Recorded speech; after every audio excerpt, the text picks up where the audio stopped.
Web novels and web novel audiobooks are not the same. If you simply copy and paste a web novel into an audiobook format, the final result will provide a poor listening experience. That's why I carefully revise every single chapter in this novel to ensure an enjoyable and immersive experience for you. I go through multiple rounds of rewriting and listening to make sure the narration flows naturally, almost as if you were reading it out loud yourself. This is not just a direct copy of the original novel. However, I do acknowledge that I adapted this novel for commercial purposes, so most chapters are paid content. I hope you understand that this does not violate copyright policies. The reason I do all of this is simple: I'm just a big fan. As many of you know, I love listening to web novel audiobooks, and this is one of my personal favorites. The audio speed is set to 3, but if that feels too fast, let me know. If there's a novel you'd like me to turn into an audiobook, feel free to suggest it, and I'll do my best to make it happen. Thank you for your support. Chapter 1, Becoming Danzo. A dimly lit corridor stretched into a vast, shadowy chamber. At its center, on a raised platform, sat a stone chair. Solemn and imposing. Flickering candlelight cast ghostly shadows on the walls, offering only a hazy glimpse of the surroundings. Seated in that chair was a man, his right hand and the right side of his face wrapped in bandages, as still as a statue. The only visible eye reflected a storm of emotions. Confusion, shock, fear, and disbelief. Right now, Leon was struggling to process the memories flooding his mind. He had actually experienced the legendary phenomenon. Transmigration. Late at night, he had been in his office, indulging in his passion for writing. Out of nowhere, a sharp, searing pain shot through his chest. He knocked over his cup of goji berry tea, and before he could react, his computer tower burst into flames. The cheap office desk caught fire instantly. As thick, suffocating smoke filled the air, everything faded to black.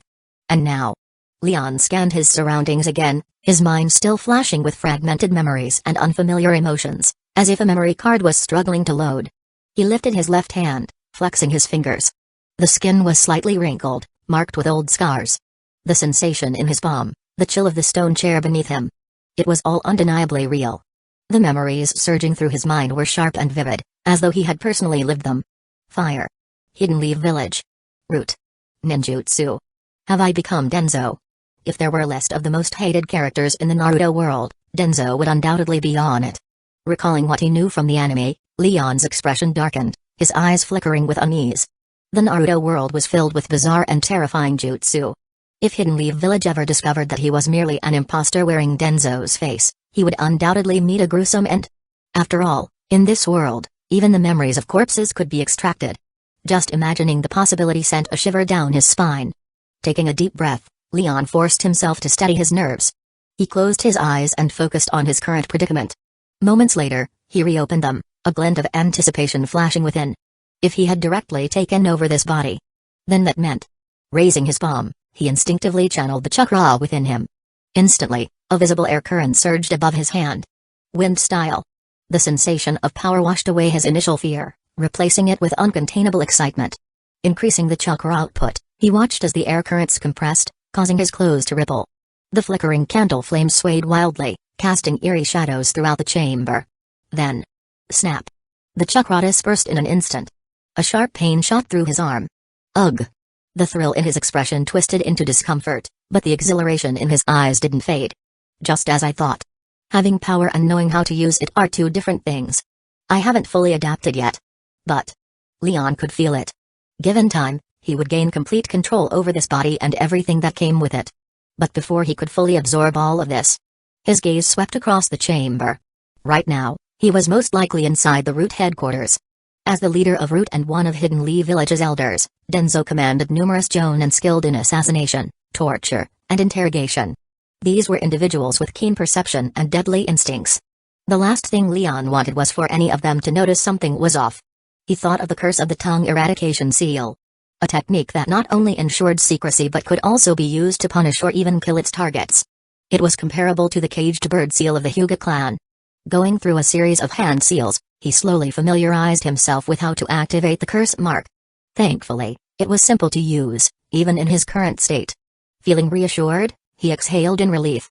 Memories of his past life flickered through his mind. There wasn't much to miss. Orphaned at a young age, shunned by relatives due to poverty, and disconnected from most of his family. The only relationship he had during college ended in humiliation and regret. His job barely kept him afloat. An exhausting, monotonous existence of long hours and little reward. He worked over 10 hours a day, trudging between home and office like a lifeless drone. Years of stress had worn his body down. At just 26, he felt older than his uncle back home. Did I actually luck out? Leon chuckled bitterly. Well, no point dwelling on the past. His expression grew firm. From now on, I am Danzo. As for leaving Hidden Leaf Village? That wasn't on the table. At least not yet. Surviving in this dangerous world as a rogue ninja was pure folly. Even S-rank missing ninjas spent their days on the run, constantly hunted down. Right now, as Root's leader and a Hidden Leaf Village elder, he had a far better chance of staying alive. Having made his decision, Leon mentally repeated to himself. I am Danzo. I am Danzo. While recalling Danzo's demeanor and movements. Just then. Tap. Tap. Tap.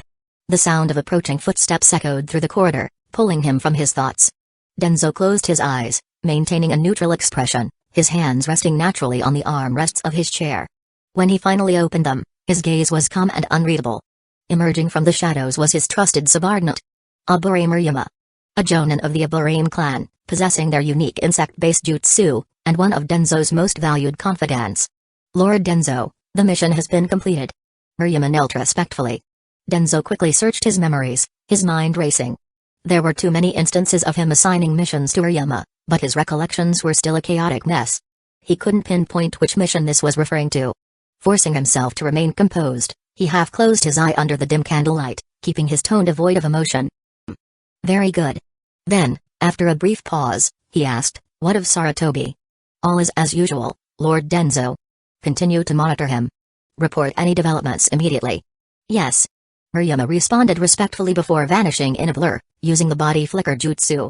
However, Danzo had keenly noticed it. Just before leaving, Ryuma's gaze briefly flickered toward his left hand, which still bore the faint marks of his earlier chakra exertion. His sense of caution immediately heightened. The thought of using the curse of the tongue eradication seal crossed his mind. But he ultimately held back. Reflecting on the exchange, Danzo reassessed his performance. His tone, his mannerisms, his responses. Nothing seemed amiss. And in his memories, he did have knowledge of assigning Ryuma to keep tabs on the village's higher-ups. Glancing at his slightly injured left hand, he couldn't help but sigh inwardly. Ninjas truly are terrifyingly perceptive. I need to be more careful. At the same time, his urgency to master this body's chakra grew even stronger. Chapter 2, Root. In the blink of an eye, more than 10 days had passed. Within the headquarters of Root, Danzo, much like his past self, remained reclusive and rarely ventured out. As a precaution, the personnel responsible for his daily needs had been reassigned to a Root training base outside the village. In their place, newly promoted Root members took over their duties. During these days, aside from familiarizing himself with his chakra and the memories in his mind, Danzo had gradually pieced together the timeline. The Second Shinobi War had ended a year ago. Every village was focused on recovery, licking their wounds from the conflict. Yet, beneath the surface, tension still simmered. Over the past few days, Danzo had personally received reports from 6 returning Root squads who had been carrying out missions outside the village. During their operations, they had assassinated 32 enemy shinobi, 1 jonin, 5 chunin, and 26 geinin. Additionally, they had destroyed 3 civilian settlements. Root had suffered losses as well. 8 chunin killed in action. Among them, 3 chunin had fallen while besieging the enemy jonin, but the mission had been completed. They had gathered crucial intelligence and acquired a forbidden jutsu that Orochimaru had specifically requested. The report was nothing more than a series of cold, hard numbers, a mission completion scroll devoid of emotion. This was Danzo's first clear realization of the cruelty of the shinobi world. Brutality persisted even in times of so-called peace. Now that he felt he had fully adjusted, Danzo took the initiative to summon Aburame Ryuma and listen to the latest decisions made by the Hokage. Saratobi is too soft. In the end, he will drag Hidden Leaf Village into another war. Danzo's tone was dark, speaking of the Hokage without a shred of respect. Then he continued, Yakushi Nano's mission in the Land of Earth has encountered obstacles. You will lead a team to assist her. We need to start preparing for war ahead of time. This was Danzo's true intent. To send Aburame Ryuma to the Land of Earth and re-establish the Root base that had been destroyed during the war. The mission required high-level support, and sending his trusted subordinate away was also a convenient move for him. Understood, Danzo-sama. Watching as Ryuma vanished with the body flicker jutsu, Danzo secretly exhaled in relief. This mission would take at least a year and a half. By the time Ryuma returned, he would have fully regained his strength and taken complete control of Root. He was Danzo now, the leader of Root. Over the past few days, Danzo had thoroughly assessed Root's strength. It was undeniably formidable. As an extension of the Hokage's Anbu, Root had its own armed forces, intelligence network, research division, and sealing teams, along with an extensive collection of jutsu. It boasted 26 Jonin and 256 Chunin, not to mention countless spies and researchers. To put things into perspective, even Hidden Leaf Village's most powerful clan, the Uchiha, only had 28 Jonin officially recorded in the Hokage's registry. While they likely had a few more hidden away, the numbers were still limited. For all the major villages, Jonin were an incredibly scarce resource, the true high-level combat forces. The presence of even a few more Jonin could alter the outcome of a battle. Unlike the later stages of the Shinobi World War, where Jonin became little more than background figures, in this era, they were decisive forces on the battlefield. After 16 years of careful accumulation, even during wartime, Danzo had prioritized preserving Root's strength, resulting in the formidable foundation he had now. Even Hiruzen Sarutobi, the Hokage himself, had no clear grasp of Root's actual power. Root operated entirely independently from the village and the Hokage's control, with bases and intelligence networks spanning multiple nations. This was why the original Danzo had believed he could one day seize the title of Hokage. However, to the Danzo who had transmigrated and knew the future, it all seemed laughable. After Aburi Miriam's departure, Danzo dedicated time each day to training. A swirling sphere of wind chakra stabilized in his palm, but when he infused more chakra, it suddenly shattered. Yet, under Danzo's control, it dissipated without causing any disruption. He was already used to this. By now, he had mastered most of his predecessor's jutsu, regaining nearly 80% of his strength. However, when attempting to recreate the Rasengan from his memories of the manga, Danzo quickly realized he was no genius. Even with his profound understanding of wind style, he still hadn't fully grasped the technique after several days. Danzo knew that while Root was his external power, his true strength lay in himself. But as he continued his training, the initial excitement of regaining his abilities faded, replaced by an unsettling realization. He had seen the limits of this body. Danzo was already 47 years old. His chakra growth had halted, and with age, his physical abilities were beginning to decline. Right now, with the numerous secret techniques at his disposal, he could barely be considered at Kage level. But even then, he would be among the weakest of the Kage tier fighters. Even with access to Hidden Leaf Village's vast jutsu archives, his growth had slowed to a crawl. Danzo let out a bitter chuckle. At least give me some kind of transmigration bonus, like a better body or increased talent. He touched his bandaged right eye and traced the wrinkles forming on his face. He had disliked the exhausting 24/7 corporate grind of his past life, but he certainly didn't want to end up as an old man with one foot in the grave either. Still, all hope wasn't lost. The thought of the countless forbidden jutsu in the manga gave him an idea. And speaking of forbidden jutsu, wasn't Orochimaru currently working in Root's research division? Whoosh! A Root member suddenly appeared at the training room entrance using the body flicker jutsu. Danzo, no longer surprised by such sudden appearances, remained calm.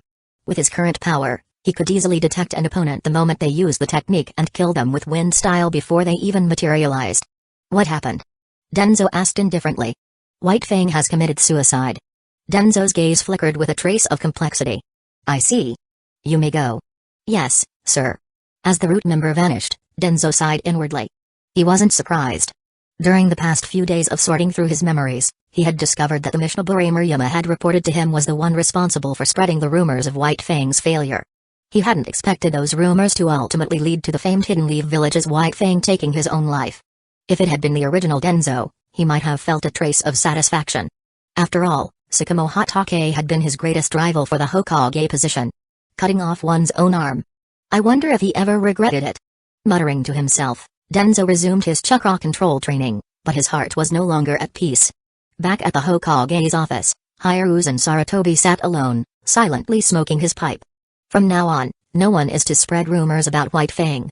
No one is to touch the Hatake clan's assets. Understood. A masked Anbu appeared briefly before vanishing with a flicker. Only the dim glow of Hiruzen's pipe remained, casting a heavy silence over the room. Chapter 3, A System Without Guarantees. It felt as if Hidden Leaf Village had entered its rainy season, with endless drizzles soaking the village. Now that he had fully adapted to this body, his training progress had begun to slow. Frustration simmered in Danzo's heart as he finished his daily routine. Today, for the first time, he left the Root headquarters, accompanied by 2 Root ninjas, heading towards the village center. Dismissed. Yes. The two masked figures vanished in an instant, melting into the shadows nearby. The recent dreary weather, coupled with the unsettling atmosphere following White Fang's suicide, had cast a gloom over the village. Even the ordinary citizens could sense that something was off, leading to emptier streets than usual. Danzo continued walking through the light rain. Before long, rows of neatly arranged tombstones came into view. He had arrived at Hidden Leaf Village's cemetery, resting beneath the solemn watch of the Hokage monument. Most ninja who inherited the Will of Fire were buried here after their deaths. Even the first Hokage rested in this very ground. Danzo himself wasn't sure why he had come. Ever since hearing of White Fang's death, his once fervent dedication to training had begun to wane, his mind growing increasingly restless. A flood of thoughts churned within him. He had nearly regained the strength of his original self. He had acquired a ninja's power. With Denzo's past authority and the tongue-cursing seal, he had already secured control over most of Root without exposing any flaws. And yet, his mind remained unsettled, constantly agitated. Was it because he had gained immense power too suddenly, but lacked the mentality of a true strongman? At last, Danzo came to a conclusion. This world is full of danger and sorrow. Death, slaughter, bloodshed, and conspiracy lurked everywhere. Civilians were nothing more than lambs waiting to be slaughtered, while ninja served as mere tools in the grand game of power. Even he, a transmigrator, could not remain detached. He had been dragged into these conflicts, whether he wanted to or not. There was no youthful passion here, no grand ideals like those in the original manga. The world of ninja was steeped in oppression, death, and sorrow. Denzo's gaze swept across the countless tombstones before him. The average age of the ninja buried here did not exceed 25. Then, in a distant corner of the cemetery, a small, lost figure caught his attention. Kakashi? The boy's distinctive silver hair and aura made him instantly recognizable. And the tombstone he knelt before. Hidden Leaf Village's hero.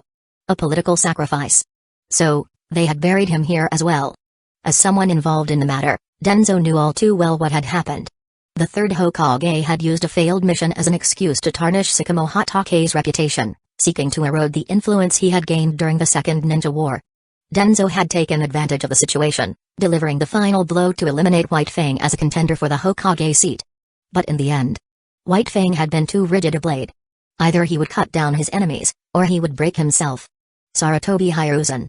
Danzo thought back to the elderly man from the anime. The seemingly kind teacher who once inspired loyalty with his words. Didn't expect to see you here. What, are you here to repent? A voice rang out behind him, tense and full of disdain. Denzo's muscles instinctively tensed, but he forced himself to relax. Still, his mind reeled. He turned to see Tsunade. His usually impassive expression flickered for a brief moment. Compared to her later years, Tsunade looked much younger, her features still retaining the sharpness of youth. Her chest was not as exaggerated yet, but she was already developing the figure she would become known for. However, her gaze toward Danzo was filled with nothing but disgust, her expression laced with impatience. What's the matter? Feeling guilty for all the terrible things you've done? Or are you just thinking about something equally revolting? She sneered, catching the look in his eyes. Having lost another bet, Tsunade had come to visit the graves of Nawaki and Dan. She hadn't expected to run into Danzo here. As Hidden Leaf Village's princess and head of its medical corps, she knew more than most about the hidden schemes surrounding White Fang's suicide. His death had further shattered her already fractured heart. Seeing Danzo only worsened her mood. Memories of her old teacher, Hiruzen Sarutobi, surfaced, filling her with irritation. She couldn't resist lashing out. Danzo quickly regained his composure. Suppressing the turmoil in his heart, he ignored her and walked past her toward the cemetery's exit. He wasn't surprised by her attitude. After Hiruzen Sarutobi took the Hokage seat in the middle of a war, he had needed to consolidate his position upon returning to Hidden Leaf Village. He and Danzo had joined forces with certain ninja clans to accelerate the assimilation of the Senju into the general populace. Just as the first Hokage had envisioned. Naturally, this process had involved some less than honorable methods. From that point on, as the last princess of the Senju, Tsunade had never looked at them the same way again. Then came the Second Ninja War, where she lost both her lover, Dan, and her younger brother, Nawaki. Trauma led her to develop hemophobia and a tendency toward heavy drinking, her temper worsening with time. Even Hiruzen Sarutobi preferred to avoid provoking her. Under normal circumstances, the old Danzo might have reprimanded her for her insolence. But now, he couldn't be bothered. Because the moment he saw Tsunade, a mechanical voice echoed in his mind. Ding. Important character detected, Tsunade. Objective, earn her sincere acknowledgement of your character and ideals. Warning, time flows like a river. If you fail to change its course, your fate will remain the same. Danzo's heart pounded. Struggling to contain his excitement, he returned to route headquarters, flanked by 2 Jonin guards. After carefully analyzing the system's message, he couldn't help but curse. This damned system only gave rewards if he managed to gain the recognition of key characters. But he was Danzo. Danzo. The most hated scapegoat of the entire series. The ultimate schemer. His ideology was universally despised. Even he had to admit that his original self was a paranoid madman. Frustration set in. Danzo tried communicating with the system, hoping for a starter gift. Youth restoration, Rinnegan, Sage Body. Anything. But the system remained utterly silent. If not for the lingering warning in his mind, he might have thought he had imagined the whole thing. The greater the hope, the harder the fall. That about summed up his current mood. If he were 10 years younger, he might have started cursing by now. A golden finger, yet utterly useless. No known rewards. It was like a company boss making empty promises. But the final warning troubled him most. My fate? Danzo's fate. Damn it. Whatever. Danzo calmed himself. The system was real. He wasn't starting from scratch. He had Kage-level strength, controlled route, and now possessed a golden finger. If he planned carefully, he refused to believe he would end up worse than his original self. Recognition from key characters, huh? Chapter 4, A New Seed Boom. A mud wall shattered instantly, torn apart by a swirling blue chakra sphere. Danzo swiftly leaped backward, avoiding the collapsing debris. Slightly out of breath, he looked at the crumbling earth-style barrier and allowed a faint smile to form on his face. Over the past few days, he had successfully mastered the Rasengan. This sealless technique. Using his knowledge from the anime. Though the Rasengan's destructive power was not quite on par with his vacuum wave or vacuum great sphere, it had the advantage of requiring no hand seals. Moreover, its advanced form, the wind style, Rasen Shuriken, surpassed even his vacuum great sphere. And if he could master Sage mode and elevate it to a Sage art, Rasen Shuriken. Swish. Swish. 2 root Jonin, wearing masks, appeared at his side, holding a set of clean clothes prepared after his training. Danzo donned his usual long robe, concealing the battle attire beneath.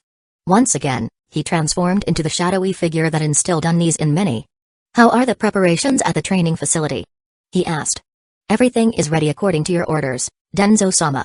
The oath ceremony has been arranged, and the new bloodlines from the various clans have already arrived, an Anbu operative respectfully reported.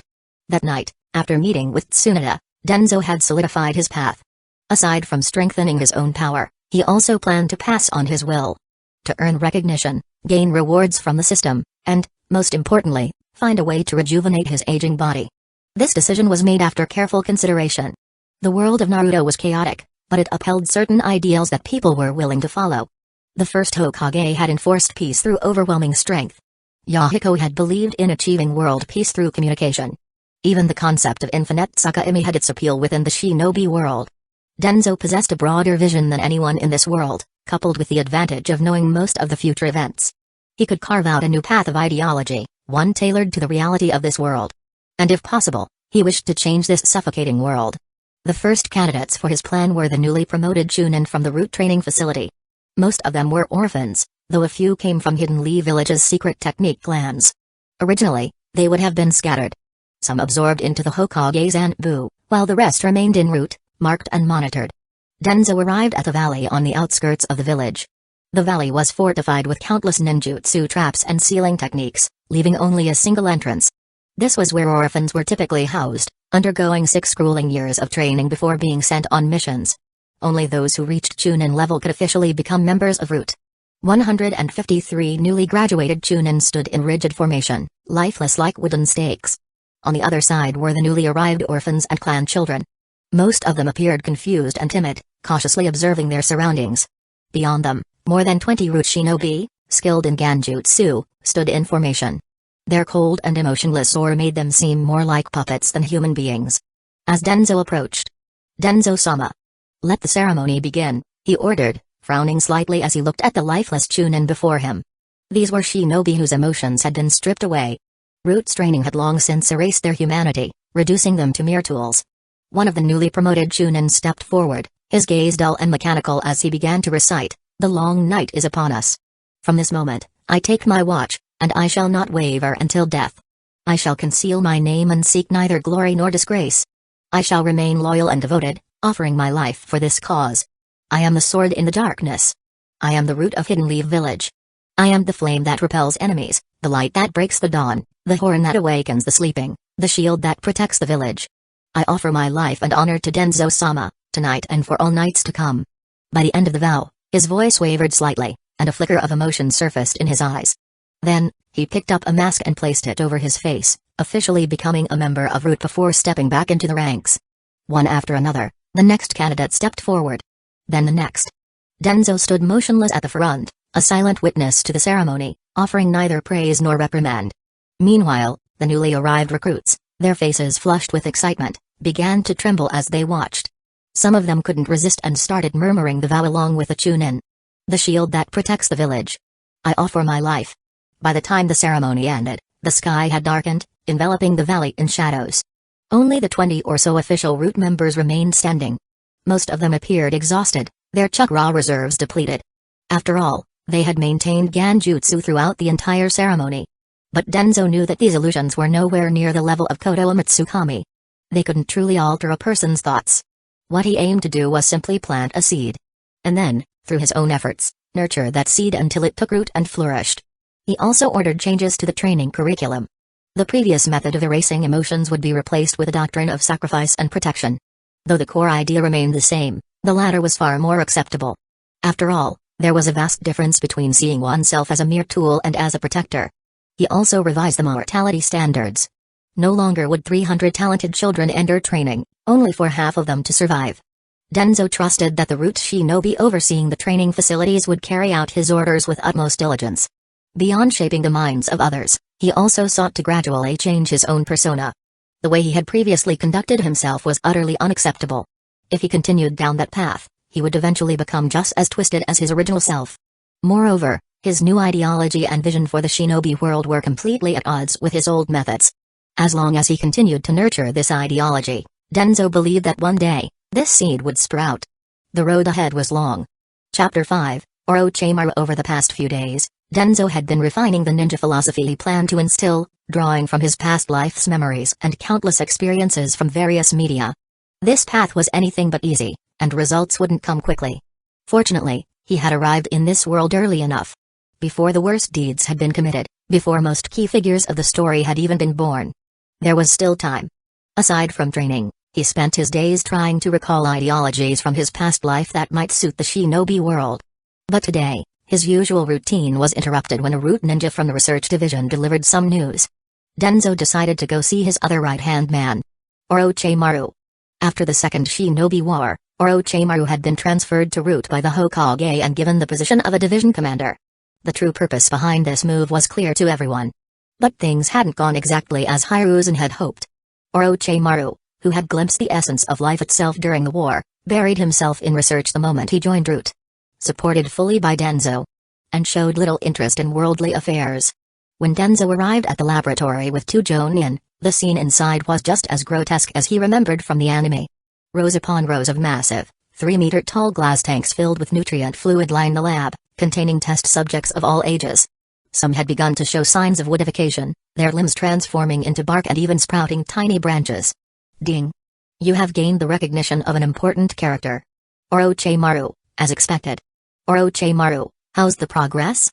Danzo stepped forward, cutting off Orochimaru, who had been busy comparing data with the other researchers. This place was truly unsettling. Danzo-sama. Orochimaru turned around. His tone was respectful, but his eyes revealed a hint of irritation at being interrupted. The development of wood style is progressing smoothly, he said. However, the lab requires a much larger supply of test subjects. Danzo frowned. Just 5 days ago, the Anbu had raided a den of bloodthirsty bandits, delivering over 20 fresh materials to the lab. He refused to repeat the mistakes of his past self. Going from village to village, abducting civilians for Orochimaru's experiments. Besides, the reports from Root operatives in the lab didn't align with Orochimaru's claims. Far from progressing smoothly, wood-style research had nearly stagnated. There were also irregularities in the use of materials and funding. It was likely that Orochimaru had already begun exploring the reanimation jutsu. He was treating Danzo as nothing more than a gullible investor. The war has just ended. Every nation is on high alert, strictly monitoring shinobi activity. Root's funds are needed more for training our members. Danzo paused, locking eyes with Orochimaru, whose expression darkened. Then he continued. However, I will speak to Hiruzen and have the village's death row prisoners transferred to Root for processing. I will also fully support your research. But I require a copy of all your findings. His voice left no room for negotiation, and the lab fell into a dead silence. Unlike his past self, who sought to win Orochimaru over uncoveted wood style, Danzo now had a different perspective. Orochimaru had been placed en route to be kept in check by the Hokage. But the man clearly had little interest in political power struggles, which suited Danzo just fine. Instead, he intended to use Orochimaru to pave his way to the Hokage's seat. First, he would help Orochimaru ascend to power. Then, he would expose Orochimaru's inhumane experiments and pull him down. Finally, he would take the throne. But that had been the old Danzo's plan. Now, things had changed. Orochimaru's face darkened, his piercing gaze locked onto Danzo. This demand had shattered the unspoken agreement between them. But Danzo didn't back down. He stared right back, waiting for a response. Behind him, the two Root Jonin subtly adjusted their stances, ready to act at a moment's notice. After a brief silence, Orochimaru suddenly chuckled. The tense atmosphere dissolved in an instant. He licked his lips, a mischievous glint flashing in his eyes. I never expected Danzo-sama to take an interest in my research, he said with a sly smile. But of course, as a member of Root, my findings are naturally meant to be shared. Danzo remained expressionless, though he inwardly sighed in relief. As he had expected, Orochimaru chose to yield. But the killing intent he had displayed just moments ago had been very real. Danzo had no intention of making an enemy out of Orochimaru. Not yet. The man possessed knowledge and abilities that he needed. Besides, having Orochimaru en route reassured the third Hokage, keeping Hiruzen's attention divided. I won't take your research for free, Danzo continued. In addition to providing you with funding and test subjects. Take this. One of the Root Jonin stepped forward, crouched down, and placed his palm on the floor. Release. A sealing technique activated, and over a dozen scrolls appeared in a neat row. These are the notes left behind by the second Hokage, Danzo said. Consider them my investment. With that, he turned and left with his subordinates. Orochimaru casually picked up a scroll and unfurled it. His eyes immediately gleamed with excitement. The contents detailed Tobirama Senju's theories on the soul. Insights far beyond anything Orochimaru had ever encountered. As he watched Danzo's departing figure, an unreadable expression flickered in his eyes. Recognizing Orochimaru as an important character was good news. It meant there were more key figures in this world than expected. Once his philosophy spread and the system rewarded him sufficiently, there was no reason he couldn't shape the ninja world to his will. For now, he planned to extract as much value from Orochimaru as possible. His own researchers had some expertise in Kekkei Genkais and sealing techniques. But when it came to the soul and body modification, they were no match for Orochimaru. For now, Orochimaru made an excellent teacher. Aside from his two personal confidants, everyone else in this lab belonged to Root. Danzo intended to plant a few more promising researchers within Orochimaru's ranks. If worst came to worst, the reanimation jutsu could always serve as a contingency plan. As for earning Orochimaru's ideological approval, Danzo had no such intentions. Shinobi were notoriously stubborn and extreme. Once they committed to a path, they rarely strayed. Look at Obito, Madara, Naruto, Sasuke. And then there was Orochimaru. A man from the shinobi world who, strangely enough, placed his faith in science. Chapter 6, The Third Hokage's Check and Balance. At the very heart of Hidden Leaf Village, within the Hokage's office, Danzo found himself summoned by the third Hokage for the first time. Ding. Please obtain the recognition of the key storyline character, Hiruzen Sarutobi. Before him sat Hiruzen Sarutobi, pipe in hand. Age spots had begun to appear on his face, and the signs of aging were undeniable. Seated beside him were the two advisory elders, Koharu Uchiha and Hamura Mitakato. However, it was evident that they were not the key figures in this particular matter. Hiruzen, what is it that you need from me? Danzo was somewhat puzzled. Root often coordinated intelligence missions with the Anbu, and unless the matter was of great importance, he rarely needed to come to the Hokage's office. Truth be told, he had no desire to set foot in this place. Taking his designated seat, Danzo sat down in silence. Hiruzen took a slow drag from his pipe, exhaling a cloud of smoke before speaking. This meeting is to discuss an important matter. The Fire Daimyo has just sent word. Now that the war and post-war reconstruction efforts are complete, he intends to reduce Hidden Leaf Village's funding. There are still many reparations and war-related expenses that need to be covered.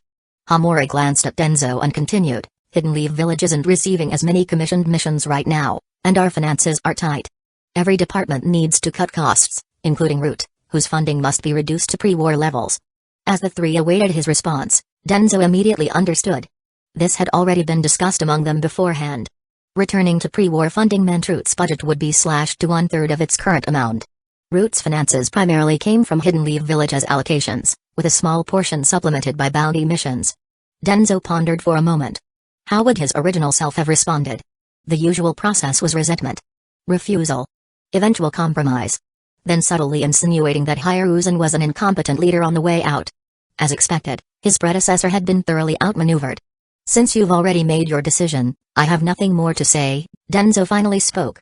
However, due to the war, Root has suffered significant losses. Our intelligence network in the land of Earth has completely collapsed. We require fresh blood to rebuild our ranks. Hiruzen tapped his pipe against the ashtray, a flicker of surprise crossing his eyes. Danzo was being unexpectedly cooperative. Nonetheless, since the objective had been achieved, Hiruzen was quite pleased.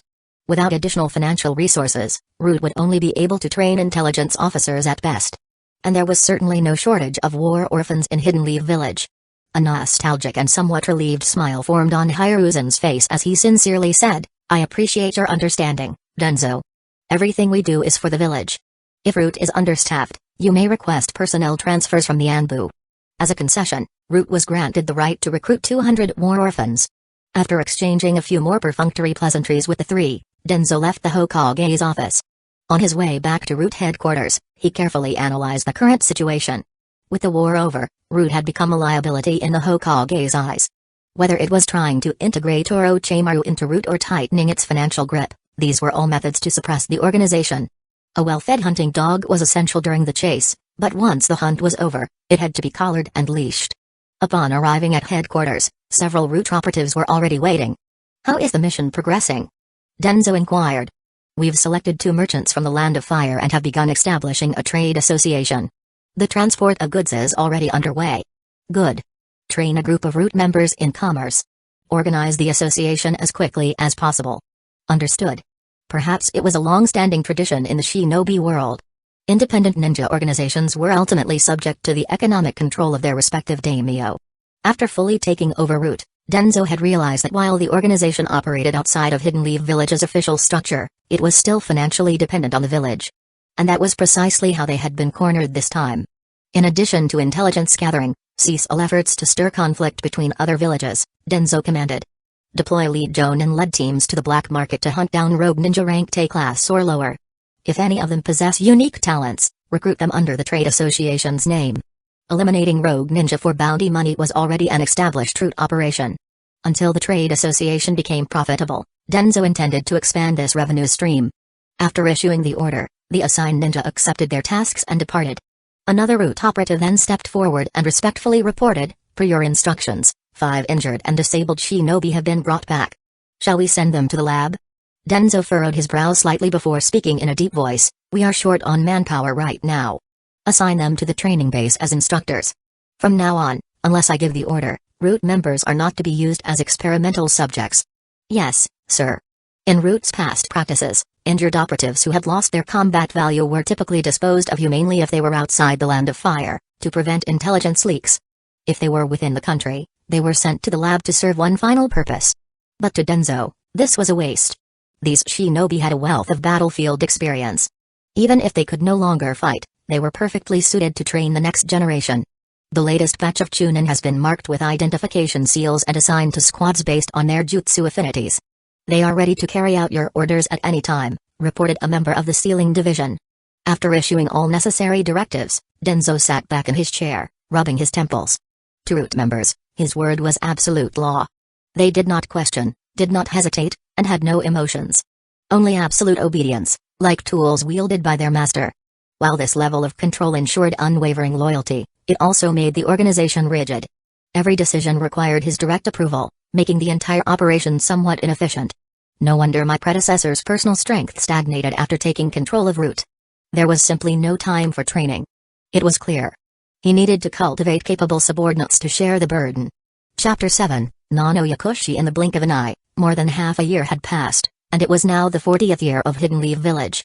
At the Root training ground. Wind style, vacuum wave. Danzo swiftly formed hand seals, unleashing a sharp blade of wind that shattered the wall blocking his view. His eyes darted left and right, remaining cautious of his surroundings. Water style, hiding in mist jutsu. Water style, water dragon bullet. A sudden surge of chakra erupted from the left, followed by 2 consecutive water style jutsu. Fire style, fire dragon bullet. On the right, a crimson glow flared up as another attack was launched. Danzo quickly leaped backward, dodging the incoming ninjutsu. Boom. The collision of fire and water produced a massive burst of steam. Even though he had escaped the immediate blast zone, Danzo still felt the scorching heat in the air. Swish. Swish. Swish. Clang. Clang. Clang. Danzo skillfully swung his kunai, deflecting a barrage of shuriken aimed at sealing off his escape routes. He landed steadily on the ground. Earth style, double suicide decapitation jutsu. Before he could react, a pair of hands burst from the ground, seizing his legs and dragging him down. Without hesitation, Danzo used the body flicker jutsu to escape the predicament just in time. Another attack came flying toward him. A massive fireball. Fire style, great fireball jutsu. The coordinated assault left Danzo with no room to counterattack. He was forced to use the body flicker jutsu again to retreat. Gazing at the scorched ground where he had just stood, Danzo panted slightly, his vigilance increasing. Due to the combined effects of the hiding in mist jutsu and the steam generated from the earlier jutsu clash, the entire battlefield was now shrouded in thick fog. Visibility had dropped to barely half a meter. Among the 6 jonin he was facing, at least one of them was a sensory-type ninja. The battlefield conditions were unfavorable for him. Quickly forming hand seals, Danzo activated his next move. Shadow Clone Jutsu. Wind style, wind pressure. Wind style, wind pressure. A powerful gust swept through the mist. Increasing his chakra output, he attempted to clear the fog. Earth style, earth spikes. Water style, hiding in mist jutsu. As expected, they immediately countered, trying to prevent him from dispelling the fog. I've got you now. Wind style, vacuum great sphere. Danzo leaped upward and unleashed a devastating area of effect attack in the direction of the chakra fluctuations. Earth style, earth wall. Water style, water wall. Sealing jutsu, jutsu suppression. A deafening explosion followed, revealing a sealing barrier in the aftermath. After eliminating 2 of them, the flawless coordination of the enemy team was disrupted. Within the next 10 minutes, Danzo swiftly took down the remaining 4 one by one. As the mist cleared, the once pristine training ground lay in ruins.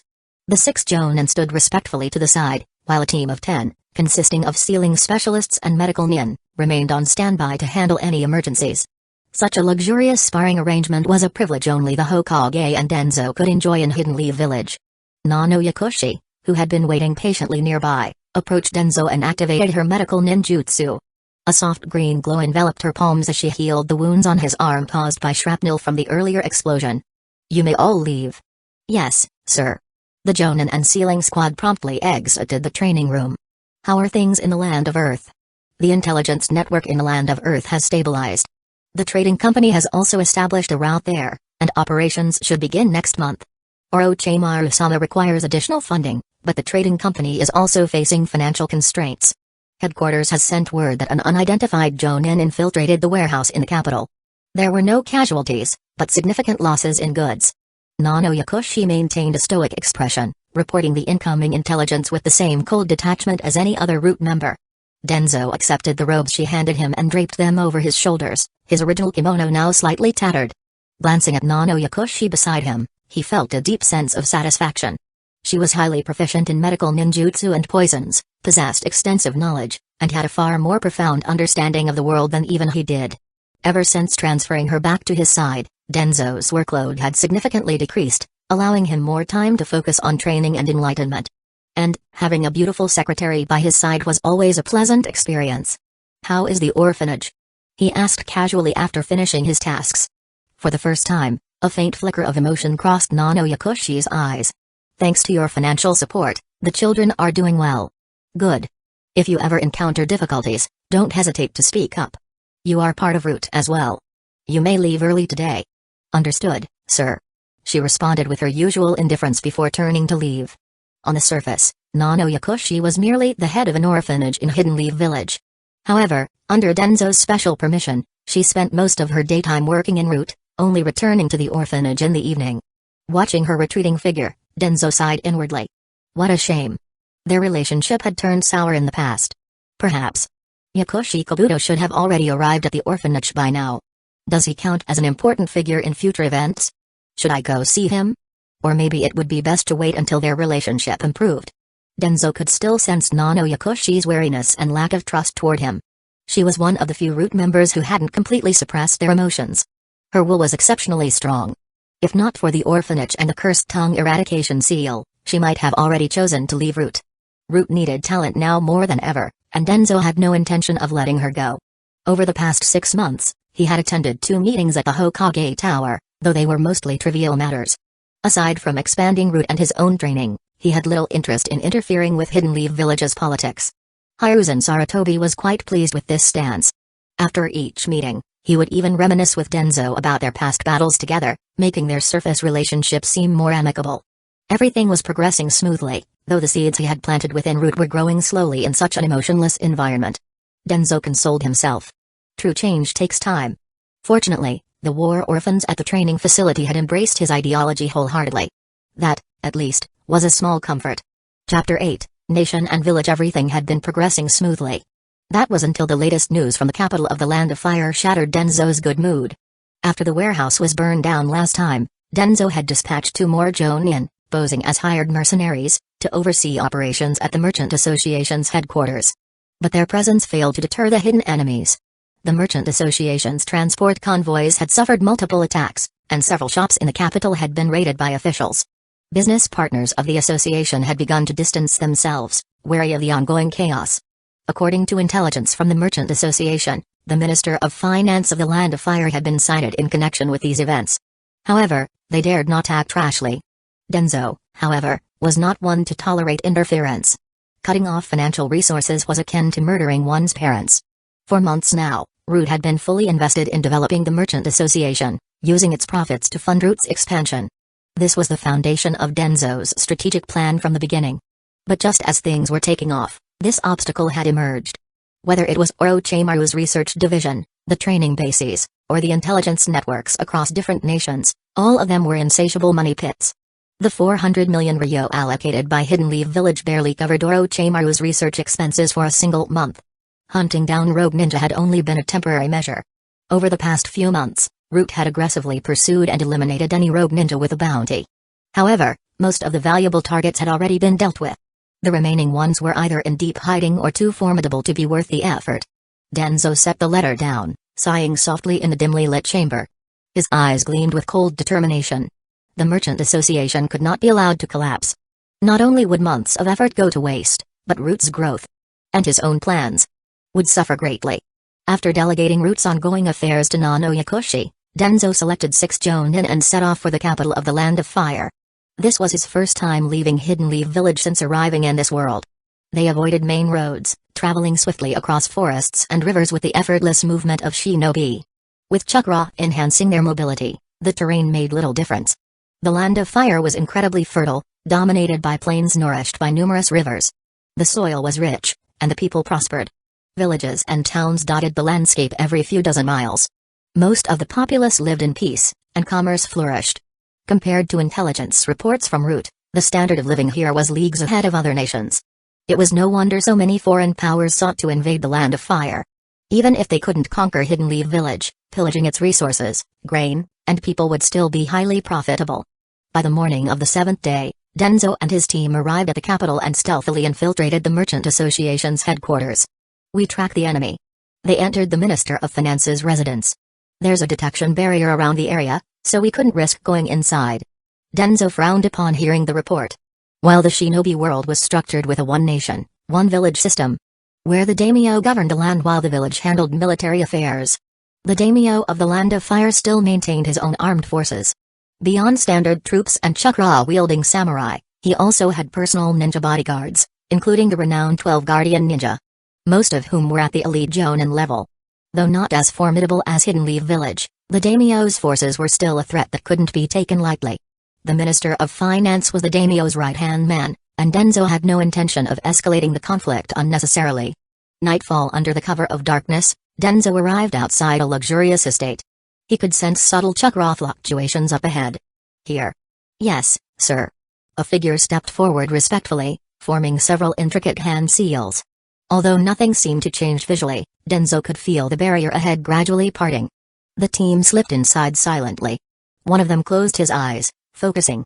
"Sir, this way." Before long, they pinpointed a specific room. The sensory ninja easily located the tracking mark left by their ally. Without needing further orders, the team swiftly divided their roles. As soon as the surrounding barriers were set, 2 assassins slipped inside. Moments later, they emerged with their target's severed head. Even in death, the man's face remained frozen in shock and fury. "Sir," the target woke up. "We had no choice but to execute him." "You did well," Danzo said indifferently. Capturing a Jonin alive was exponentially more difficult than killing one. Besides, this man had been responsible for burning down the warehouse and slaughtering 12 laborers. Danzo felt no remorse in eliminating someone like him. A root member took the severed head and placed a hand over its forehead, frowning in concentration. After a long pause, he opened his eyes, visibly drained. "Sir, this man was a rogue ninja from the land of Earth. He was acting under orders from the Minister of Finance's son to attack the Merchant Association. There's another Jonin and 5 Chunin involved. But I'll need more time to extract additional details. That's enough for now." Inside his lavish chamber, the minister's son slept soundly. A sudden pain in his abdomen jolted him awake. Groaning, he sat up, clutching his stomach. Only to see several dark figures standing in his room. Just as he opened his mouth to scream, a flash of steel stopped a mere inch from his eye. The scream died in his throat, leaving his face deathly pale. After a long silence, he finally found his voice, trembling with fear. "Don't kill me. My father is the Minister of Finance. I have a lot of money. I can pay you." "Shut up." Danzo's voice was cold. His order had no effect. The young man only became more frantic. "Why you can't kill me? I'm the future Minister of Finance. If you do this, the daimyo will never forgive you." A root ninja formed a hand seal. "Spare me. Help." As sealing patterns crawled across his body, his words sputtered and died. Eyes wide with terror, he stared helplessly at Danzo's group. Danzo hadn't expected him to be such a coward. He instantly lost all interest in negotiating. There was only one way forward. Stepping closer, Danzo slowly unwrapped the bandages around his head, revealing the long sealed die beneath. In the darkness, the blood-red 3 Tomoe Sharingan glowed with an eerie light. The minister's son, already paralyzed with fear, gradually sank into a daze as their gazes locked. "Why did you attack the Merchant Association? They're a fat sheep. Their profits have been skyrocketing these past 2 months. They control several major trade routes. If I take them over, my father will be pleased." "No one ordered you to do this?" "No." "How did you know about their profits? Weren't you worried they belong to another noble?" "My friend works at the city gate collecting taxes. He records all incoming shipments. The noble families all intermarry, so their businesses are well known. This is how things have always been done." Danzo was momentarily speechless. So paying taxes was the problem? And judging by his words, it seemed every major merchant association had a noble patron backing them. He had assumed that with Root's intelligence network, he could expand the association quickly. But now, it seemed noble society had its own set of unspoken rules. Danzo studied the dazed young man. For someone like this to be the next Minister of Finance. Well, I suppose this will be easy enough. He flexed his right eye, feeling the surge of chakra within. Chapter 9, The Limitations of the Stam System. For 3 consecutive nights, Danzo personally reinforced the Ganjutsu and psychological suggestions he had implanted. The Sharingan left behind by Kagami Uchiha, while not a Mangekyo, far surpassed an ordinary 3 Tomoe Sharingan. Controlling someone as weak-willed as this was proving remarkably easy. Once the plan was set in motion, he assigned a Ganjutsu specialist to ensure the illusion remained intact. With continuous reinforcement over the next few months, even if the Ganjutsu were to stop, the target wouldn't notice anything amiss. A few days later, word spread among the nobility that the newly rising Higashikawa Trade Association had officially been taken under the wing of the Minister of Finance. The shops were reopening, and many nobles sent gifts to celebrate. A stable trade route had already begun generating substantial profits. While some funds were reinvested into the company's expansion, Danzo could now divert 1 billion ryo per month to fund Root. According to the business reports, once they expanded trade routes with other nations, the profits would continue to grow steadily. On the bustling streets of Hidden Leaf Village, Yakushi Nano walked alongside a nondescript middle-aged man, blending seamlessly with the crowd. The past 3 months of steady profits had lifted a weight off Danzo's shoulders, granting him a rare moment to step outside and breathe. The vibrant streets, filled with merchants, returning shinobi, and civilians enjoying daily life, painted a picture of prosperity. For once, Danzo allowed himself to relax, considering a visit to a bar, a hot spring, or a fine restaurant. But then, his mind drifted to the looming threats, the upcoming Third Shinobi War, the Nine-Tails Rampage, Madara Uchiha, Black Zetsu. The fleeting desire for leisure vanished instantly. Knowing too much while lacking the strength to handle it. Isn't a blessing, Danzo mused. His gaze swept across the scene, but instead of feeling like a part of it, he felt detached. Like an observer standing outside the world. Beside him, Yakushi Nano had a gentle smile on her face, her expression warm and approachable. But Danzo, who knew her well, understood it was merely a facade. Let's visit the orphanage. The moment Danzo spoke, Nano's heart clenched slightly. Still, she respectfully replied, yes. She had no power to refuse his orders. Only the hope that he would maintain his current restrained approach. But Danzo had long planned to visit the orphanage to confirm his suspicions. They left the village and arrived at a secluded, somewhat aged building. The very orphanage where Yakushi Nano had grown up before being recruited into Root. As soon as they stepped inside, a swarm of children rushed forward, chattering excitedly as they clung to Nano. Director, Big Brother bullied me. Director. For once, Nano's demeanor softened as she crouched down, gently patting each child while listening to their complaints with a warm expression. But Danzo's eyes weren't on her. Instead, they locked onto a boy who stood at the back, unable to squeeze through the crowd. His anxious expression, his silver-white hair. A young Yakushi Kabuto. Danzo didn't linger. After a brief exchange with Nano, he left, noting the relief on her face as he departed. As expected, Kabuto was indeed a significant figure in the story. Ding. Mission. Gain the acknowledgement of the important storyline character Yakushi Kabuto. Warning. Target's mental maturity is insufficient. Acknowledgement invalid. Danzo's expression darkened. This damn system was airtight.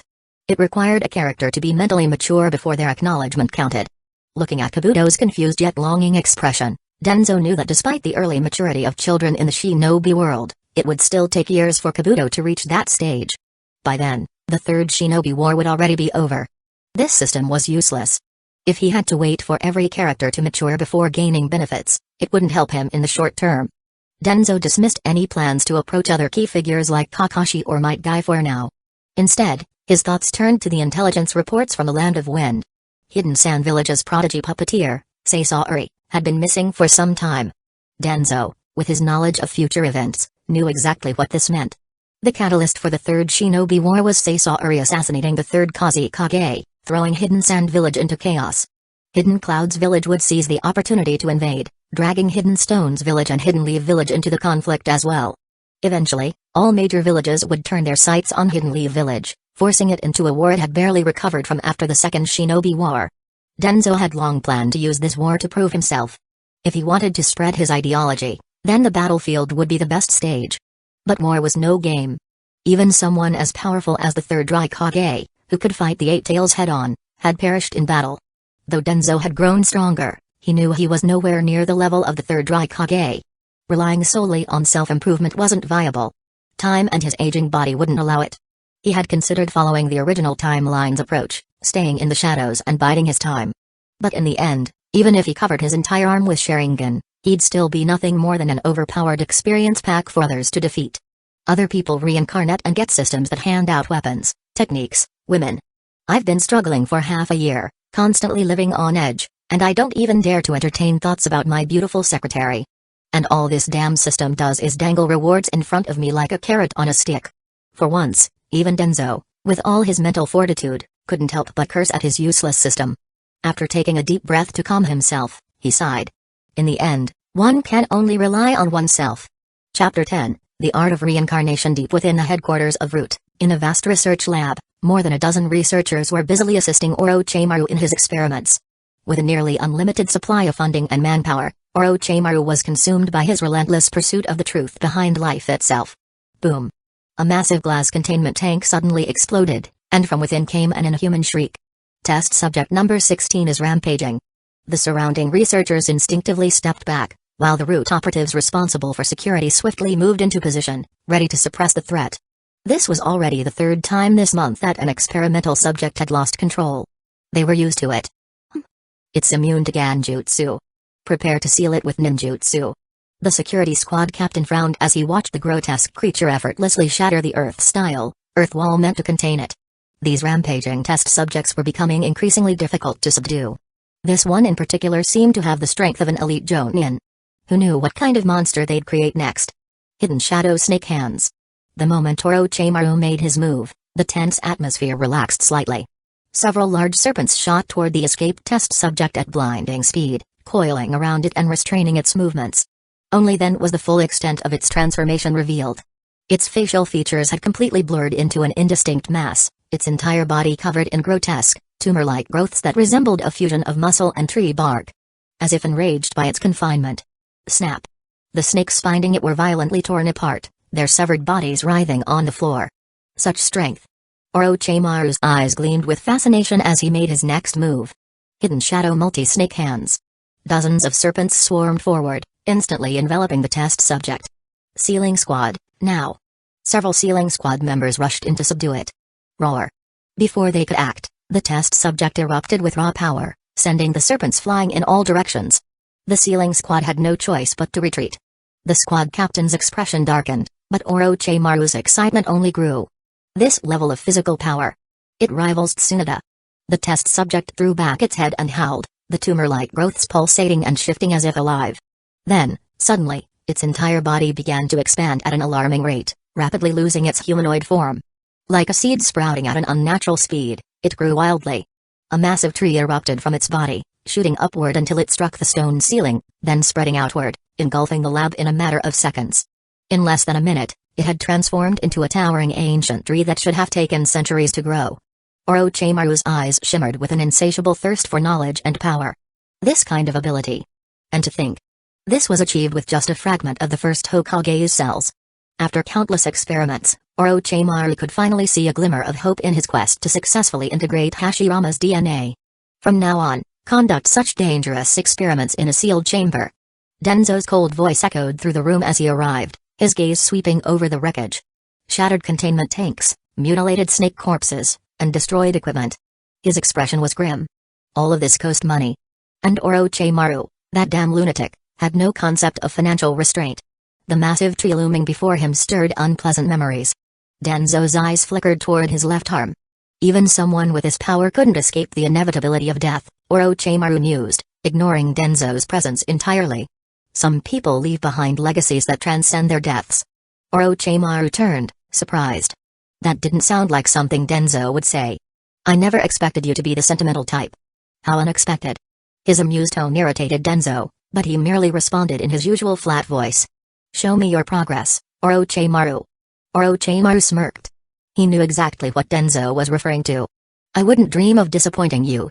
With that, he led Danzo deeper into the lab. At the heart of the laboratory was a hidden chamber. In its center, a young man lay unconscious on a research table, his body covered in intricate sealing formulas. Several research assistants moved efficiently around the room, monitoring equipment and taking notes. Orochimaru gazed at the test subject with undisguised obsession. Danzo suppressed a shudder. He knew Orochimaru had no interest in such things, but his expression was still unsettling. The young man on the table was once a chunin of Hidden Leaf Village. While on a mission, he had assaulted a village woman, only to be caught red-handed by enraged villagers. Rather than face justice, he slaughtered them all and razed the village, becoming a rogue ninja. Now, he was nothing more than a rare test specimen. The relationship between the soul and the body is truly fascinating. Orochimaru murmured, eyes gleaming as if he were admiring a priceless treasure. Danzo, uninterested in his philosophical musings, turned to one of the researchers.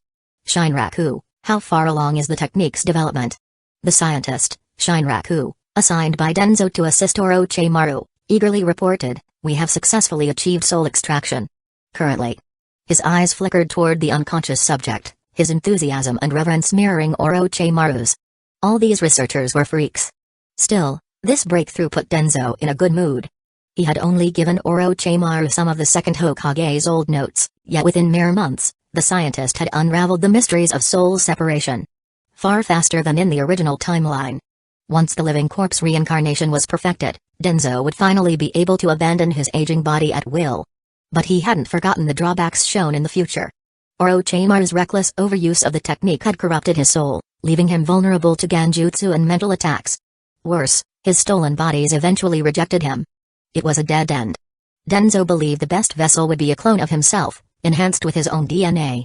However, there was a problem. Zetsu was out of reach, and he had no desire to attract the attention of Madara or Black Zetsu. And more importantly, Zetsu had no defined biological sex. It wasn't even fully human. That was something Danzo absolutely could not accept. For now, he had no choice but to pursue the path of creating a perfect clone. Good. But in addition to extracting the soul, you must ensure the vessel's compatibility. The development of a soul-compatible clone. Danzo shared his insights, drawn from his knowledge of the future anime. With the medical and scientific advancements available, creating a clone of himself should be entirely feasible. As Danzo spoke, Orochimaru's attention sharpened. His expression shifted between contemplation and fascination as he absorbed every word. Danzo knew this information would save Orochimaru years of trial and error. It was a risk. Orochimaru could one day become an enemy. But for now, Danzo needed his genius. Especially with the Third Shinobi War approaching.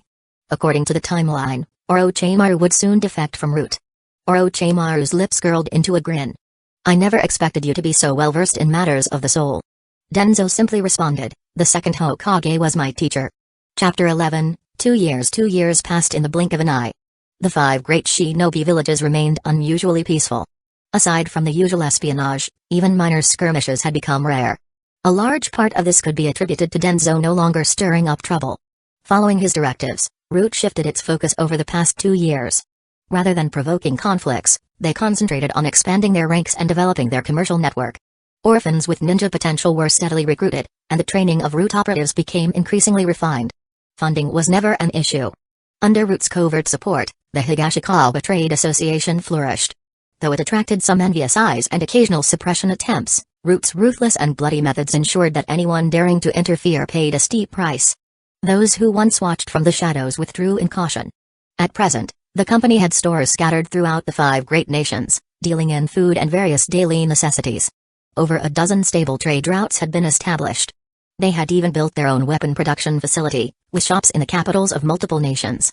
Their reputation was growing, and expansion continued at a steady pace. Root itself had begun to achieve a degree of self-sufficiency, equipping its operatives with weapons and supplies from within the organization. The majority of the remaining funds were funneled into the research division.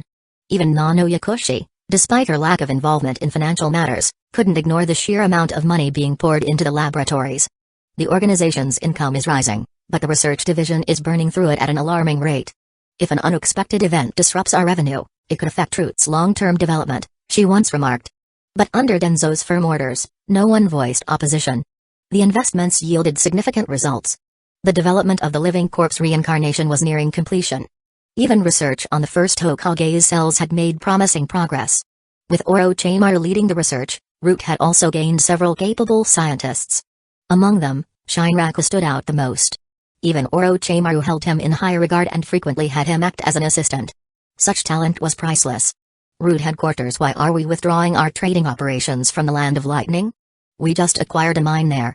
If fully developed, it's estimated to bring in at least 800 million ryo. Nano Yakushi faced Danzo, her tone filled with confusion. In the past, she wouldn't have questioned his decisions. She simply followed orders. But over these 2 years, she had developed a sense of belonging within Root. More importantly, her orphanage was now deeply tied to the organization.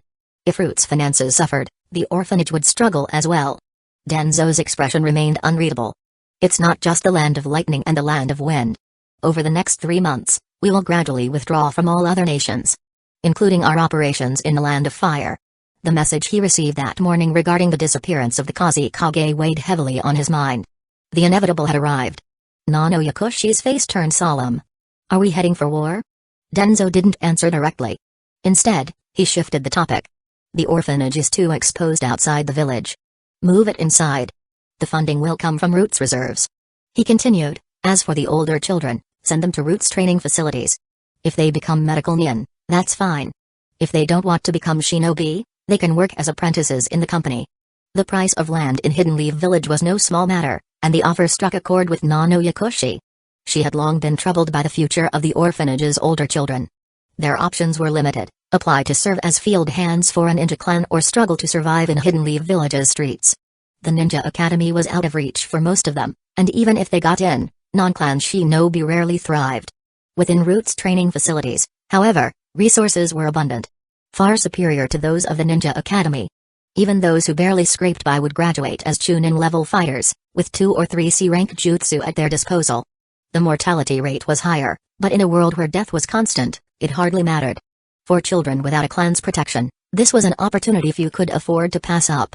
Nano Yakushi bowed deeply. On behalf of the children, I thank you, Danzo-sama. Danzo glanced at her briefly before closing his eyes. His voice was calm. Go. Make the arrangements quickly. Soon, there won't be much time for such matters. Understood, Danzo-sama. Her voice remained cool as ever, but he could sense a subtle difference.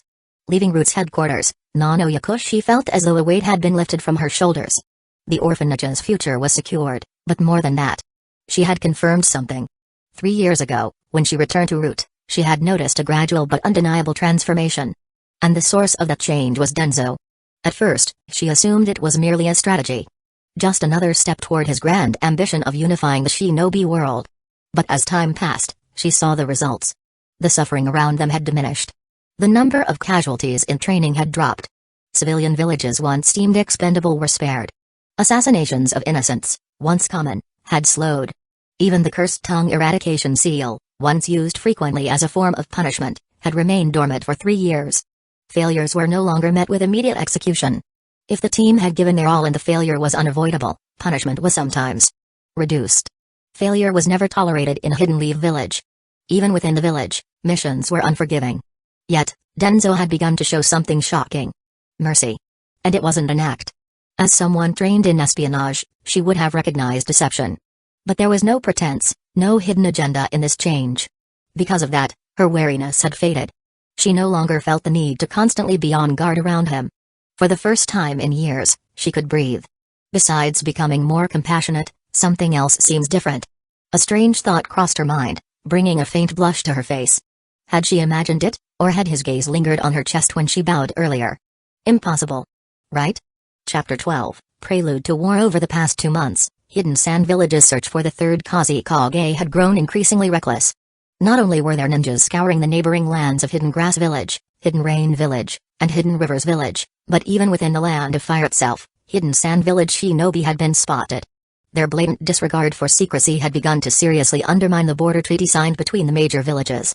At the same time, the intelligence networks of the great villages were becoming increasingly active. Hidden Leaf Village's Root Division had already weeded out a number of enemy spies within the village. Meanwhile, the news of the third Kusagakure's disappearance had begun spreading among the upper echelons of the great nations. Just as Danzo finished his training for the day, he received an invitation to a meeting at the Hokage's office. Upon arriving, he found Hiruzen and Sarutobi already there, along with the 2 village elders. The situation is growing unstable, the third Hokage began without preamble. Hidden Clouds Village has just sent envoys, proposing an alliance to wage war against Hidden Stones Village. He couldn't help but feel some admiration for Denzo's keen intuition regarding war. 2 months ago, Danzo had already approached him, advising that they prepare for conflict at any moment. Hiruzen hadn't expected it to come this soon.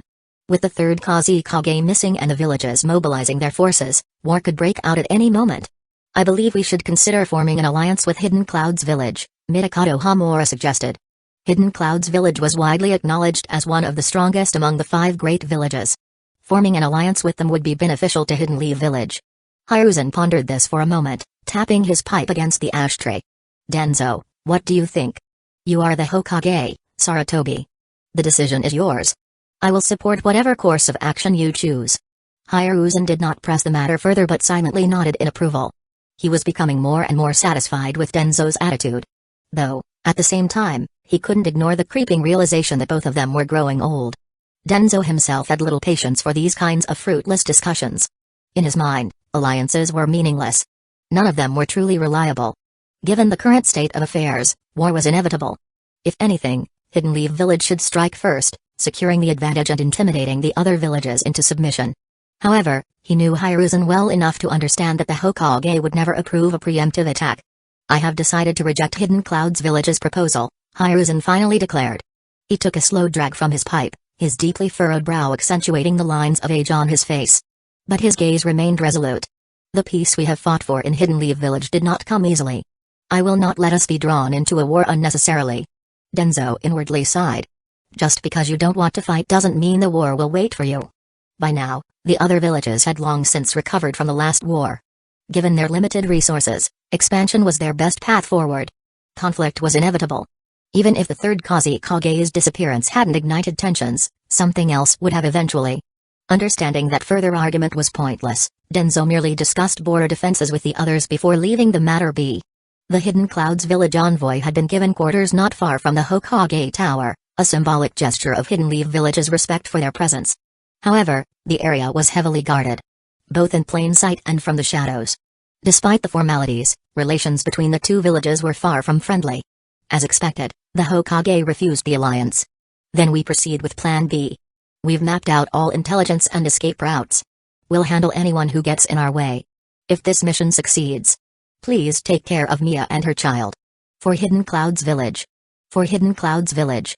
Late into the night, the village's quiet peace was shattered by the sudden roar of explosions and raging fire. Leading the charge, the head of the Hidden Clouds village envoy launched a direct assault on the Hokage Tower with his entire delegation. By the time Danzo received the report and arrived at the scene, the battle was already under control. Only 3 Hidden Clouds village shinobi remained standing, their bodies crackling with lightning as they struggled against a dozen Anbu operatives. Scattered around them were the bodies of fallen comrades from both sides, the remnants of a brutal clash. Hiruzen stood not far away, his brow tightly furrowed as he observed the battle. Take them alive. If we execute them all, the Raikage will use this as an excuse to declare war, Uchiha Koharu stated grimly as she arrived, her face clouded with concern. If the entire envoy perished in Hidden Leaf Village, the Raikage would undoubtedly rally Hidden Clouds Village into full-scale war. They're using forbidden techniques. Even if we capture them, they won't survive long. The remaining Hidden Clouds Village shinobi were clearly in an abnormal state, their chakra flow erratic. It was evident they had activated some jutsu that pushed their bodies beyond their natural limits. The Raikage has already made his decision. War is inevitable. The gathered Hidden Leaf Village shinobi looked grim. Those who had arrived late to the scene, including several clan heads, quickly assessed the situation and reached the same conclusion. This was a setup from the start. Vacuum strike. With precise timing, Hyuga Hisashi launched a gentle fist attack from a distance, striking one of the Hidden Clouds village shinobi and disrupting his chakra flow. Gah! A scream tore from the shinobi's throat as his body withered in an instant, aging rapidly as his life force drained away. The 2 remaining Hidden Clouds village shinobi exchanged glances before making a desperate decision. Their hand seals sped up, their lightning aura darkening to black. Regular jutsu disintegrated upon contact with this ominous chakra, unable to harm them in the slightest. Stop them, Hiruzen ordered calmly, his sharp gaze locking on to the unfolding crisis. Several clan heads prepared to step in personally, recognizing the threat. Danzo acted first. With practiced precision, black sealing marks surged forth, bypassing their lightning armor and spreading across their bodies. Their ominous black lightning flickered, then faded, their chakra dissipating uncontrollably. Their determined expressions turned to horror as their bodies withered away, succumbing to their own forbidden jutsu. The gathered shinobi cast glances at Danzo. No one had expected him to be so proficient in sealing techniques. Even those present had methods to counter such techniques, but the none could have done so as effortlessly. Newly appointed Fugaku Uchiha narrowed his eyes slightly, a trace of wariness in his gaze. Danzo had never been a friend to the Uchiha, after all. Ignoring their stares, Danzo walked steadily toward Hiruzen. War is unavoidable now. Hidden Clouds Village never intended to negotiate. Root just sent word. The Nine-Tails Jinchuriki has been taken outside the village. The Jinchuriki herself is in pursuit. A heavy silence fell over the group. If Hidden Leaf Village lost a tailed beast, the coming war would be far more difficult to win. Hiruzen's face darkened, but when he looked at Danzo, a flicker of trust crossed his gaze. Danzo, bring her back. Safely. Leave it to me. With that, Danzo vanished into the night, while those left behind were lost in their own thoughts. Chapter 13, Minato no Mikaze. At this moment, Danzo's real body was concealed atop a towering tree, watching an unfolding scene of heroism. This was the very moment from the original story. When Uzumaki Kashina was abducted. The mantis stalks the cicada, unaware of the Oriole behind. Just as they were about to leave Hidden Leaf Village's territory, the 3 Hidden Clouds village shinobi relaxed their vigilance. That was the moment Minato no Mikaze, who had been silently tailing them, decisively made his move. Watching the swift and clean assassination below, Danzo, hidden in the shadows, couldn't help but praise him internally. Not bad. The future yellow flash indeed. 2 of the Hidden Clouds village shinobi collapsed instantly, their necks pierced. Minato, having achieved his objective, immediately vanished into the darkness once more. This guy really does have a talent for assassination. Even though he's only a Chunin, his timing is impeccable. But this scene could use another protagonist. The quiet forest was filled only with the sound of movement among the trees. An unseen enemy is always the most terrifying. The remaining Hidden Clouds village shinobi was visibly tense, his face filled with anxiety and a hint of fear. Holding a kunai, he warily scanned the dark forest while inching toward the unconscious Kushina. From Danzo's perspective, the shinobi had already lost his composure. Fatal for a ninja. And sure enough, the moment he hurried to seize Kushina, he completely dropped his guard. Minato wouldn't let such an opportunity slip by. Whoosh! Under the moonlight, Minato's figure flickered. He was ready to deliver the final blow. But someone was faster than him. A streak of blue light flashed in the darkness. The Hidden Clouds village shinobi froze in place, eyes dulling before he collapsed lifelessly. The sudden turn of events forced Minato to retreat swiftly, adjusting his stance. Ensuring the area was secure, he warily turned toward the new arrival. Danzo. Standing beside the fallen enemy. His mind was filled with shock. Too fast. That body flickered jutsu. And what was it, blue sphere? Out of the corner of his eye, he glanced at the corpse. Replaying the scene in his head. The attacker had appeared behind the target in an instant. The blue sphere struck his back, causing his chest to burst open. The internal organs had been obliterated in a single strike. Damn it. There was another shinobi lurking in the shadows? If that attack had been aimed at me, I might not have been able to dodge. Aside from vigilance and shock, Minato felt something else. An overwhelming sense of powerlessness. The only other person who had ever made him feel this way was his teacher, Jiraiya. Alright, kid. Put away your kunai. Danzo said casually. Ignoring Minato's wary stance, he turned toward Kushina and untied the ropes and seals binding her. Kushina slowly regained consciousness, her dazed eyes adjusting to the moonlit figure before her. TCH. You again, you shady old man. She recognized him. Back then, this old man had tried to take her away. Even Tsunade had warned her to stay far away from him. Hearing her remark, Danzo couldn't help but sigh. Saving the damsel in distress. Clearly, that's not my role in this story. Kid, take her with you and follow me back to Hidden Leaf Village. Seeing the familiarity between them, Minato hesitated before lowering his kunai, though he remained on guard. At that moment, Kushina finally noticed Minato. Ah. It's you. Why are you here? Are you with him? Danzo, feeling a headache coming on, ignored their exchange and started walking toward Hidden Leaf Village. I followed you. Using this. Minato raised a strand of vibrant red hair. Bathed in the moonlight, his warm smile and the fluttering strand of crimson made Kushina's face flush.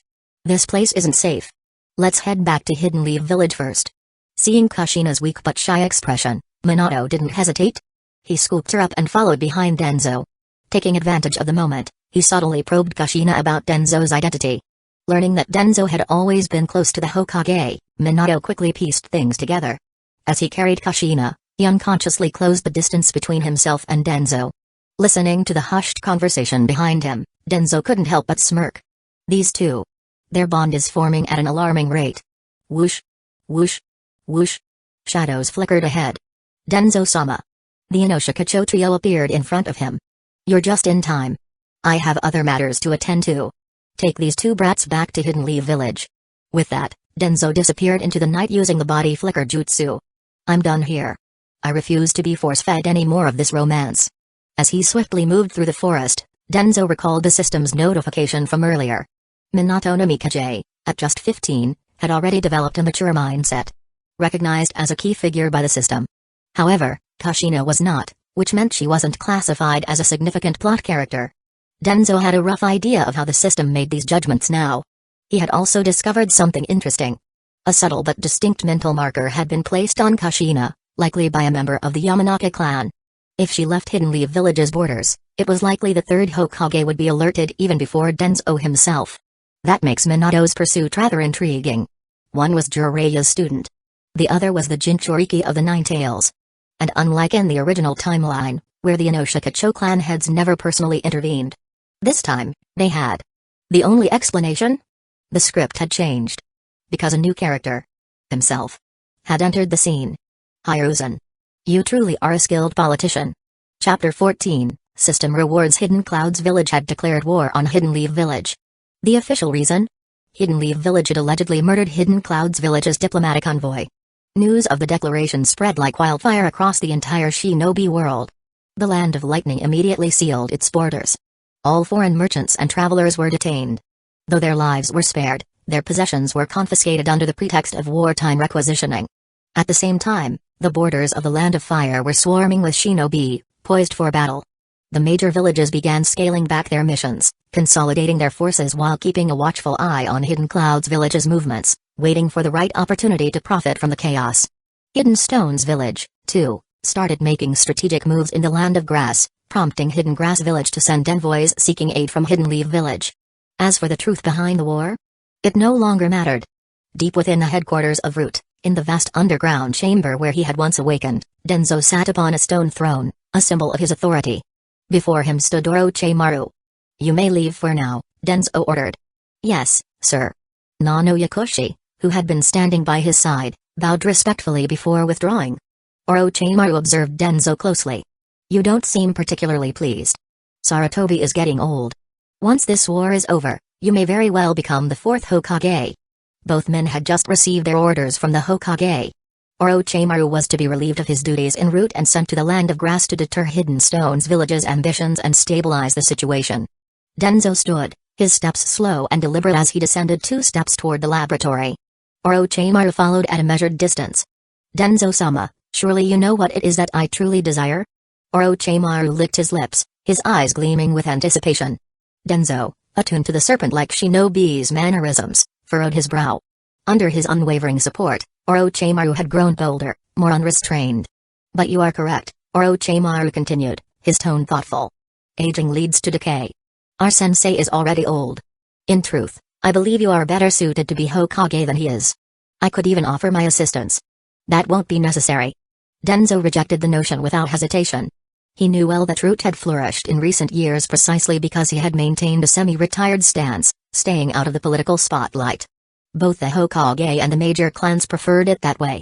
Were he to openly seek the Hokage position, his old friend in the office would be the first to stand in his way. Orochimaru's expression flickered with disappointment before curving into an unsettling smile. "What a pity. Given enough time, my support might become less useful." Danzo understood the underlying message but chose to ignore it. The 2 men reached the laboratory. Inside, standing beside 2 large containment vessels, Orochimaru's eyes gleamed with barely concealed excitement as he began his report. "Your approach was indeed correct, Danzo-sama. The clones show no signs of soul rejection. However, integrating wood-style cells remains a challenge. If I had more time." His voice brimmed with eager anticipation. Danzo extended a hand, running his fingers along the cool glass of the containment units. Years of investment and Root's extensive funding had led to this moment. For all his depravity, Orochimaru was undeniably a genius. Finally, a path to shedding his aging body was within reach. Danzo's silent approval emboldened Orochimaru. Though the initial ideas had been Danzo's, he had been the one to bring them to life. Staring at the clones floating within the tanks, Orochimaru exhaled in admiration. "This is truth.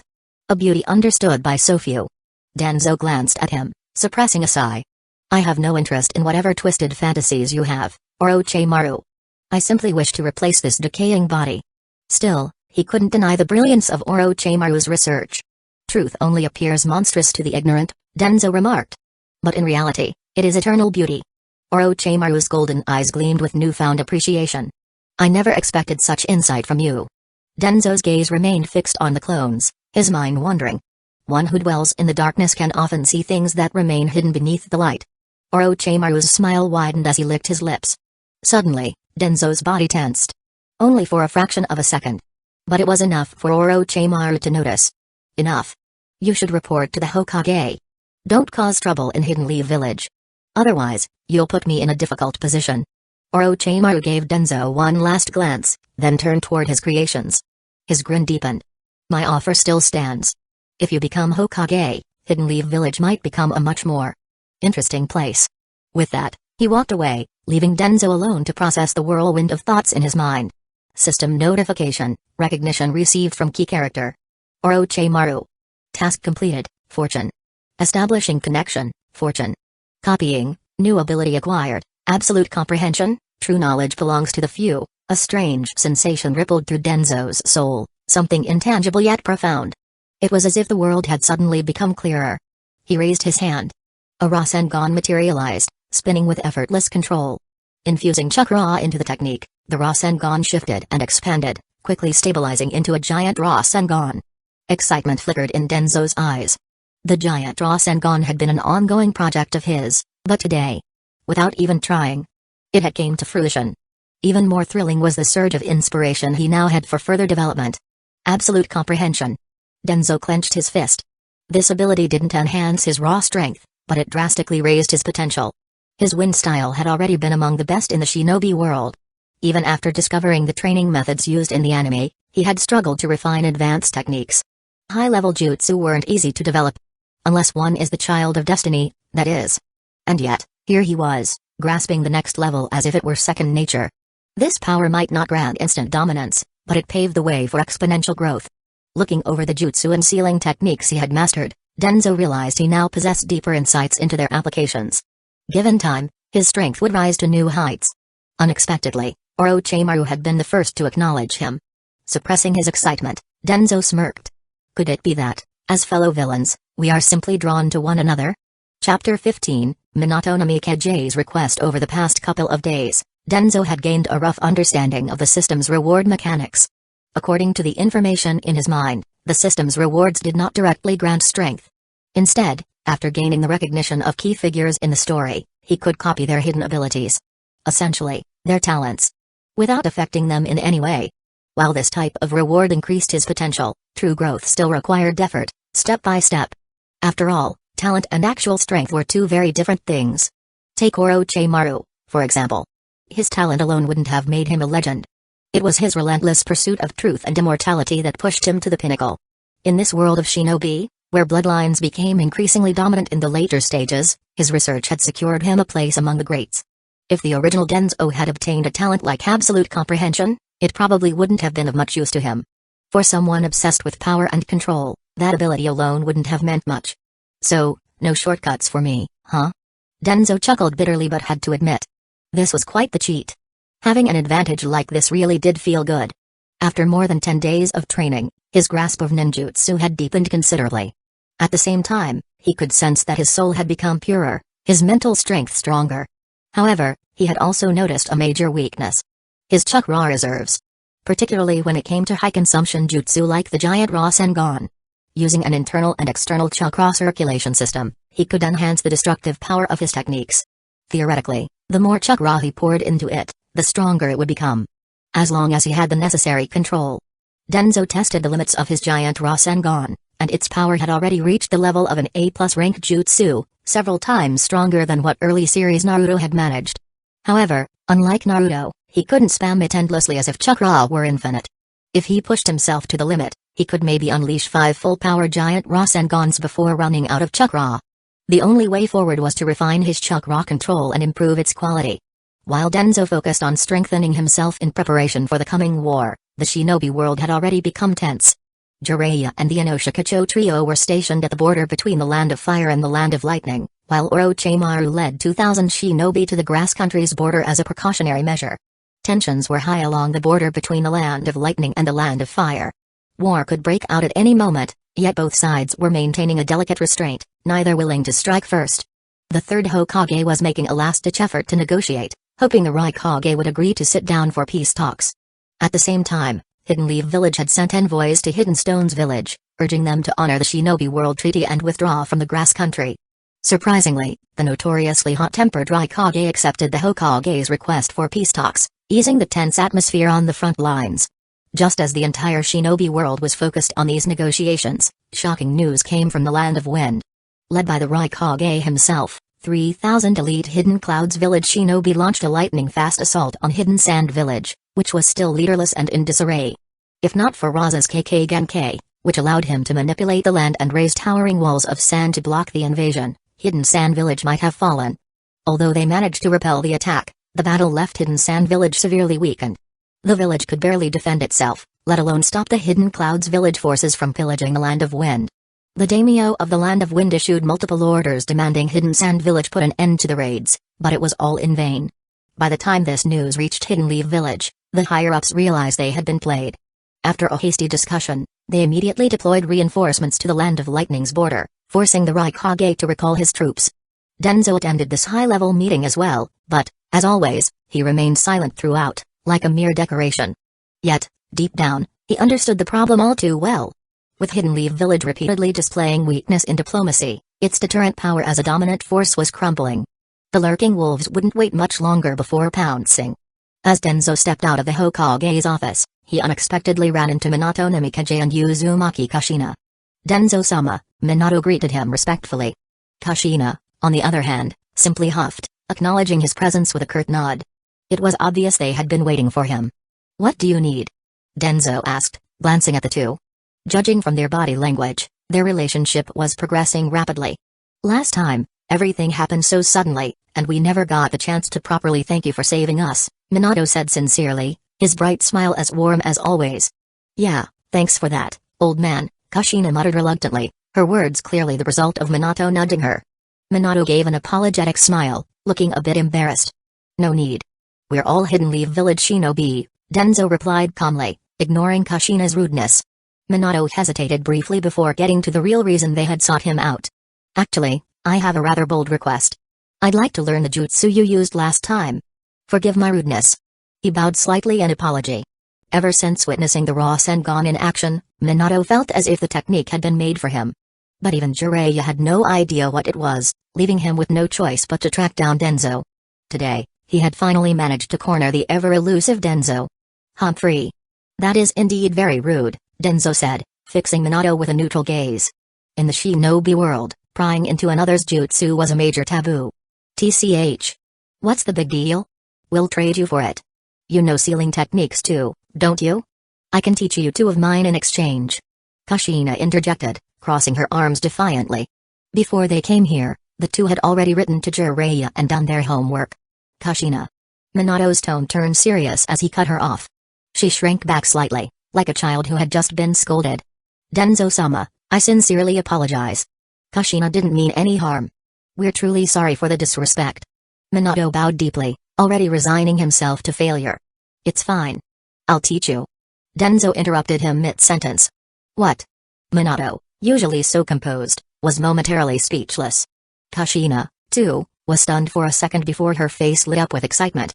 "Hey, guess you're not as bad as Tsunade says, old man. I won't badmouth you anymore. And don't worry. We won't let you lose out in this trade." Danzo ignored her and turned to Minato. "Tomorrow. Training Ground 3. Don't bring her." Without waiting for a response, he turned and walked away. From behind, he could faintly hear Kushina grumbling in irritation and Minato's patient attempts to calm her down. Chapter 16, The Third Raikage's Predicament. A vast valley, located at the border between the Land of Earth and the Land of Lightning, echoed with deafening explosions. Both sides of the valley were sealed off by massive boulders. The entire mountainous terrain had been reshaped by Hidden Stone's village ninja using Earth style, reducing Lightning style's advantage and making it an ideal battlefield for their own jutsu. On the ridges flanking the valley, numerous Hidden Stone's village ninjas stood in formation, their eyes locked onto the war-torn battlefield below, prepared to channel chakra and unleash their techniques at a moment's notice. "It's been a full day and night. He's at his limit. Let me handle this." Han, the Four-Tails Jinchuriki, watched the third Raikage slaughter his comrades mercilessly. A flicker of hesitation crossed his face as he turned to the commander in charge. "The third Raikage is a man capable of fighting the Eight-Tails one-on-one. He is nowhere near his limit yet. When the time comes, I'll send you in." The Hidden Stone's village ninja commander gazed at the battlefield, eyes gleaming with excitement. Under orders from Onoki, he had led a force of over 10,000 shinobi to intercept the retreating Hidden Cloud's village ninja returning from the Land of Wind. The operation had been a resounding success. Not only had they seized a massive amount of supplies looted from the Land of Wind, but they had also managed to trap the Raikage, who had stayed behind to cover his troops' retreat. If he could kill the third Raikage here, his status within Hidden Stone's village would soar to new heights. The casualties. An acceptable price to pay. Lightning style, violent thunder. A charred corpse of an Hidden Stone's village ninja Jonin was blasted out of the reinforced ground, landing in a heap of broken stone. The third Raikage barely had time to catch his breath before another wave of Chunin and Geinin rushed in, bombarding him with a barrage of diverse ninjutsu. Lightning crackled around his body as he tore through the ranks like a wolf in a flock of sheep. Ordinary jutsu didn't even require him to defend. His body absorbed the attacks head-on. Several times, he attempted to break through the encirclement, seeking to escape this stone-walled prison. But the surrounding formation severely restricted his speed. Every time he tried to force his way out, the elite Jonin would suppress him once more, forcing him back into the valley for yet another round of relentless assault. At Training Ground 3 in Hidden Leaf Village. Danzo-sama, about yesterday. Kushina didn't mean any harm. Minato Namikaze spoke with slight awkwardness as he stood before Danzo, attempting to explain on her behalf. He didn't want Danzo to hold a grudge against Kushina. While her behavior had been rude, it hadn't been intentional. I understand. Danzo didn't seem to mind her impudence. However, her identity made him wary. He preferred to keep his distance to avoid unnecessary trouble. Hearing Danzo's calm response, Minato exhaled in relief. Let's begin. Watch closely. Chakra gathering. Without further delay, Danzo started demonstrating the steps of the Rasengan. Minato cleared his mind and focused intently. On his sixth attempt, under Danzo's guidance, he finally succeeded in forming a spinning sphere of chakra in his palm. Even Danzo had to admit. Minato was a true genius. Though a student of Jiraiya, his talent and growth weren't shaped by his master. Instead, he had forged his own path. What benefits could he gain by earning this young man's recognition? The moment the Rasengan dispersed, Minato's excitement was barely concealed. As he had suspected, this jutsu suited him perfectly. As if it had been tailor-made for his combat style. No hand seals. High concealment potential. Danzo-sama, I'm deeply grateful. Danzo frowned slightly. Every conversation with Minato was either an apology or an expression of gratitude. That wasn't exactly ideal for gaining recognition from his system. I heard you want to become Hokage. What do you think of the current war? Huh? Danzo's abrupt question caught Minato off guard. He aspired to be Hokage, but until now, his focus had been solely on honing his strength. He had never seriously considered matters of war and governance. Seeing his brief hesitation, Danzo understood. As a civilian-born shinobi, Minato had poured everything into reaching his current level of power. Political strategy had never been a concern for him. If you wish to become Hokage, strength is only part of the equation. Danzo's tone was measured but firm. More importantly, a leader must make the right decisions for the village. Only then can Hidden Leaf Village achieve true peace. A foolish leader is far more dangerous than a powerful enemy. Yes. Minato had never thought about it this way before. No one had ever spoken to him about such matters. Danzo noted the shift in Minato's attitude and gave a satisfied nod. Now, let's move on to nature transformation. Watch closely. I'll only demonstrate once. As chakra swirled in his palm, the Rasengan was compressed, then expanded. A massive sphere of light formed above his head, causing the surrounding trees to sway from the sheer force of the energy it emitted. I call this the Rasengan. Danzo leaped into the air, raising the colossal sphere high, before slamming it down onto the reinforced training ground. Boom. The jutsu struck the earth, shattering the stone-covered terrain. The blue sphere of chakra was swallowed by the ground, detonating within. A shockwave erupted outward, forcing Minato to leap back to safety, shielding himself from the debris. His sharp eyes remained fixed on the aftermath. As the dust settled, a massive crater lay at the center of Training Ground 3, cracks spreading outward like a spider's web. The once even terrain was now an uneven, fractured wasteland. Danzo had already left the scene, leaving Minato alone to process the day's lessons. Inside the Hokage's office, Hiruzen Sarutobi watched the training session through his crystal ball, a satisfied smile on his face.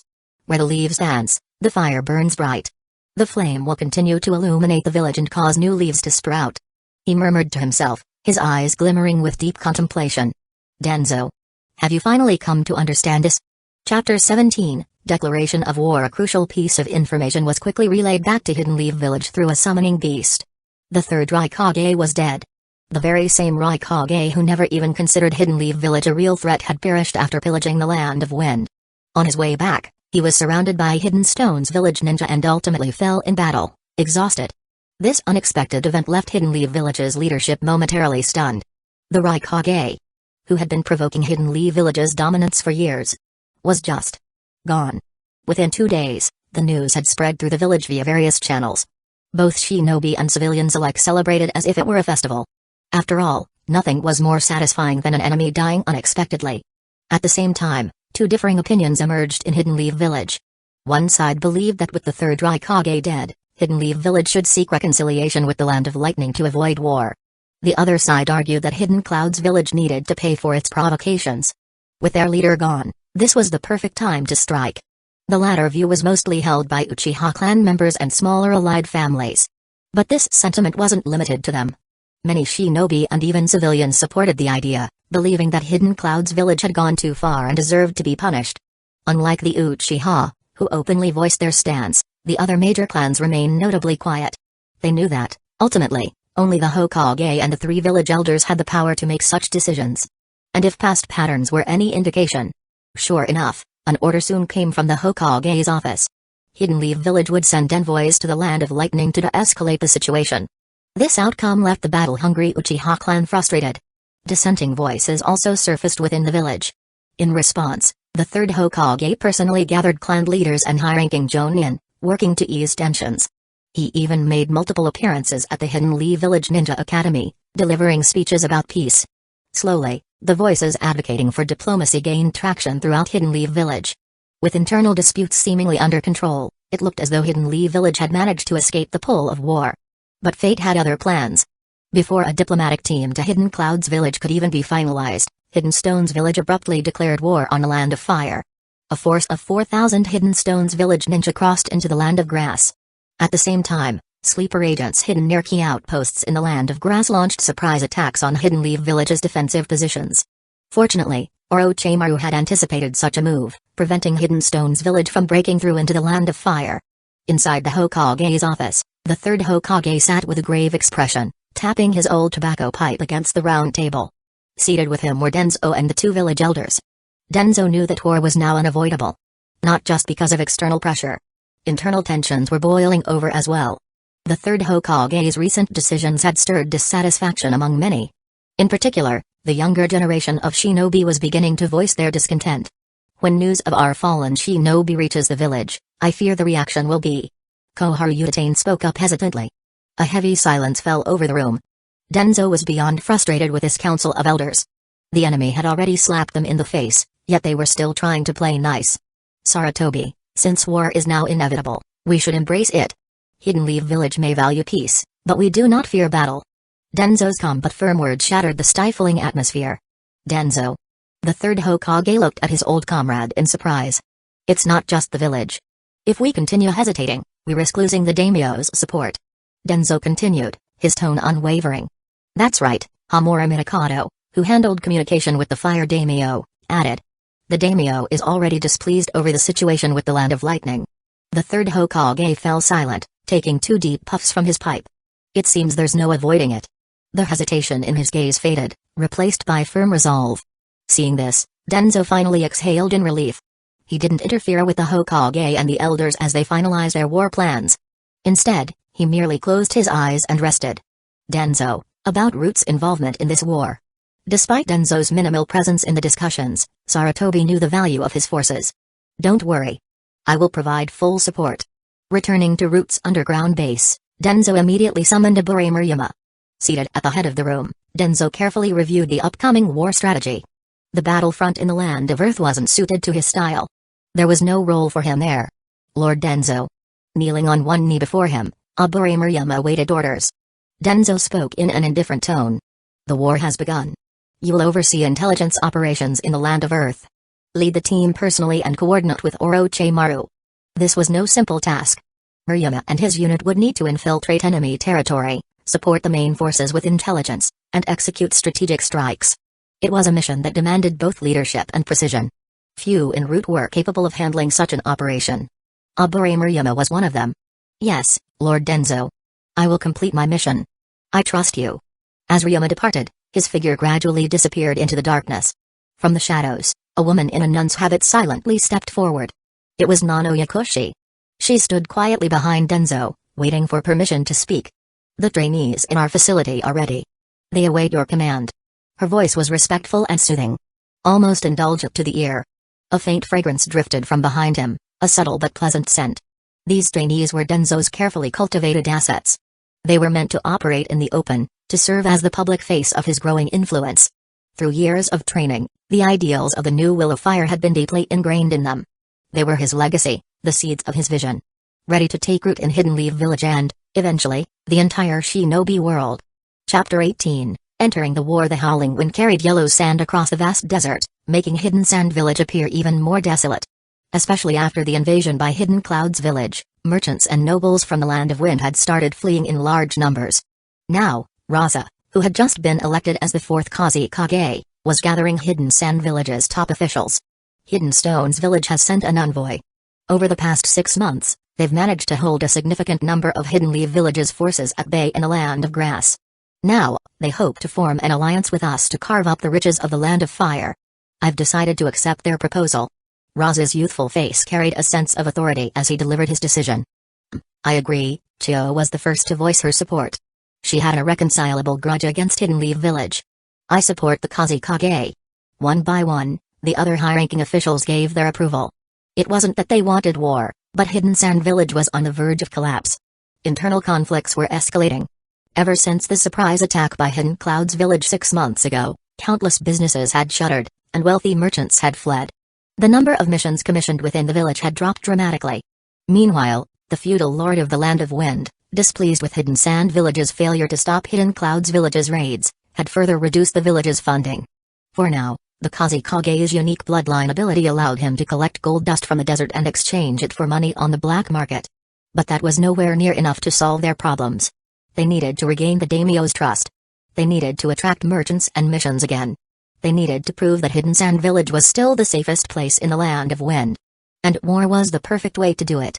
Danzo entered the Hokage's office, holding the latest intelligence report. He had waited half a year for this moment. Is it confirmed?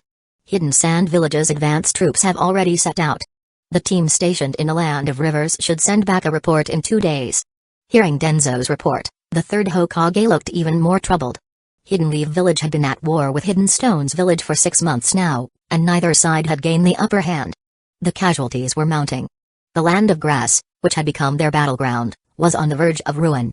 The country's leaders had already fled to foreign lands. Seeing the third Hokage deep in thought, Danzo could guess what was on his mind. Hidden Leaf Village was running out of capable hands. Send Tsunade, Danzo said calmly. She's the best counter against Hidden Sand Village's poison techniques. You know Tsunade's situation. The third Hokage hesitated. He wasn't confident in sending her to the front lines. Then I'll go as well, Danzo said. We need to end this war with Hidden Sand Village as soon as possible. Hidden Clouds Village has refused all peace talks so far. They could join the war at any time. Hidden Leaf Village can't afford to drag this out any longer. The third Hokage took a long drag from his pipe and fell silent for a moment. After staring into Danzo's unwavering gaze for a while, he finally spoke. I'll leave it to you. I'll go make preparations. You handled Tsunade. Danzo restrained his excitement as he slowly left the Hokage's office. He knew that the third Hokage would never let him command an entire force alone. The elders of Hidden Leaf Village, the foundation of Hidden Leaf Village, absolute authority and military might. The price of all that power was a life spent in the shadows. That had been the promise between him and the third Hokage long ago. And now, as he stepped out of the Hokage's office, a beam of sunlight fell on his shoulder. A slight smile appeared on his lips. Humphrey. Sneaky old bastard. A voice interrupted his moment. Show some respect, Kushina. I am an elder of Hidden Leaf Village, Danzo said, his tone laced with reprimand. This wasn't the first time Kushina had confronted him. Ever since Minato had taken his advice and gone to the front lines in the Land of Grass, she had been lurking around the Hokage's office, much to Danzo's irritation. Why did you send Minato to the battlefield? Is it because I offended you last time? Bring him back. I'll apologize if that's what it takes. Kushina fought to suppress her anger, her voice tinged with desperation. Danzo studied her for a moment before speaking solemnly. Kushina, do you understand? You don't deserve Minato. What? Kushina was stunned. Minato is a genius. The battlefield is where he belongs. His growth won't be limited to this village alone.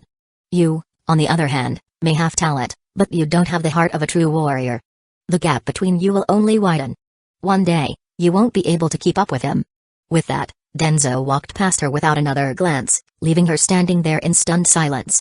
Seeing that she wasn't following him, Danzo let out a small sigh of relief. Finally managed to shake her off. Love-struck fools are terrifying. Danzo returned to the depths of Root's headquarters, where his ever-loyal attendant, Nano Yakushi, silently followed behind him. In front of him, hundreds of kneeling shinobi awaited his orders. These were the seeds he had carefully nurtured since arriving in this world. Most of them were orphans. Now, after years of financial and jutsu support, they had grown into a formidable force. The long night approaches. From this day forward, we stand watch. Until death claims us, we remain. We are the sword in the darkness. We are the roots of Hidden Leaf Village. We are the flames that repel our enemies, the dawn that breaks through the night, The horn that wakes the sleepers, the shield that guards our village. We pledge our lives and honor to you, my lord." The solemn oath resonated through the dimly lit chamber, making the underground space feel almost sacred. Danzo watched in silence. "One day, I will shed this aging body and stand in the light. The will of fire is just words. Unless you have the strength to fight for it. The war has begun. Follow me, all of you." Chapter 19, Farewell, Tsunade. By the time Danzo and his route operatives reached the border of the Land of Rivers, Tsunade had already taken charge of the front lines, arriving ahead of them with dozens of Jonin. She had swiftly secured all strategic outposts, ensuring a smooth transition of command. Reinforcements continued to arrive, bringing supplies and additional personnel. The moment Danzo stepped into the command tent, the ongoing discussion ceased. Every shinobi inside turned to look at him. Tsunade stood up, planting both hands firmly on the table, and spoke in a commanding tone. "Hidden Sand Village will likely launch a full-scale assault soon. I need you, Elder, to hold the eastern defensive line and ensure they don't break through to our rear." All the Jonin in attendance shifted their attention to Danzo. Some looked at him with outright confusion, as if they had no idea who he was. It took whispered explanations from their peers before realization dawned on their faces. "Rest assured, I will carry out my duty," Danzo said, stepping forward at a measured pace before taking an empty seat and closing his eyes, as if to rest. Tsunade shot him a glance, furrowing her brows, but she didn't say anything else. Instead, she resumed outlining the battle strategy. Danzo remained silent for the entirety of the meeting. System, objective, gain the recognition of Senju Tsunade, a key figure in the story. Danzo discreetly observed Tsunade. It had been 3 years since he had last seen her. She had grown even more well-rounded, like a perfectly ripe peach. That temper of hers, though. And her attitude toward him. She clearly despised him. That would be a problem. In the current state of the war, she held significantly more authority than he did. Even among the Jonin, many knew of him by reputation but had never actually seen him in person. The lower-ranked Chunin and Geinin probably didn't even know he existed. Danzo had no interest in direct conflict with Tsunade. In Hidden Leaf Village, his status as an elder gave him leverage over her, but here on the battlefield, she was the commander. Once he arrived at the eastern defensive line with his route operatives, he took time to survey the terrain. To his surprise, Tsunade had actually assigned him a highly strategic location. Hidden Leaf Village had fortified the area over the years, making it an easily defensible position. Additionally, it wasn't too far from the main force. Just an hour's travel. This meant they could coordinate attacks or fall back for reinforcements if needed. Even if their position were to be overrun, Hidden Sand Village wouldn't be able to push straight into the Land of Fire's interior. On the other hand, if Danzo played his cards right, he could lead his forces to threaten the entirety of the Land of Rivers. "Shall I request additional troops?" Yakushi Nano suggested, having sensed that Tsunade didn't particularly favor Danzo. "No need. Abure Muriama's unit needs reinforcements more than we do." Danzo had brought only 10 Jonin with him. The rest were freshly trained Chunin straight out of the route training program. He and Tsunade may not see eye to eye, but she wouldn't deliberately set him up for failure. Sure enough, by the 3rd day, Tsunade had sent a supply of antidotes to their camp. Meanwhile, the Land of Rivers, which had served as a buffer zone, had completely fallen under Hidden Sand Village's control. Without officially declaring war, Hidden Sand Village had already begun small-scale skirmishes. The first casualties in the camp were from poison. Fortunately, with Tsunade overseeing the medical operations, the number of fatalities was kept in check. Without her, the losses would have multiplied exponentially. Her reputation only grew stronger. Danzo also noticed something else. Most of the Hidden Leaf Village Jonin assigned to this front either had ties to the Senju clan or owed Tsunade a personal favor. This gave her near-absolute authority over the camp. The Eastern Front experienced several skirmishes as well, with injured shinobi being sent back to the main camp. However, compared to the primary battlefield, their casualties were minimal. With Yakushi Nano and several root medical ninjas stabilizing the wounded, they managed to keep their forces intact. A key reason for this was that root operatives were stronger than the average Hidden Leaf Village shinobi. Another reason was Danzo's strict operational protocols. If a mission was deemed impossible, a squad could vote to abandon it and retreat. If an ally's distress signal was received, the priority was rescue. In essence, survival came first. With coordinated teamwork and superior individual capabilities, their casualty rate remained extremely low. Hidden Sand Village soon noticed the unusual situation on the Eastern Front. Their forces suffered significantly higher casualties in that sector, with few surviving encounters unscathed. Inside the Hidden Sand Village war camp, the 4th Kazekage, Raza, had been secretly observing the front lines for 2 days. Danzo. That old bastard is still alive? Chio muttered in her raspy voice when she received the latest intelligence. Danzo. Raza raised an eyebrow. We crossed paths a few times in the last war. A sinister old schemer. He's probably in his 50s by now, but he's still a formidable opponent. He's not worth worrying about. Keep pressing Hidden Lee Village's main force. Once our reinforcements arrive, we'll crush them in one decisive strike. Raza exuded confidence. Ever since Hidden Sand Village had launched its offensive, Hidden Stones Village had already sent them 2 batches of supplies. Moreover, Hidden Stones Village was intensifying its assault on the Grass Country front, ensuring that Hidden Lee Village remained stretched thin. That was why Raza had come to the battlefield in person. Hidden Stones Village had effectively drawn away Hidden Lee Village's attention. Now, all he had to do was commit Hidden Sand Village's full might and break through the Land of Fire's defenses. Once he set foot in Fire Country territory, even the Wind Daimyo would be forced to acknowledge his power. And when that happened, he would become the most revered Kazekage in history. Chapter 20, Clash. A thunderous explosion erupted from the trap behind them. In the dense forests of the Land of Rivers, where 2 opposing forces clashed, a trio of Hidden Lee Village shinobi had been fleeing at full speed. Until one of them suddenly stopped. You two, keep going. I'll hold them off. Without hesitation, he turned and rushed toward the explosion. Akitsu. The 2 remaining shinobi from Root spoke with heavy voices, but they didn't stop. Originally, their mission had been simple reconnaissance, a routine advance to gather intelligence. But they had never expected to run into 2 Hidden Sand Village Jonin. Abandoning the mission was an easy decision. They immediately retreated at full speed. But the Hidden Sand Village shinobi weren't about to let their prey escape so easily. Despite the traps set along their route, the pursuers pressed on relentlessly. The difference in strength was clear, and the traps alone weren't enough to shake them off. Not long after, another explosion echoed from behind them. But the sound died down just as quickly. They knew. Akitsu was dead. Swallowing their grief, the remaining 2 pushed forward, their expressions grim. Half an hour later. Swish, swish, swish. A barrage of shuriken embedded themselves into the trees ahead, cutting off their path. The 2 shinobi leapt down from the branches, choosing a relatively open space to make their stand. Back to back, they took defensive positions, scanning their surroundings. Looks like we won't be making it back. Yeah. I know. A brief exchange. No hesitation, no fear. Only quiet determination in their eyes as they braced for the inevitable. High above, perched on a thick tree branch, a sinister voice rang out, laced with sadistic glee. Well, well. You little rats actually made us chase you this far. And you even wrecked my puppet. I'm going to carve you up. Piece by piece. Okura, focus. Another voice came from a nearby tree. Calmer, more composed.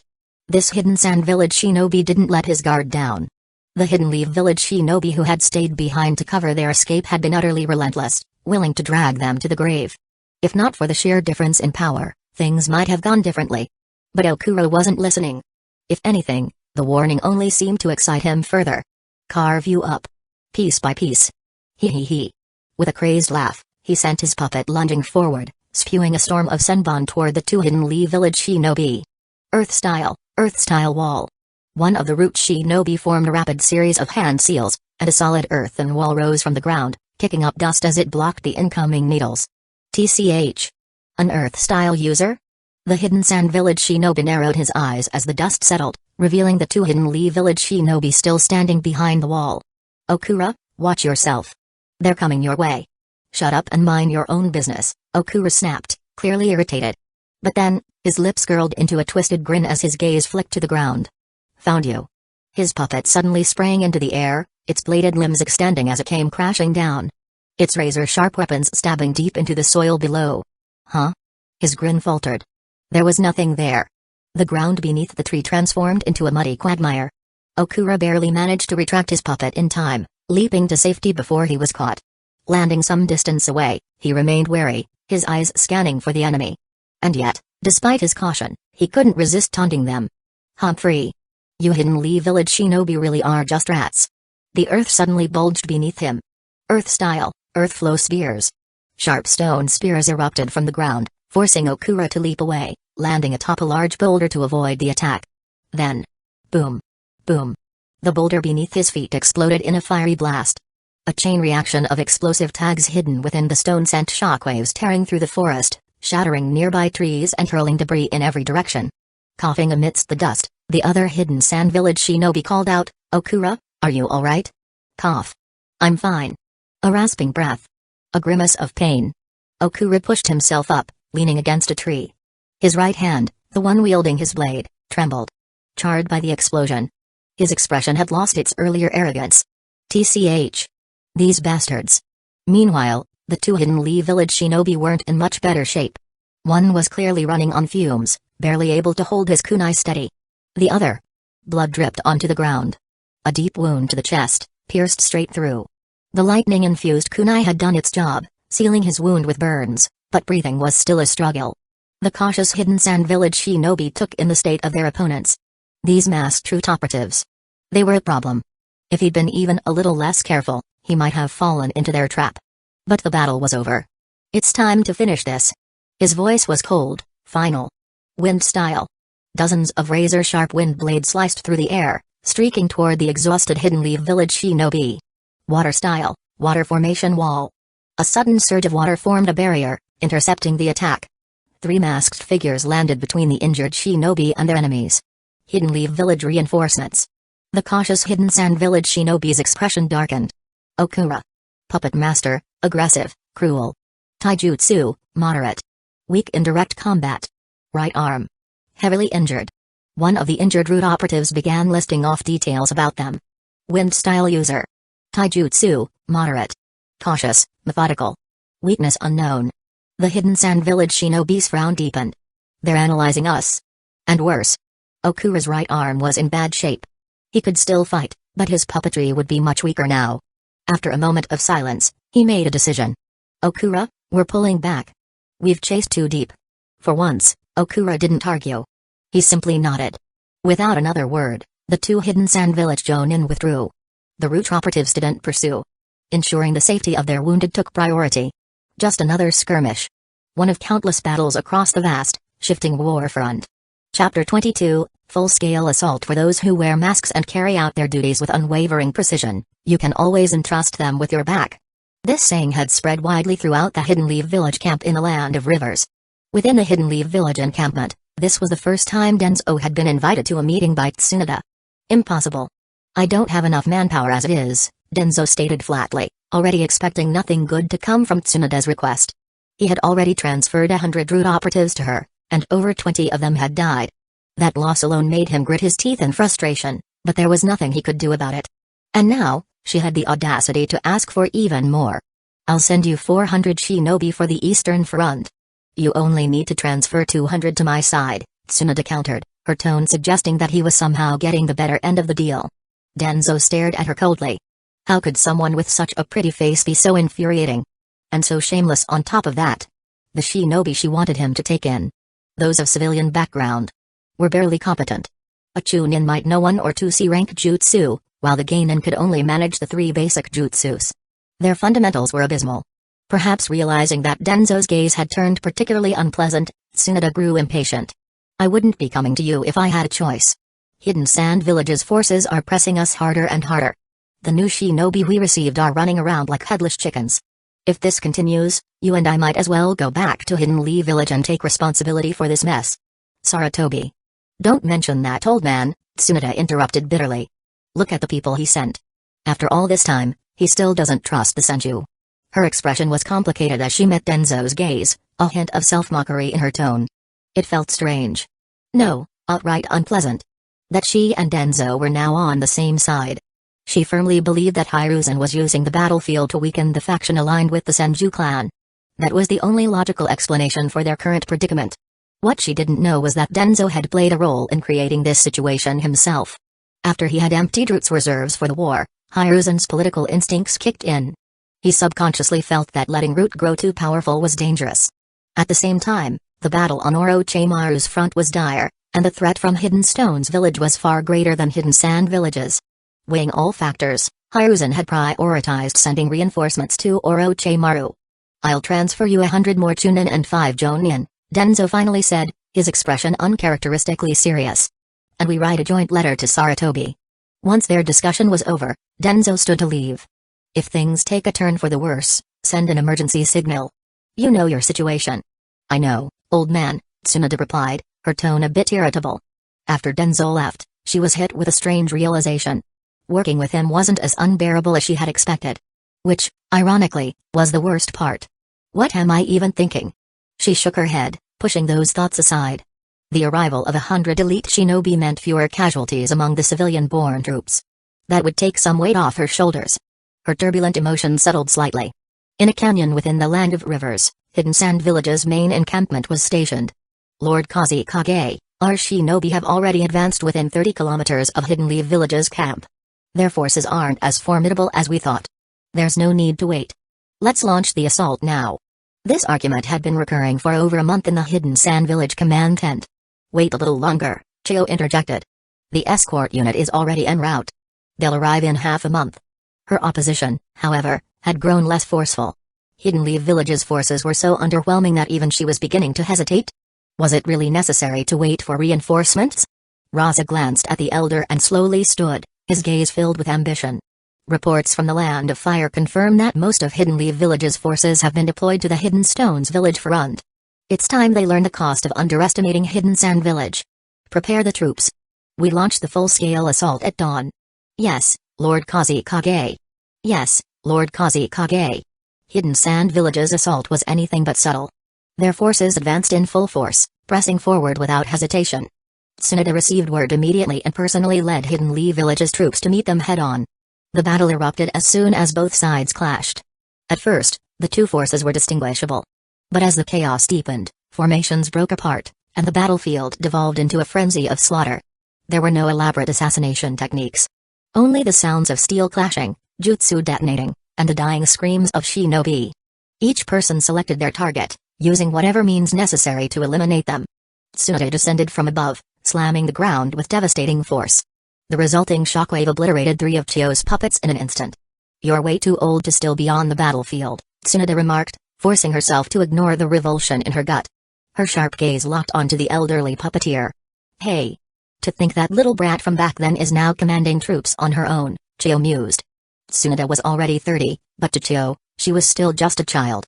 Strange markings adorned Tsunade's face, and her chakra reserves were immense. It was clear she was using a secret technique. Chio immediately grew wary. With a flick of her hands, more than a dozen puppets emerged around her. Both women were high-ranking commanders and widely recognized as Kage-level combatants. The surrounding shinobi instinctively backed away, unwilling to be caught in the crossfire. Tsunade made the first move, dashing toward Chio with incredible speed. 2 puppets lunged to intercept her. But the moment they got close, she shattered them effortlessly. Boom! The puppet fragments exploded on impact, releasing a thick cloud of purple poison gas. Grass and vegetation withered instantly upon contact. A dark figure burst from the mist. Tsunade, completely unaffected, rocketing toward Chio like a cannonball. Boom! A massive impact cratered the earth in a spiderweb pattern. Such a troublesome opponent, Chio muttered, using her puppets to yank herself away from the impact zone. Watching Tsunade charge at her again, she swiftly maneuvered her puppets to maintain distance. Tsunade's abilities were a terrible match-up for her. Her puppets and poisons had little effect, and her aging body was in no shape for close combat. Though their fight appeared even on the surface, Chio was being relentlessly pushed back. She had already lost several puppets. The chase led them toward the battlefield's edge. Chio steadied herself after being blasted away by the shockwave. Tsunade clicked her tongue in frustration. I told you. When you reach this age, you should be enjoying retirement. Away from the blood-soaked battlefield, she finally exhaled. Cough, cough. I really am getting old, Chio muttered, dusting off her robes. Youngsters these days have no respect for their elders. Then, her gaze sharpened. For Hidden Sand Village, I cannot let you leave this place alive. With a wave of her hands, over 20 new puppets appeared. Tsunade smirked. Good. I was thinking the same thing. And with that, she charged once more. Chapter 21, The Belief of Root. Danzo-sama. Inside Danzo's tent, Yakushi Nano hesitated before speaking. What is it? Just say it. Danzo's rare display of curiosity was evident. There's a young one who wishes to see you. A hint of sorrow flickered beneath her calm expression. Danzo set down the intelligence report in his hand. The atmosphere grew heavy as he followed Nano to the medical tent. In a bed separated from the others lay a girl, her upper body wrapped in bandages. Her mask had been placed beside her, revealing a pale, youthful face drained of all color. On the way there, Danzo had already learned of her condition. The prolonged exposure to lightning-style chakra had cooked her insides. Even though she was a lightning-style user herself, her organs were almost beyond saving. The only reason she was still alive was due to medication and Nano's medical ninjutsu keeping her going. Danzo-sama? Her voice was uncertain, trembling with emotion. I'm here.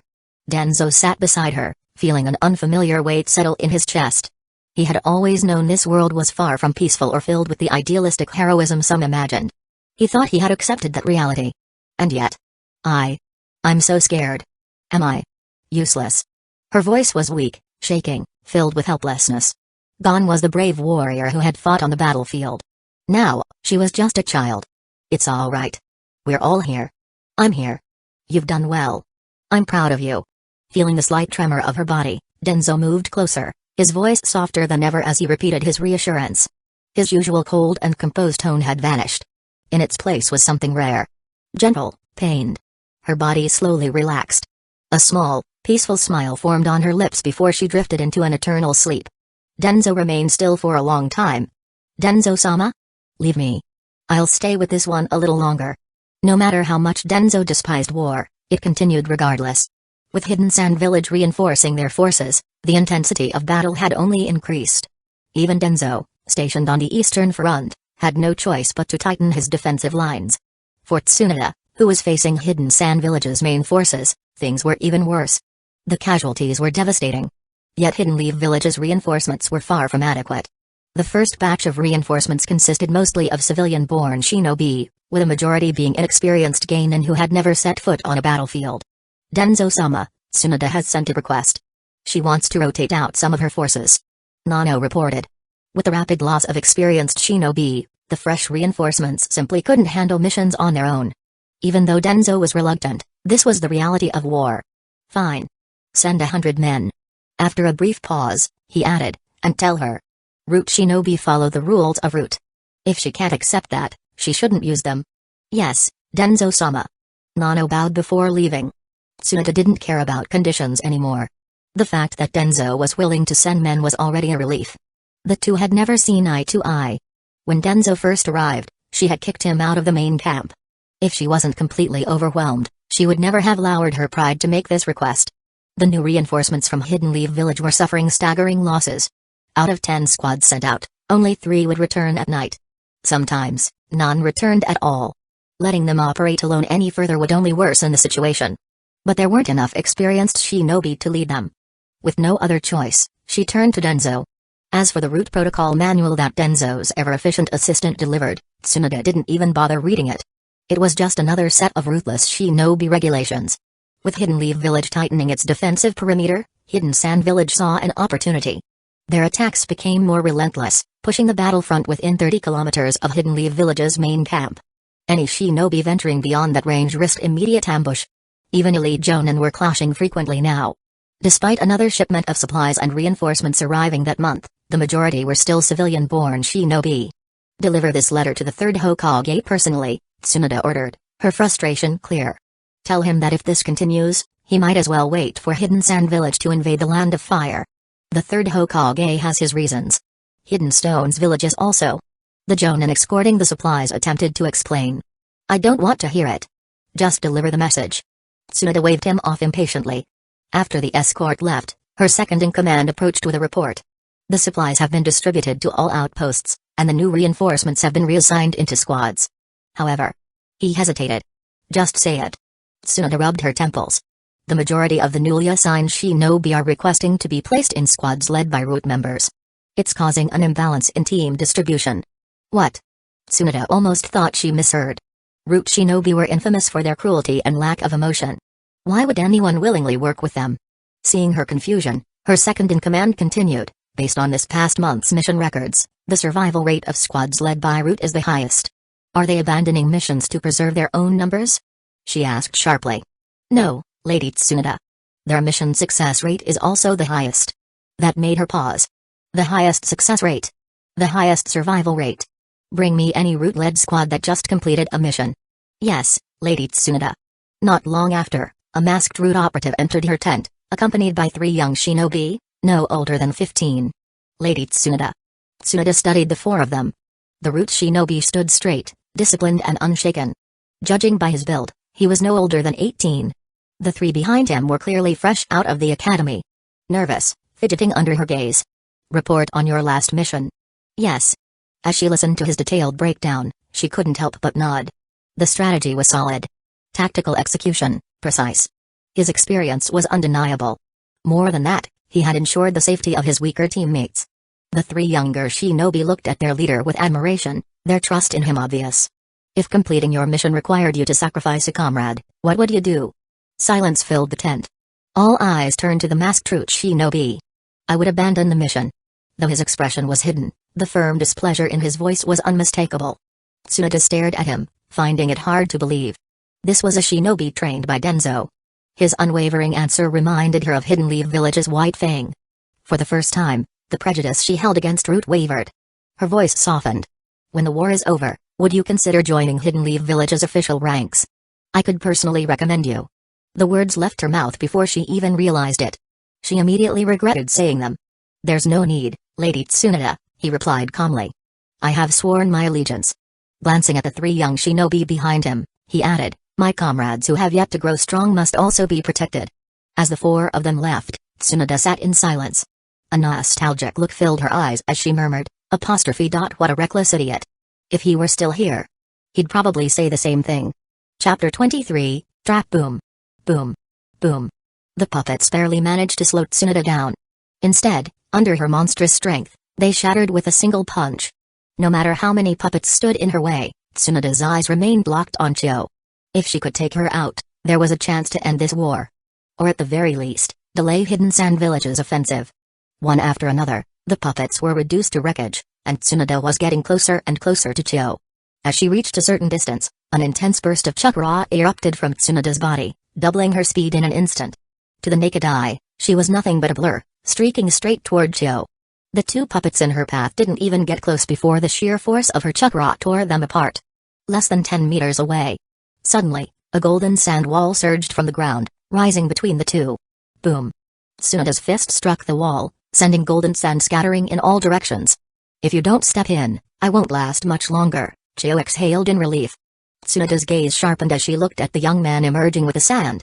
She knew exactly what that golden sand meant. I didn't expect the fourth Kusagakure to sneak onto the battlefield. Is Hidden Sand Village ready to change leaders so soon? Humphrey, Sharp Tongue? I'd love to invite Hidden Leaf Village's princess to Hidden Sand Village as our honored guest. Masses of golden sand began surging from the ground, moving as if alive, attempting to swallow Tsunade whole. Only an idiot wouldn't realize this was a trap. Tsunade immediately retreated. You think you can just leave? The fourth Kusagakure's voice rang out as he shouted, magnet style. A massive amount of golden sand, long buried underground, erupted in front of Tsunade, cutting off her escape. Within the flowing sands, puppets lurked like fish in water, swiftly closing in on her. Damn it. Tsunade's expression grew heavier. Since escaping was no longer an option, there was only one choice. With a sudden burst of chakra from her feet, she launched herself toward the fourth Kusagakure. Stop struggling. This gift has been prepared just for you. Magnet style, sand shield. Raza taunted her even as his hands continued forming seals. Boom. Tsunade's punch shattered the shield, blasting a hole right through it as she charged forward. Raza's eye twitched at the sight, immediately abandoning the idea of direct combat. Enjoy playing with the sand. With that, he sank into the golden sands beneath him. Tsunade leaped into the air and stomped down at the spot where Raza had disappeared. The sheer force of the impact sent sand spraying in all directions. But there was nothing underneath. Instead, the surrounding sand began surging toward her like a tidal wave. From within the flowing sand, puppets lurked, ready to strike at any moment. After over 10 minutes of intense battle, Tsunade's clothes were torn in places, making her look a little worse for wear. At first, her abilities gave her an overwhelming advantage over Chio's puppets. But now, the fourth Kusagakure's Kekkei Genkai completely countered her taijutsu. With Chio's expertise in puppetry added to the mix, Tsunade was facing suppression on all fronts. If not for her yin seal accelerating her healing, she would have fallen already. The battlefield, filled with golden sand and shaped by the fourth Kusagakure's abilities, was an absolute nightmare for a taijutsu user. Every time she attempted to break free, she encountered massive resistance. Worse, the sand seemed to follow her movements, making escape nearly impossible. Magnet style, sand binding coffin. A massive wave of sand converged into a serpent-like form, lunging at Tsunade from above. She backflipped to dodge, but the mist strike shattered against the ground, forming countless tendrils that lashed out in all directions. One of them wrapped around her leg midair. Got you. The fourth Kusagakure smirked from the shadows. Within the exploding sand cloud, two insect-shaped puppets gleamed with razor-sharp blades, racing up the sand tendril to impale Tsunade. At that critical moment. Wind style, vacuum wave. A transparent blast of compressed air, sharp as a blade, sliced through the puppets and sand tendril from above. Tsunade landed safely, breathing heavily. If those blades had struck her, even with her healing, she wouldn't have escaped unscathed. Are you alright? Danzo appeared in front of her, scanning the battlefield with wary eyes. When he arrived, Tsunade was nowhere to be seen, forcing him to search for her. He knew all too well about her fatal weakness. Tsunade steadied her breath and glanced at Danzo. I'm fine. We need to get out of here. Fast.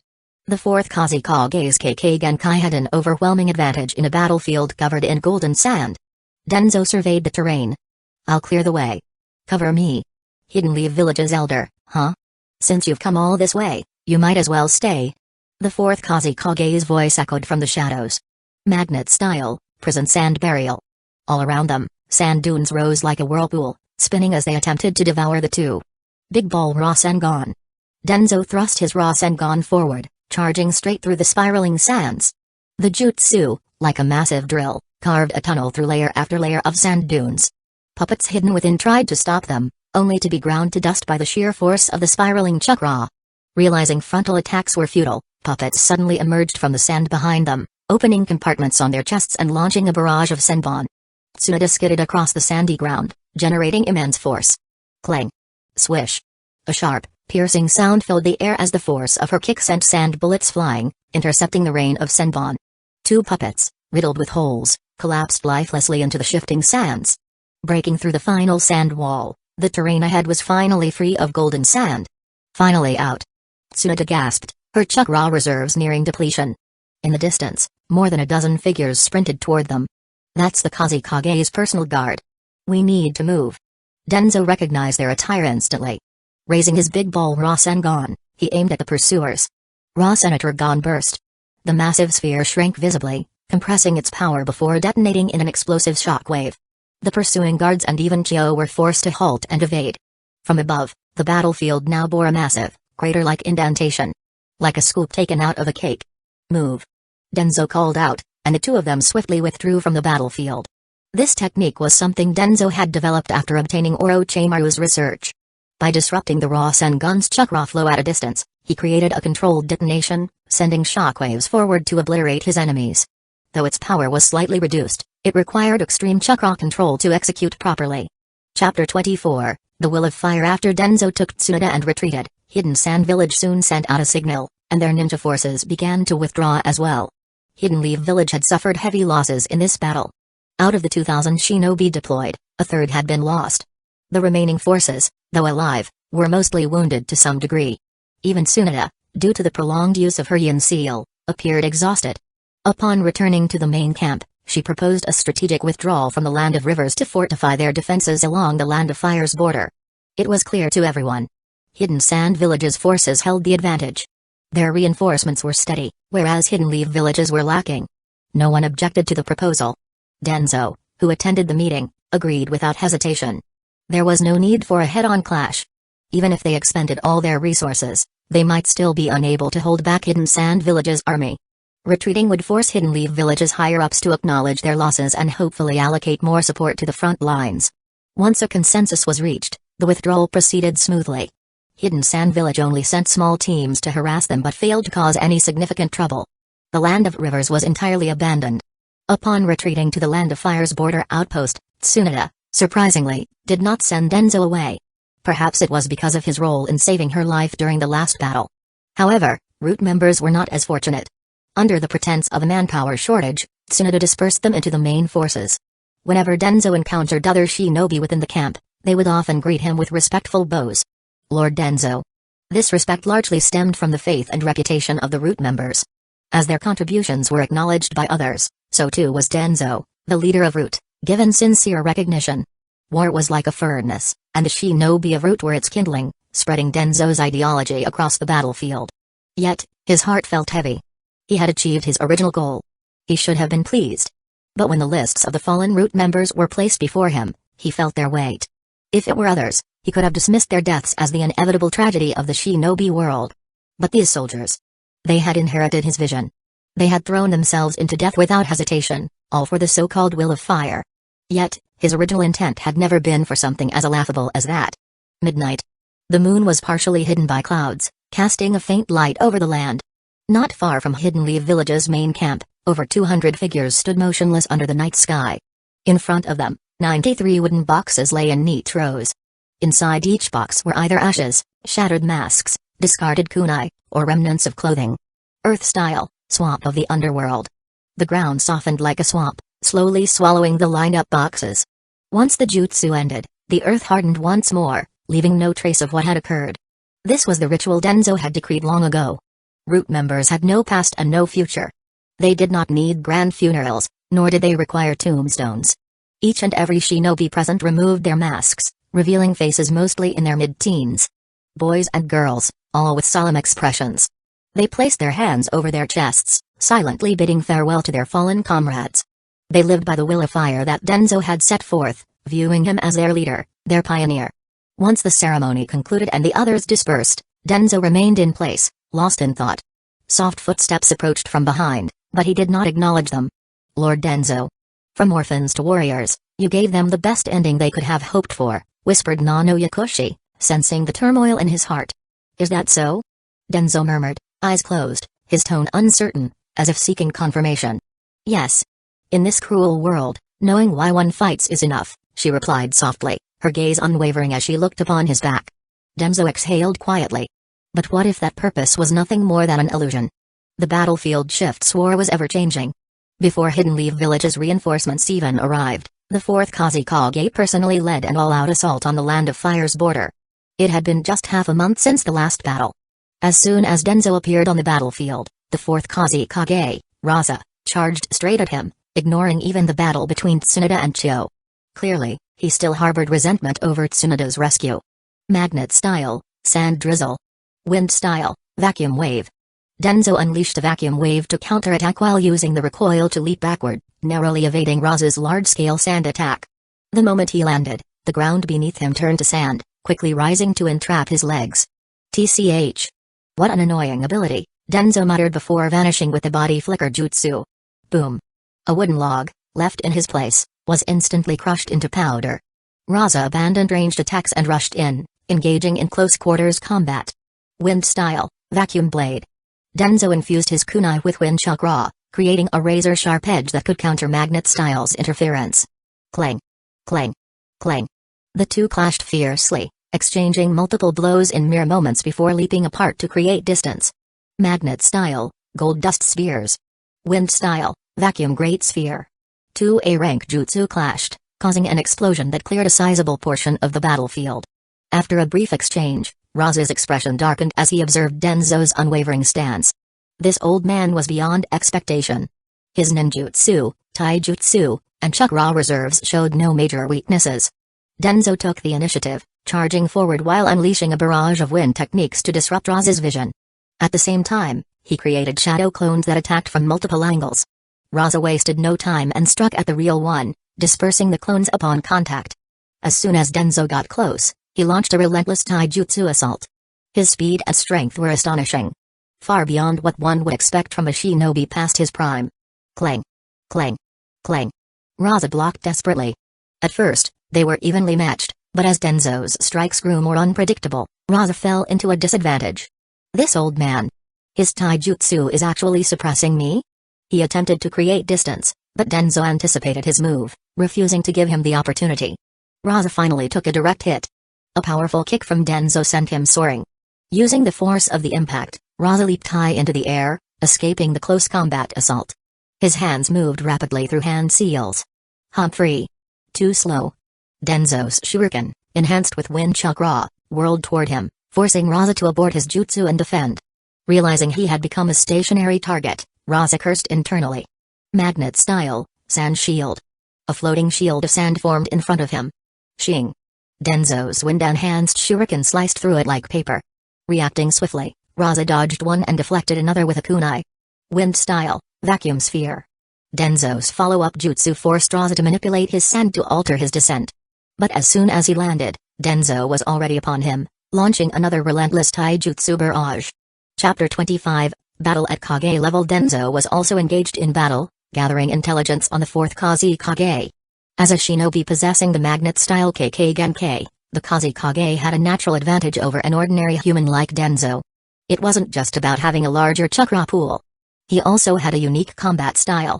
However, precisely because of this, he had become overly reliant on his magnet style. While his ninjutsu was indeed superior to Danzo's, his taijutsu and battle experience were clear weaknesses. It didn't take long for Danzo to pick up on this. Maintaining an aggressive tempo, Danzo refused to give the 4th Kusagakure any breathing room. He leveraged his taijutsu and extensive combat experience to control the flow of their battle. The two clashed at high speed across the battlefield, moving so fast that the surrounding shinobi could only see flickering after images. Only elite jonin were able to track their attacks and defenses. The Kusagakure was on the defensive for most of the fight, struggling to withstand Danzo's relentless assault. Once again, he failed to disengage from the battle. This can't go on.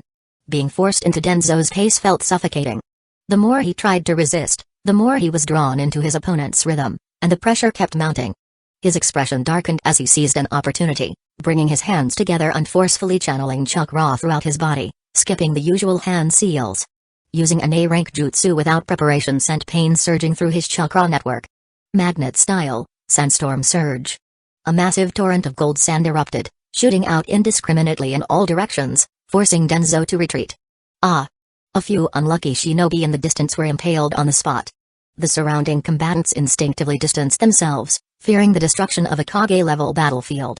As the sandstorm subsided, the Kusagakure had barely caught his breath when he saw 3 Danzo figures charging at him from different directions. Sensing the grains of sand in the air, he quickly confirmed. They were all real bodies, not clones. Using shadow clones just to get close. A foolish choice. I won't give you another chance. Though incredibly useful, the shadow clone jutsu divided the user's chakra equally among the clones, making it a technique most shinobi used sparingly. Taking a deep breath to steady his slightly disrupted chakra, the Kusagakure formed hand seals with blinding speed. Magnet style, quicksand waterfall. A massive wave of gold sand surged from the ground like a tidal wave, crashing toward the 3 Danzos.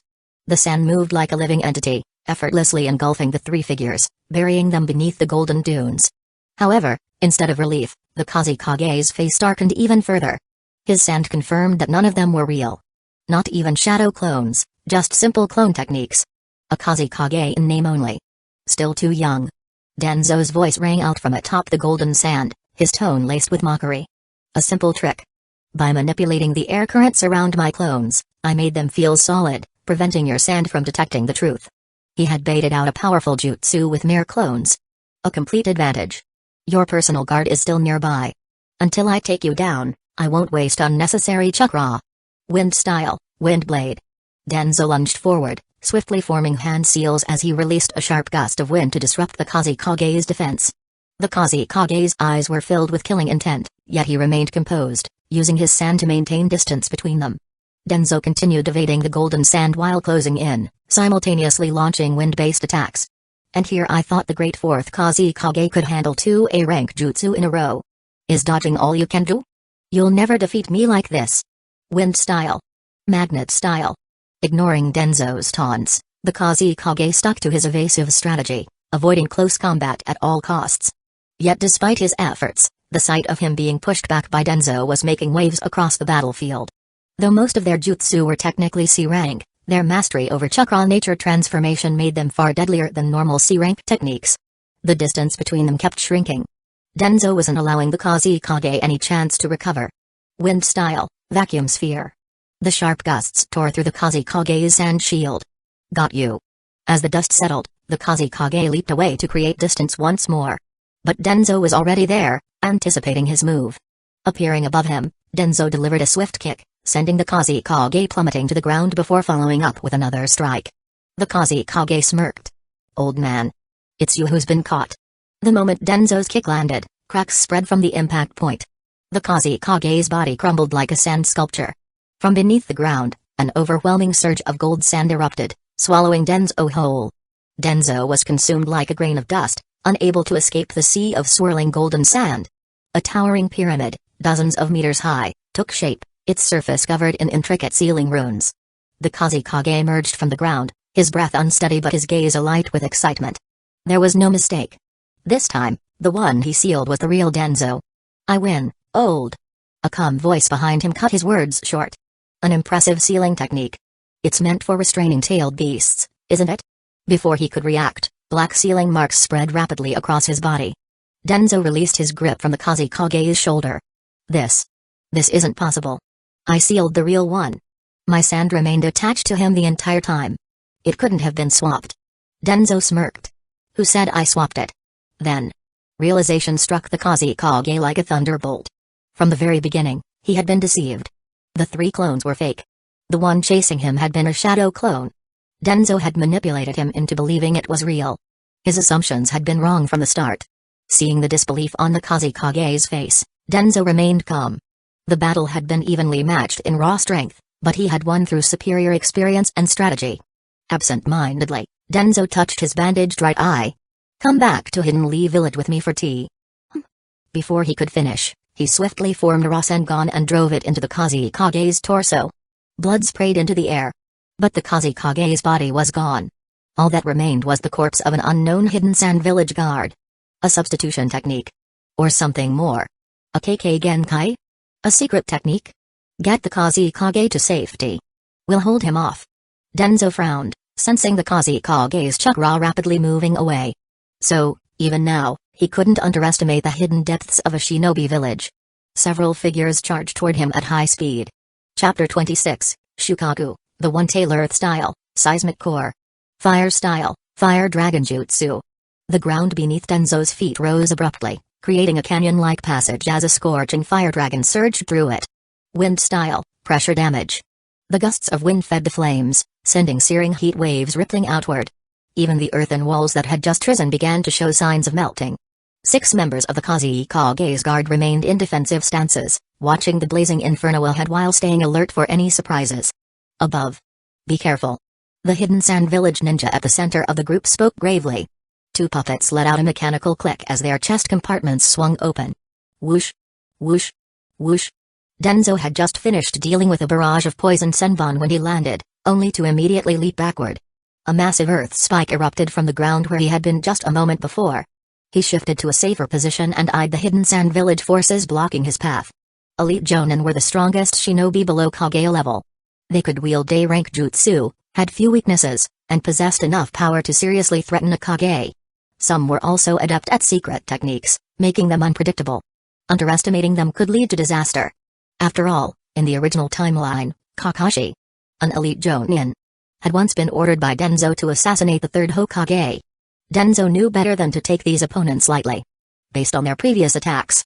6 elite Jonin. 3 specializing in elemental ninjutsu, 1 sensory ninja, 1 puppeteer. That leaves 1 more unaccounted for. A Genjutsu user. The scenery around him began to shift. The sky darkened, and a full moon slowly rose over the battlefield. The surroundings transformed into a dimly lit desert, with distant wolf howls echoing through the eerie silence. The hidden sand village shinobi before him vanished, leaving behind nothing but an empty wasteland. Not bad. A secret technique capable of manipulating all 5 senses. But it's still a notch below the Kurama clan's illusions. Danzo's Sharingan reflected the moonlight, and the illusion shattered like a broken mirror. One of the Kusagakure's guards clutched his head in agony, dropping to one knee from the backlash of the disrupted Genjutsu. Quite a handy ability. No wonder Orochimaru desires it so much. Eliminating 1 elite Jonin in an instant, Danzo couldn't help but sigh in appreciation. Lord Danzo. 5 masked Anbu materialized beside him. Take them down. Yes, sir. The Anbu squad charged at the Kusagakure's guard without hesitation. A chaotic melee erupted. Although the Kusagakure's guard held a slight advantage over the 5 Anbu, they remained cautious of Danzo, who had yet to truly engage in the battle. Seizing the opportunity, Danzo targeted the weakest among them. The sensory ninja. The remaining guards attempted to aid their comrade, but the Anbu intercepted them. With Danzo joining the fray, the battle quickly tilted in his favor. Within 10 minutes, it was over. Victory will ultimately belong to Hidden Sand Village. The guard's body uttered its final words before his eyes went lifeless and his body collapsed. The sealing technique in his brain activated, instantly destroying his mind. Blood and gray matter leaked from his orifices. How troublesome. Danzo shook his head as he looked at the corpse. Despite sealing his chakra, the guard still found a way to kill himself, taking all valuable intelligence with him. Meanwhile, the Kazekage himself had vanished. He was likely hiding somewhere, attempting to break the seal that bound him.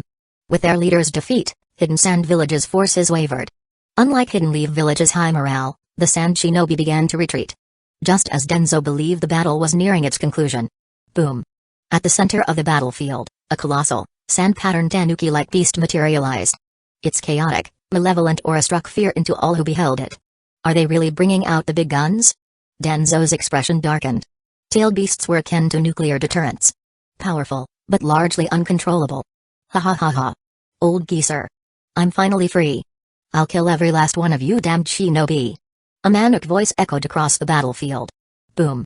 Boom. Boom. 3 massive wind bullets exploded upon impact, obliterating everything in their path. Each attack rivaled a knee-rank jutsu in sheer destructive power. Danzo scowled. The chakra he sensed within the one tail was overwhelming. His own reserves were laughably small in comparison. As he watched Shukaku rampage toward Hidden Leaf Village's main camp, Danzo clenched his teeth. Go assist Tsunade. He ordered before sprinting toward the beast. You damn bugs. Taste my power. Drilling air bullet. Boom. Boom. A group of jonin attempting to stop Shukaku vanished in a series of violent explosions. Ha ha ha. More. More. Shukaku cackled with glee, watching the shinobi scatter. As his mouth opened, chakra rapidly gathered for another attack. Summoning jutsu. Baku. Wind style, vacuum great sphere. Danzo executed a technique straight from the original timeline. A monstrous, tiger-bodied, elephant-headed creature materialized. Its gaping maw unleashed a ferocious gust, amplifying the power of the vacuum great sphere technique. The attack struck Shukaku head-on. When the dust settled, the one-tail's surface had been shaved away, and one of its arms had vanished completely. Arg! You damn bug! Its furious roar shook the battlefield. It's Denzo-sama. Denzo-sama is here. Cries of relief and admiration spread among the Hidden Leaf Village forces. All Hidden Leaf Village shinobi below jonin rank. Evacuate the battlefield and retreat to the camp. Danzo's voice, carried by the wind, reached every corner of the battlefield. Standing atop Baku's head, he observed the one-tail's body regenerating rapidly. Just now, Shukaku had instinctively shielded its head. The Jinchuriki must be inside its head. Danzo understood that the monstrous form outside was merely a manifestation of chakra. The true one-tail remained sealed within its host. Baku. Once more, the creature's maw opened wide, this time generating an intense suction force. Shukaku staggered, its enormous claws digging into the ground to resist the pull. Sand, debris, trees, and even unfortunate shinobi were sucked into Baku's mouth. For a moment, the massive beast found itself restrained. And that moment was all Danzo needed. Chapter 27, Pursuit. As the Baku's immense suction held Shukaku in place, Danzo swiftly moved to the side, circling in a wide arc to get behind the tailed beast. He gathered chakra in his hands, seizing the moment while Shukaku was immobilized. Leaping onto its back, he dashed toward its head. Insect. A furious roar erupted from Shukaku. The massive beast gave up resisting the suction force and collapsed onto the ground. This sudden move exposed Danzo to the powerful pull of the Baku as well. Ugh! The whistling wind howled past his ears. Danzo staggered, nearly getting swept away. His clothes and hair were tugged violently in one direction. He crouched low, struggling to maintain control and avoid being sucked in. Damn it! He channeled more chakra into his feet, attempting to move to Shukaku's side to escape the suction. Die, insect! Shukaku, now lying prone, was slowly being dragged by the powerful suction, but its massive sand-formed arm still reached out to crush Danzo. With no other choice, Danzo leaped away to dodge, but as soon as he lost his footing, the suction force pulled him toward the Baku at an alarming speed. Adjusting his body midair, Danzo shouted, "Baku! Moo!" The Baku abruptly switched from suction to exhalation. A tremendous push surged through Danzo, launching him straight toward Shukaku. He quickly gathered chakra in his hands. Big Ball Rasengan. Still unsteady from the sudden shift, Shukaku gave up on dodging and instead raised both arms to shield its head. Danzo slammed the Big Ball Rasengan into Shukaku's arms, grinding through the sand limbs before crashing onto its head. Big Ball Rasengan, detonation. The Rasengan deflated like a punctured balloon, but the unleashed force poured directly into Shukaku's body. The attack completed, Danzo immediately jumped back to gain distance. He watched closely. Shukaku remained motionless, standing stiffly as grains of sand crumbled from its form. Anticipation welled up in his heart. If he could kill the Jinchuriki within, the tailed beast would perish as well, requiring years to reform its chakra before it could revive. Did it work? Danzo's hopes were quickly dashed. As the sand on Shukaku's head withered away, it revealed a meditating monk, encased within a spherical barrier. This sealing barrier. It wasn't Shukaku's power but rather the Jinchuriki's own. The barrier began to dissipate, and with nothing left to restrain it, Shukaku's chakra surged forth once more. The sand that had crumbled away now regained its vitality, swiftly enveloping the monk again. Shukaku's eroded body also regenerated at an alarming rate. Arg! Damn insect! I'll grind you to dust, piece by piece. Shukaku's enraged bellow made Danzo frown. Even his strongest technique hadn't been enough to end it. More than half of his chakra was already spent. As for his sealing jutsu, they worked well against Jinchuriki before they fully transformed. But against this oversized tanuki, Danzo began considering retreat. Just as Shukaku stepped forward to attack, it suddenly halted. No. The beast roared before stiffly turning around. Chakra began to gather at its mouth, aimed not at Danzo, but at the Hidden Leaf village base camp. No, it's the Jinchuriki controlling it. Danzo quickly formed hand seals. Wind style, air bullets. Several wind bullets struck Shukaku, creating a few shallow pits in its sand body, which smoothed out within seconds. Big Tanuki, did that hurt? Want me to hit you again? Damn you. Damn you. I'll kill you. Shukaku abandoned its tailed beast ball, its body still somewhat stiff, and instead turned toward the Baku. Danzo's eyes lit up as he continued taunting it. Big Tanuki, stop acting tough. If it weren't for that old monk, I'd have already sent you to reincarnate. But then again, you are the weakest of the tailed beasts. Even if a human kills you, it's not that shameful. Kill you. Kill you. I'll tear you apart piece by piece, you wretched human. Seeing that Shukaku's movements were growing more fluid and its aura was becoming even wilder, Danzo knew it was time to leave. He released the summoning technique, dispelling the Baku, and immediately bolted in the direction of the retreating Hidden Sand Village forces. Boom. Boom. Explosions of air bullets erupted behind him, their shockwaves battering him relentlessly. Danzo stopped conserving chakra and sped up his escape. After running 10 kilometers in one go. 1 kilometer behind him, Shukaku had completely lost its sanity, radiating a violently chaotic aura. The massive beast rampaged forward, annihilating everything in its path. Damn it. Until I get stronger, I'm never messing with one of these things again. But no matter how fast he ran, he couldn't shake the feeling that something had locked onto him. Sensing the beast getting closer, a chill ran down Danzo's spine. Then, in the distance, he spotted a Hidden Sand Village squad.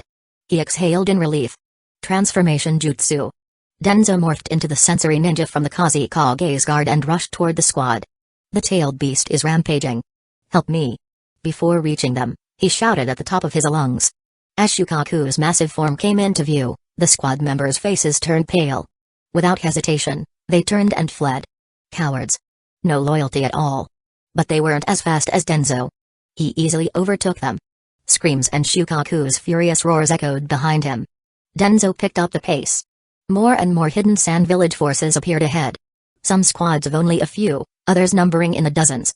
Each time he encountered one, he called for aid, but their reactions were all the same. Turning to flee. And since they were slower than the tailed beast, their fate was predictable.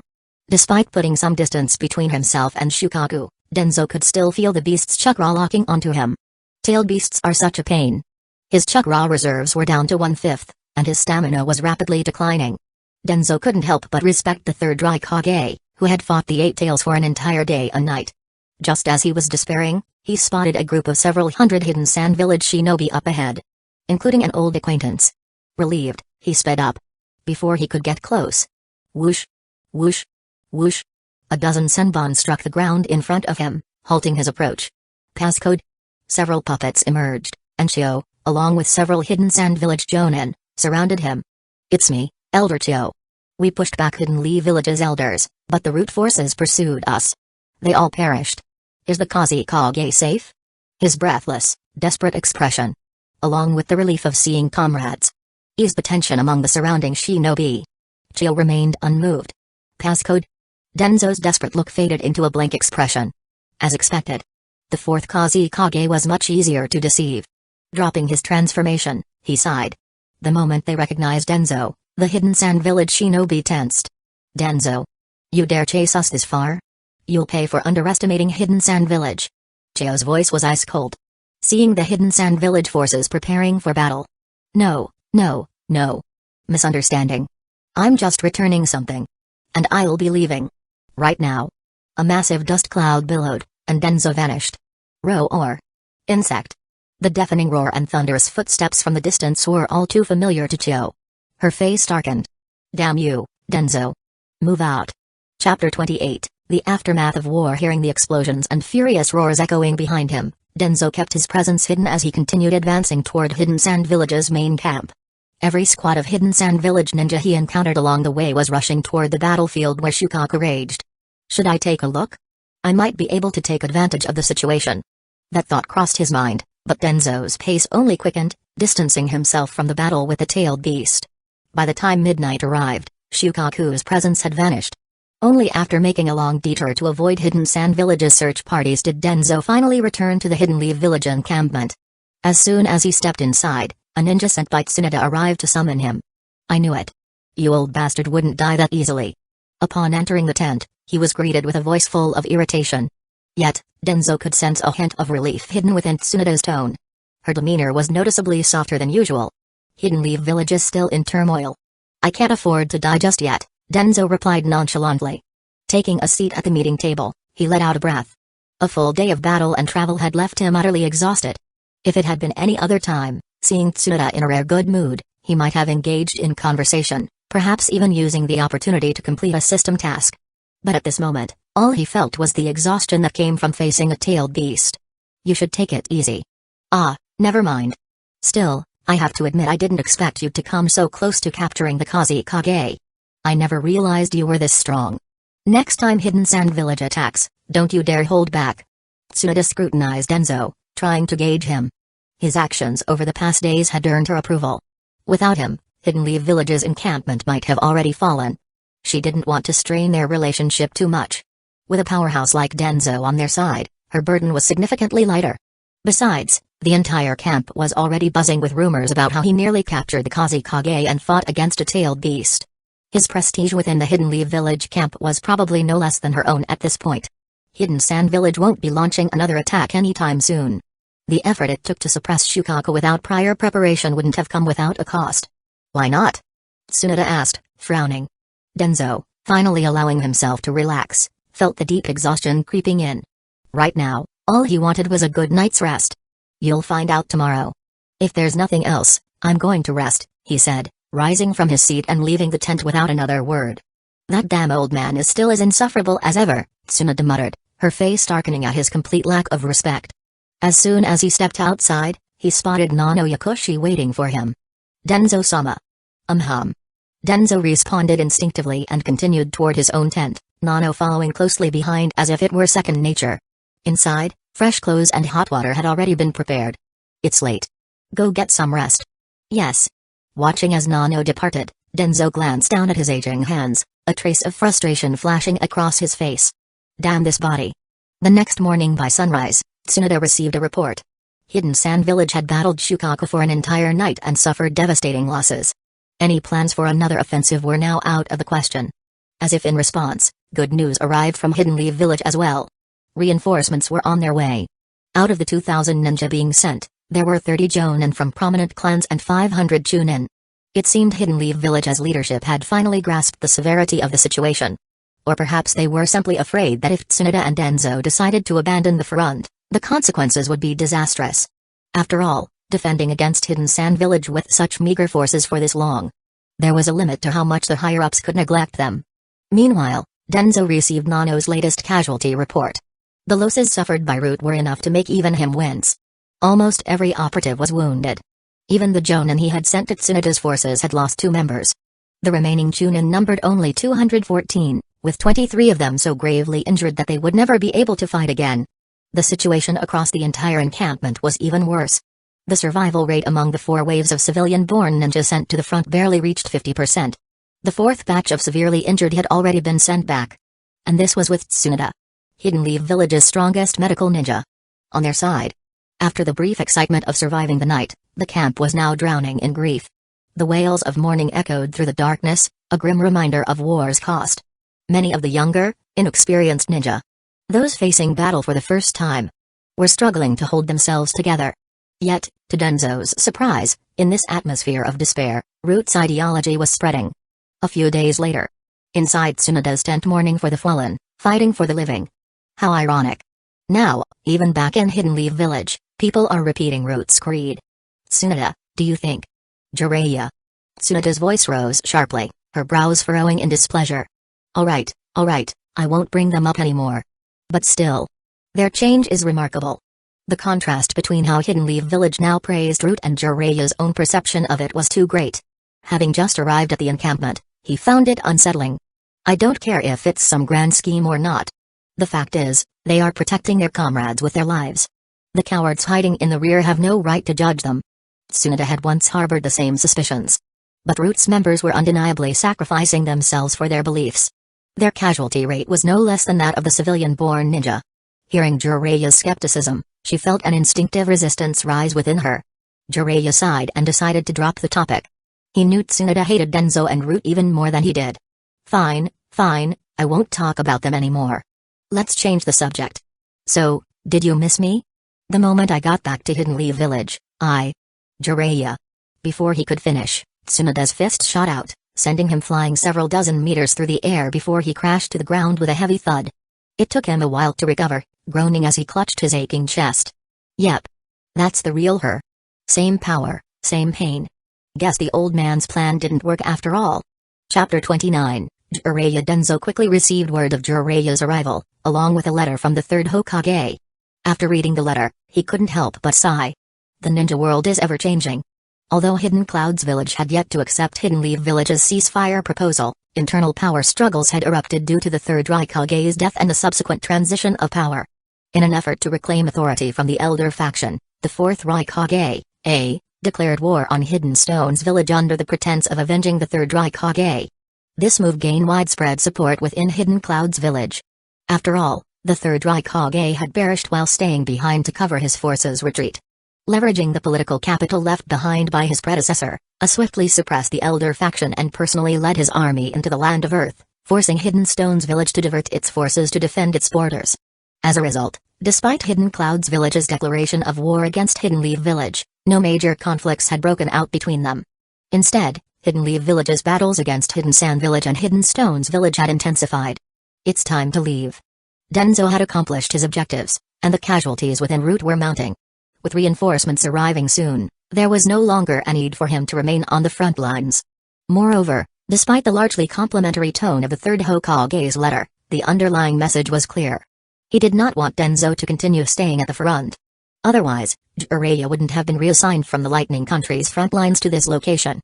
Danzo-sama, Lady Tsunoda requests your presence, said Nano Yakushi, bowing respectfully as she entered. Danzo nodded. You will accompany me? Yes, sir. Tsunoda's tent. Inside Tsunoda's tent, Danzo saw Jiraiya for the first time. Ding. Please obtain the acknowledgement of key storyline character Jiraiya. Once everyone had gathered, Tsunoda spoke.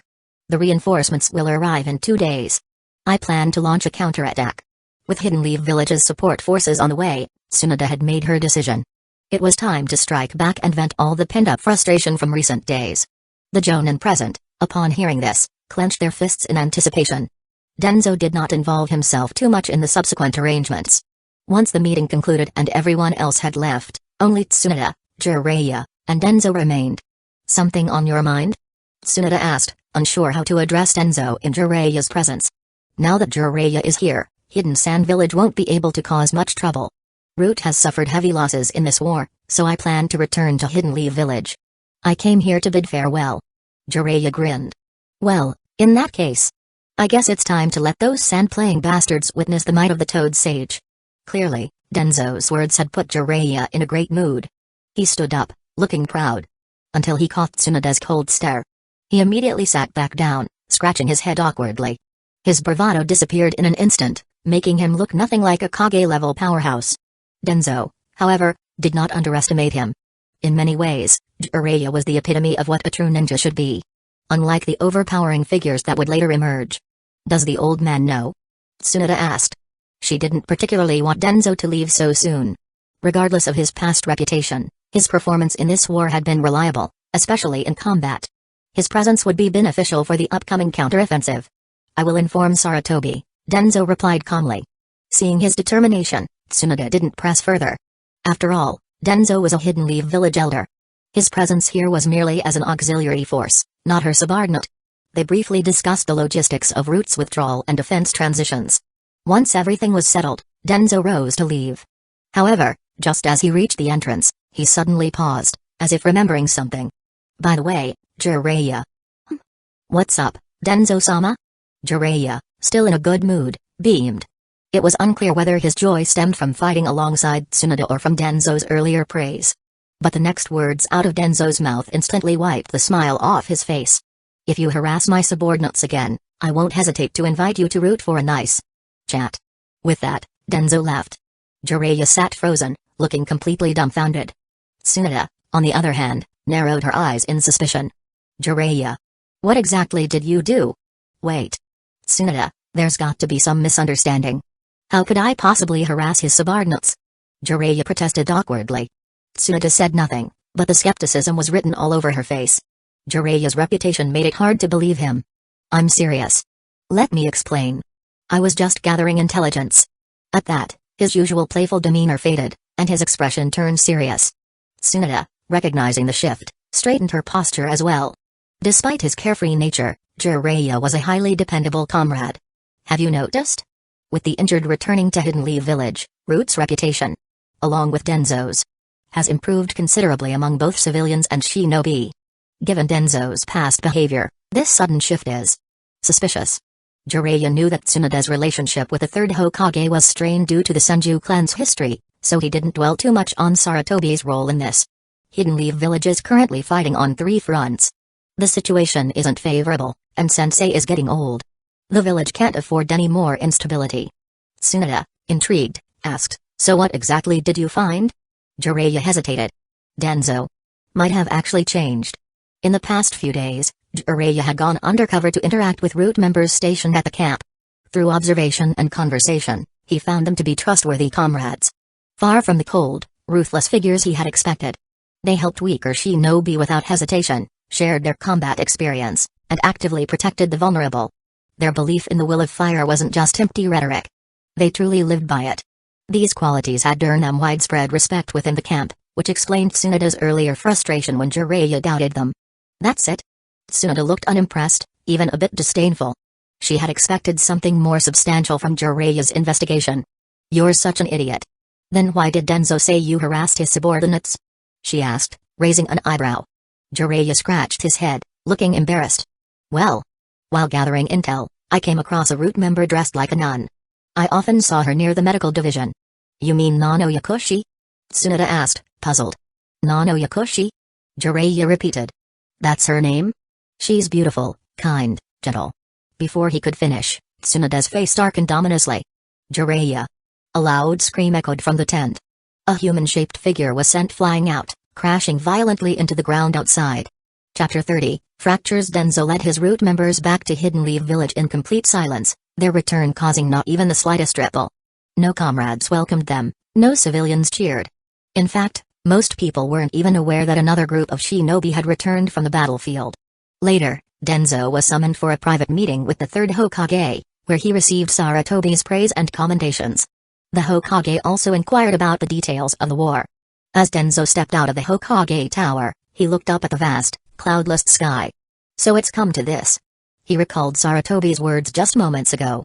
Though they were filled with praise for Root, admiration for his unwavering will of fire. The true meaning behind them could be summed up in a single sentence: you did well. Now, don't do it again. As expected, the first obstacle in stepping out of the shadows was none other than the third Hokage himself.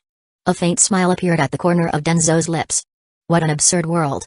The so-called will of fire that the third propagated shone brilliantly in the daylight, like a delicate bubble shimmering in the sun. Meanwhile, Root's ideology, the truth they were willing to give their lives for, was only permitted to exist in darkness. Danzo turned his gaze back to the Hokage tower. There are things that don't just disappear because someone wishes them to. How long has it been since you last set foot on the battlefield? Even he found it astonishing how deeply Root's ideals had taken root, almost beyond his own control. Just as Nano Yakushi had once said, shinobi live for their convictions and goals. Even if it meant dying for them, they would not feel sorrow. To Danzo, This new will of fire was something he had created. Yet on the battlefield, Root members turned it into reality with their lives. Danzo understood this well. Even if he were to die suddenly, there would be another to carry the torch, leading the next generation down this path. In a world where most people did not even know why they lived, a confirmed ideology was like a ship sailing forward. A salvation for countless lost, suffering, and tragic shinobi. For an entire year, the war had reached a stalemate. But none of the great villages were willing to concede. Only Hidden Sand Village, having suffered an early assault from the Raikage, a battlefield rampage from a tailed beast, and later, a crushing defeat at the hands of Tsunade and Jiraiya, was truly at its limit. Adding to that, the Wind Daimyo's constant interference had only worsened the situation.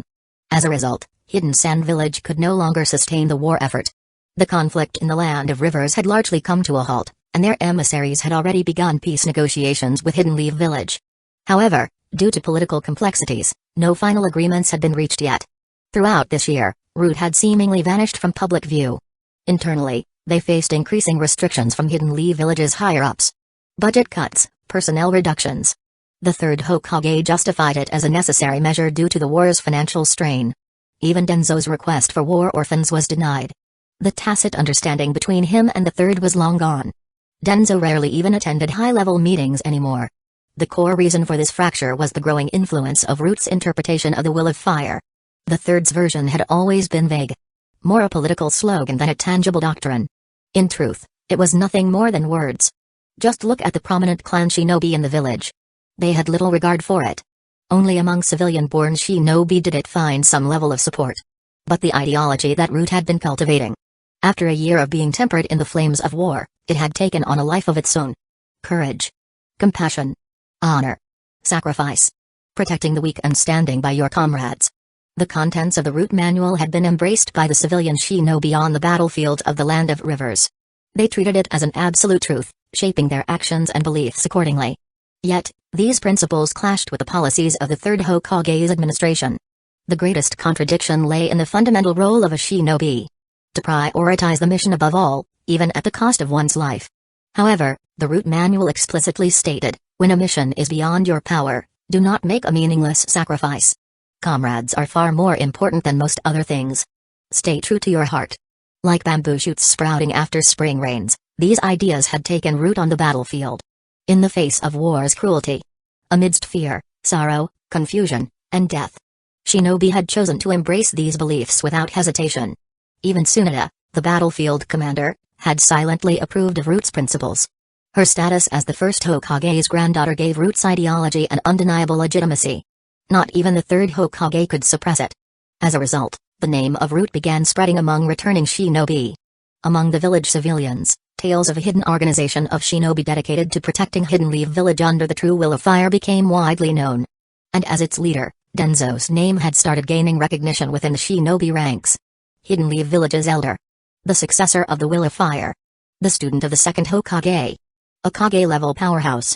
Even those who had never encountered Root's ideology found themselves heartened by the notion that Hidden Leaf Village had gained another Kage-level figure in such turbulent times. Inside the Hokage Tower, Sarutobi sat with furrowed brows, puffing on his pipe as he read a letter from Jiraiya regarding the Land of Rivers. The warfront situation was highly favorable. Hidden Sand Village no longer had the means to continue the fight. By all accounts, this should have been good news. But what troubled him was the overwhelming support and admiration for the Will of Fire that had taken hold on the battlefield. Sarutobi had always known Danzo was ambitious. But he had never feared it. In fact, he had granted Danzo strength, permitted his actions, and even tolerated his ambitions. He had buried Danzo in the darkness, using him to stabilize Hidden Leaf Village. He had even anticipated that Danzo might resort to underhanded means in his pursuit of the Hokage seat. But he had never imagined that his old friend would become a threat in this way. What puzzled him even more was Danzo's restraint. He had not capitalized on the war to build his reputation further. Instead, he had led Root into complete silence. Sarutobi took a long drag from his pipe, exhaling a slow plume of smoke as he gazed down at the village from his window. For the first time, he felt as though he had never truly understood this old friend of his. Chapter 31, A Different Path. Though Danzo yearned to stand in the sunlight, he had never intended to stand at the very top. At least, not yet. He had already achieved his initial goal, and in a way that exceeded even his own expectations. There was no need to waste time engaging in political struggles with the third Hokage and his faction. Every time he thought about it, The presence of Madara Uchiha and Black Zetsu lurking in the shadows, or even the spirit of the Sage of Six Paths himself, served as a constant reminder. As for the third Hokage's suppression, Danzo hardly paid it any mind. The contingency plans laid out in the early days of his trade association had begun to bear fruit with the onset of war. Selling medical supplies and ninja tools to Hidden Leaf Village at exorbitant prices, the company had now become the village's most valued business partner. At least a third of the war funds allocated to Hidden Leaf Village by the Land of Fire had ended up in Danzo's hands. Recruiting for Root had become even simpler. Under the guise of the trade association, Danzo had established numerous shelters along the borders of the Land of Fire. In times of war, refugees and orphans were abundant. From them, he could select the most suitable candidates to replenish Root's ranks. This way, Root remained entirely self-sufficient, no longer reliant on Hidden Leaf Village. Deep within Root's underground laboratory, expansion had continued. Rows of glass containers filled with experimental subjects gave the room an eerie and unsettling atmosphere. Integrating the wood-style bloodline leads to severe rejection within the body. The first Hokage's cells are simply too domineering. Even when combined with Uchiha DNA, stability cannot be maintained. Inside the large glass tanks, numerous clones that bore a striking resemblance to Danzo, appearing around 18 years old, floated in suspended animation.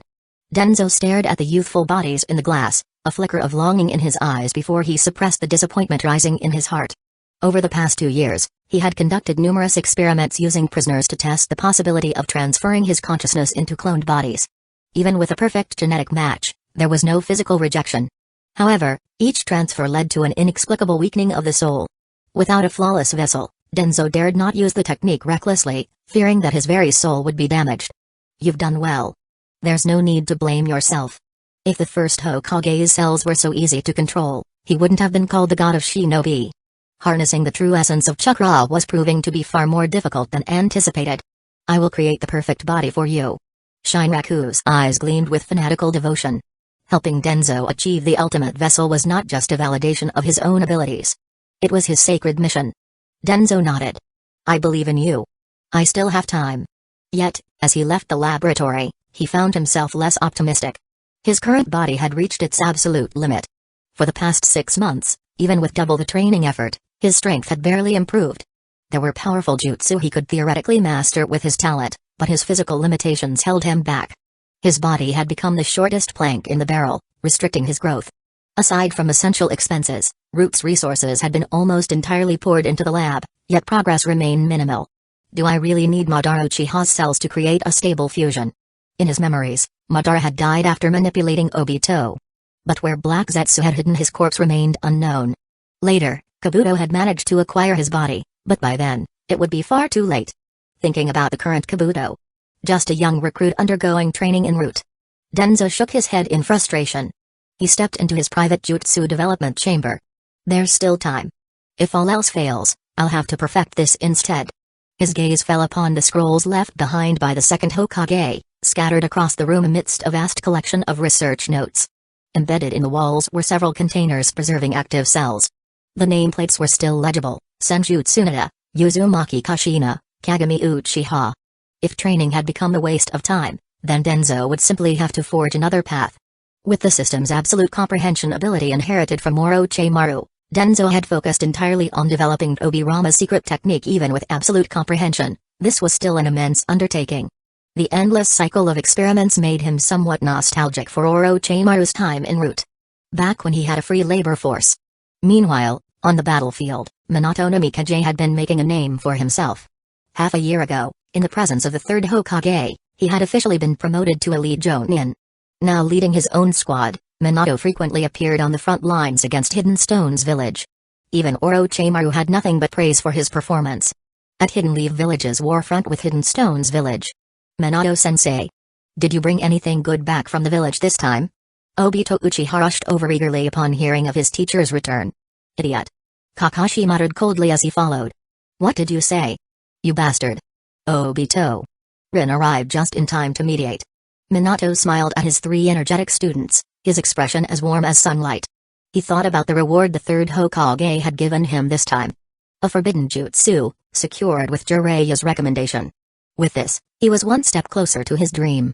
Alright, Obito. I did bring back a gift, but it's for Kakashi's promotion to Jonin.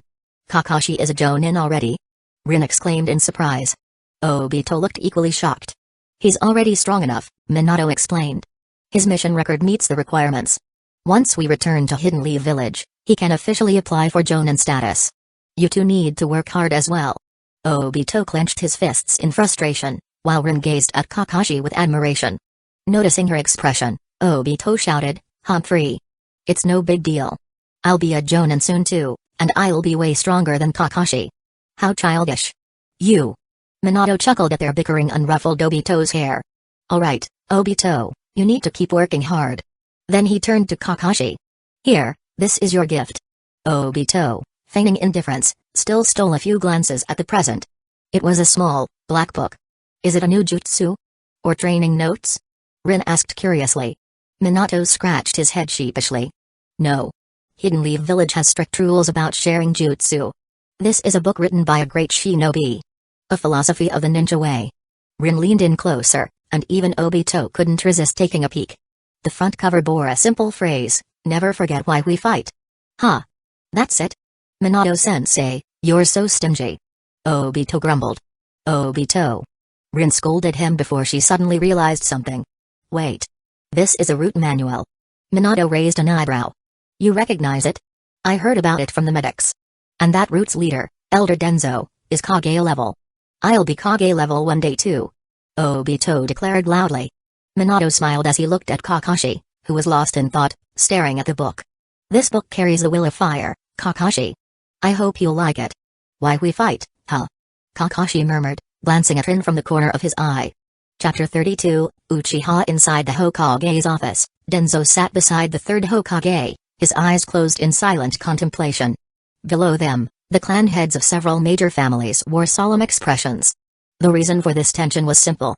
Hidden Mist Village had declared war on Hidden Leaf Village. "Hokage-sama, the Uchiha clan is willing to go to the Land of Waves and fight for Hidden Leaf Village against Hidden Mist Village." Fugaku Uchiha stepped forward, his expression resolute. Since the war had begun, Fugaku had already requested to join the front lines multiple times, only to be denied by the third Hokage and the council each time. The third hesitated for a moment before speaking slowly. "Hidden Leaf Village has already deployed a significant number of shinobi to the front lines. The village is understaffed, and we need the Uchiha police force to maintain internal security." Fugaku's face remained calm, but there was a hint of frustration in his eyes.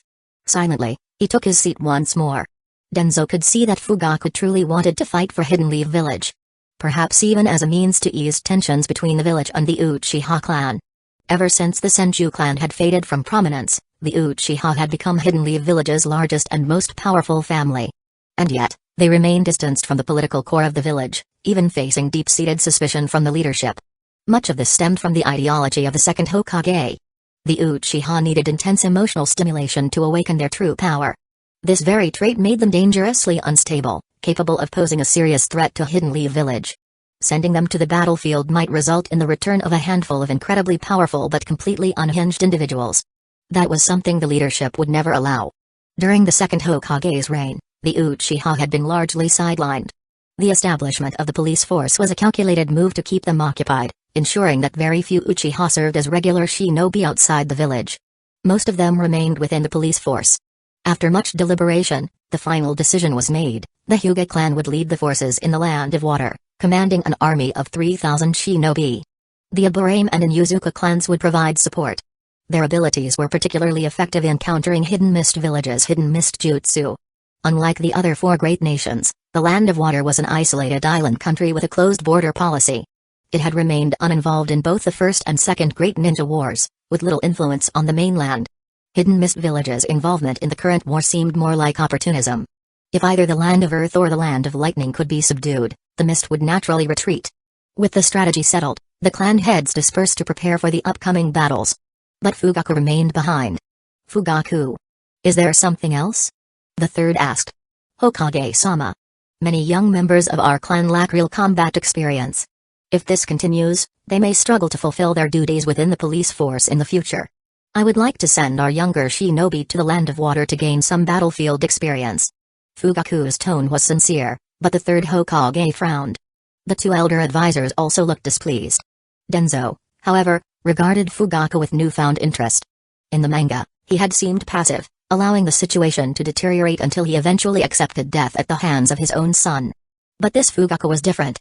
The Hyuga clan is leading the operations in the Land of Water, the third Hokage replied tactfully. Your request puts me in a difficult position. Both clans were known for their powerful dojutsu and had a long-standing rivalry. Something well known throughout Hidden Leaf Village. All Hidden Leaf Village shinobi fight for the village, Fugaku said firmly. As long as the commander treats them fairly, even if they all die on the battlefield, the Uchiha clan will have no complaints. The third Hokage's furrowed brows relaxed slightly as he looked at Fugaku, deep in thought. Koharu Utane's expression shifted from mere displeasure to outright disdain. Fugaku's words carried an underlying accusation. That the leadership was not treating all shinobi equally. The room fell into silence. Then, Danzo finally spoke. Hidden Leaf Village's internal security does rely on the Uchiha clan, he said. However, war is unpredictable. Have your clan prepare. If any of our battlefronts begin to falter, the Uchiha will reinforce them. He then turned to the third Hokage. Hiruzen, what do you think? Very well. Fugaku, follow Denzo's plan. Fugaku opened his mouth as if to say more but, seeing the cold expressions around him, he ultimately chose to remain silent. Understood, Hokage-sama. I will take my leave. After Fugaku left, Koharu no longer bothered to hide her disdain. The Uchiha are growing increasingly brazen, she said, making no effort to conceal her displeasure at Fugaku's defiance. Neither the third Hokage nor Hamura Midokado spoke, but their silence was telling. Enough of this, Danzo muttered. I have matters to attend to en route. I'll be going as well. He had no desire to waste any more time with the so-called elders. Spending too much time around them made him feel as if he were aging alongside them. As he left the Hokage's office, Danzo's mind remained on the meeting. The third had agreed to his proposal because he believed the war's outcome was already set in stone. After 2 years of fierce battles, all the great nations had suffered heavy losses. The war had reached a point of equilibrium. No side could gain a decisive advantage over the others. At this stage, continuing the war would only serve political interests and deepen the existing grudges between nations. That was why Hiruzen had so readily accepted Denzo's plan. But Danzo knew the war wasn't going to end anytime soon. Root's intelligence on Hidden Mist Village suggested something was very wrong. Danzo suspected Madara Uchiha had long since taken control of the village. Otherwise, how could one explain the absurd events that would follow? The three tales being sealed into a mere Gainian, no Harurin, as part of a scheme to destroy Hidden Leaf Village. The fourth Mizukage becoming a perfect Jinchuriki. An incredibly rare and difficult feat. And then, the village's own Kage wandering outside the village alone, only to be easily controlled by Obito Uchiha. The sequence of events was too suspicious. Root's intelligence over the past 2 years only reinforced Denzo's theory. Madara was likely the true mastermind behind Hidden Mist Village's actions. And if that were the case, Hidden Mist Village wasn't fighting this war for its own benefit. Its role was merely to tip the scales against Hidden Leaf Village. Even if it meant sacrificing itself in the process. Chapter 33, Crushing Defeat. Just 2 months. No one had expected the previously stable situation of the Shinobi World War to take such a drastic turn. On the battlefield in the Land of Water, the Hidden Leaf Village forces led by the Hyuga clan suffered a devastating defeat, their entire defensive line collapsing. Out of nearly 4,000 shinobi, less than 1/3 survived. Even the Hyuga clan head was severely wounded in the battle, and a branch elder lost his life. And the consequences of this defeat. The northern defensive line of the Land of Fire completely crumbled. The shinobi of Hidden Mist Village began raiding coastal villages, looting, burning, and slaughtering their way further inland. Even Hidden Clouds Village and Hidden Stones Village, who had been locked in combat, ceased their conflict to observe the situation. Hidden Sand Village, which had been engaged in peace talks, also halted negotiations once more. At the root headquarters, Danzo sighed as he looked at the shinobi who had rushed back from the Land of Water to report. I truly appreciate your warning. The Hyuga clan will never forget your kindness. The white eyes of the man before him made his identity clear, while his exhausted expression and blood-stained bandages spoke of the brutal battle he had endured. However, it seemed that Denzo's warning had done little to change the outcome. The Hyuga had still suffered a crushing defeat, and the news had already reached Hidden Leaf Village through summoning beasts. This failure had placed the Hyuga clan under immense scrutiny. With the collapse of the northern defensive line and the loss of so many shinobi, the Hyuga, as battlefield commanders, could not escape blame. As for why they had sought him out immediately after their defeat, Danzo was not naive enough to believe it was merely to express gratitude. There was undoubtedly a political plea hidden within their actions. The so-called two noble clans of Hidden Leaf Village were far from as simple as they appeared in the manga. Danzo did not outright refuse the political alliance but made it clear that he would not take advantage of their plight. A few days later, when Danzo once again entered the meeting room of the Hokage Tower, the Hyuga clan head seat was already occupied by a new figure. Hayashi Hyuga. The previous clan head, having returned gravely injured from the battlefield, had completed the transition of leadership before committing seppuku the following day. First, because his failure had brought disgrace to the Hyuga clan. Second, though he had survived under the desperate protection of the branch elder, he had lost one of his eyes in the process. His death not only served as an explanation to the clan but also effectively quelled any further targeting by the village's higher-ups. Hayashi sat with a calm expression, his eyes closed in silence. Yet, Danzo could sense the sorrow lingering around him. The clan's transition ceremony had involved more than just Hayashi assuming leadership. It also required branding his younger brother, Hyuga Hisashi, with the caged bird seal, followed by their father's suicide. In stark contrast, sitting across from him, Fugaku Uchiha also appeared composed, though his eyes flickered with barely restrained excitement. Danzo couldn't help but sigh. People's joys and sorrows were truly disconnected from one another. Once everyone had arrived, Fugaku Uchiha immediately stood up, his voice filled with determination. Hokage-sama, the Uchiha clan has prepared 700 elite shinobi, ready for deployment. Excluding those unable to become shinobi, it was clear that Fugaku was putting everything on the line. Very well. Arrange matters within the police force, then depart at dawn. Additionally, I will assign you 5,000 more shinobi. You will be responsible for the defense of the water country front. The third Hokage agreed without hesitation, offering no resistance. It was not just due to past promises but because Hidden Leaf Village had few options left. The chain reaction caused by their military failure was pushing the village to its limits. According to intelligence from Hidden Stone's village's spies, the village had quietly returned the corpse of the third Raikage. Moreover, the Hidden Stone's village commander who had slain the third Raikage had also fallen in battle just days prior. Though the two villages remained in a standoff, they had already begun withdrawing troops in secret. These developments left the third Hokage on high alert, prompting him to recall Jiraiya from the Hidden Clouds village front lines. After issuing orders to Fugaku, the Hokage turned his attention to Danzo. Root has always overseen intelligence operations in the Land of Water. This time, you will lead Root in assisting Fugaku. Understood. Leave it to me, Danzo replied, his expression unchanged despite his mild surprise. Fugaku shot Danzo a glance. His initial enthusiasm dampened somewhat, but he chose to remain silent. After handling the water country deployment, the Hokage proceeded with assigning reinforcements from other clans. Even the Hyuga, despite their recent losses, were ordered to send another 200 shinobi. Hayashi accepted the order without complaint, his demeanor composed. At this stage of the war, it was no longer just civilians and minor clans making sacrifices. Even the great clans had to bleed. Returning to the Root headquarters, Danzo finalized arrangements for the 200 shinobi accompanying him. Soon after, he received intelligence from the Hyuga clan detailing the abilities, jutsu, and weaknesses of the Yuki and Kaguya clan heads, as well as personalized strategies for countering them. These two were the very ones responsible for gravely wounding the former Hyuga clan head and taking his eye. With this information in hand, Danzo was confident in maintaining the upper hand in a one-on-one fight and ensuring his safe retreat even in a two-on-one situation. The Hyuga truly excel at intelligence gathering. They've even mapped out the precise chakra movement patterns of their enemies.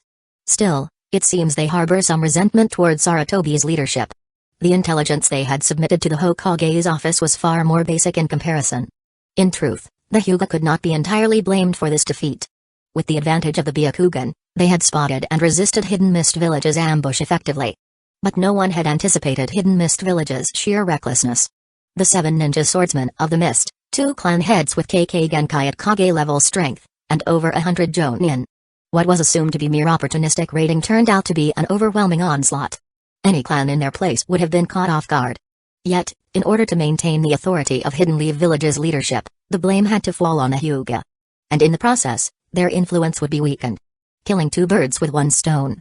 Chapter 34, Arrival at the battlefield. This time, the Uchiha clan was not only represented by Fugaku Uchiha but also accompanied by 2 Uchiha elders. Among the 5,000-strong force assembled, half were Chunin, with ninja from various clans making up the ranks. The sheer combat power of this force was not to be underestimated. Clearly, Hidden Mist Village's unusual movements had caught the attention of the third Hokage, prompting him to take the situation seriously. Upon reaching the designated assembly point, Danzo quickly noticed that every clan had its own Jonin representative. This was a stark contrast to the battlefield against Hidden Sand Village, where Tsunade had been the sole voice of command. Here, decisions were made through discussion and compromise, largely dependent on the commanding officer's ability. So far, Fugaku Uchiha was proving to be a competent commander. His task allocations were met with little resistance, and the troops cooperated without major objections. Danzo refrained from interfering with the chain of command. Avoiding unnecessary conflicts suited his interests, and this hands-off approach was a relief to Fugaku. Given Danzo's reputation following the war with Hidden Sand Village, his influence among Hidden Leaf Village's ninja was undeniable. If he had chosen to oppose Fugaku, things might have become much more complicated. After all, the Uchiha clan, responsible for Hidden Leaf Village's military police force, had made their fair share of enemies over the years and had never been on particularly good terms with other clans. Fugaku's first strategic decision was clear: push the battlefield beyond the Land of Fire. With this goal in mind, Hidden Leaf Village's main forces began advancing toward the Land of Water. As they entered the war zone, Danzo's expression darkened. Everywhere he looked, villages lay in ruins, their remains engulfed in flames. The stench of death filled the air, with charred corpses strewn across the land. Fields of unharvested crops stood abandoned, their owners long since reduced to decaying flesh. Compared to the peaceful journey before entering the war zone, this place felt like an entirely different world. It was a stark contrast to the battlefield against Hidden Sand Village. Back then, civilian casualties were minimal. Many commoners had already fled. But this time, Hidden Mist Village's forces had pushed deep into the Land of Fire, leaving nothing but devastation in their wake. Every village they passed was ruthlessly slaughtered and plundered, leaving behind only chaos and despair. Hidden Leaf Village's main forces avoided engaging scattered enemy forces that had already infiltrated the Land of Fire. Instead, they pressed forward toward Hidden Mist Village's main base in the Land of Water, forcing the marauding Mist Ninja to withdraw in defense. Any remaining enemy forces within the Land of Fire would be dealt with later. Danzo took on the responsibility of eliminating these remnants, a task Fugaku was more than happy to let him handle. To aid him, 200 root members were assigned to his command, along with an additional 200 regular ninja. In a ruined village, flames flickered in the darkness, and occasional screams echoed through the night. These women break too easily. Keep searching. There must be more hiding somewhere. Kill the men, bring the women to me. A cruel, exhilarated voice rang out. The speaker had an unsettling appearance. His pale face and muscular frame seemed mismatched. Lord Kaguya, we can't carry any more supplies. Should we retreat? The commander has issued a recall order. Say another word, and I'll kill you. The overwhelming killing intent sent a chill down his subordinate's spine. A handful of bone needles shot past the man's face, narrowly missing him. Swish. Swish. Hidden in the shadows, Danzo sidestepped the projectiles and revealed himself. I thought the Kaguya clan was full of reckless brutes. It seems the rumors were mistaken. His gaze swept across the room, lingering on the three bloodied, lifeless bodies on the floor. His voice grew colder. But tonight, you won't be leaving this place. The Kaguya clan warrior sneered. A one-eyed old man talking big? If you think you can kill me, go ahead and try. With a sudden motion, sharp bones protruded from his joints as he assumed a battle stance. Shikatsu Yaku, Dance of the Seedling Fern. Countless bone spikes erupted from the ground, impaling the nearby mist ninja who had been unfortunate enough to stand too close. Their bodies were skewered like pieces of dango. The deadly forest of bone forced Danzo to retreat from the building. In mere moments, the house he had stood in was transformed into a nightmarish structure, its walls and roof pierced by countless bone spikes. Danzo scanned the area with a frown. Gone already? That was quick. Swish. Swish. Swish. A dozen ninja landed around Danzo. Lord Danzo, it's done, one of the root members reported. Several others carried sealed cocoons. Prisoners restrained with powerful fu-injutsu. Danzo turned to a particular root member. Zenshuk. I'll leave this to you. Hyuga Zenshuk bowed respectfully. It will be done. Byakugan. Activate. After an hour of pursuit, Danzo stood over his captured prey. The Kaguya elite Jonin, now bound and helpless, stared at him with wide, fearful eyes. Danzo's voice was calm but chilling. An excellent specimen. If my former subordinate were still alive, he would have liked you. The restrained shinobi trembled as sealing bands tightened around him, ensuring complete immobilization. Danzo looked down at the cocoon prisoners, his mind weighing the cost of war. War turns people into monsters. Once, he had been repulsed by the idea of human experimentation. Now, it seemed foolish to simply kill them. He required vast amounts of material, and these prisoners were the perfect source. In just 3 months, he had amassed an invaluable collection, 1 Kaguya Elite Jonin, 5 Jonin, 24 Chunin.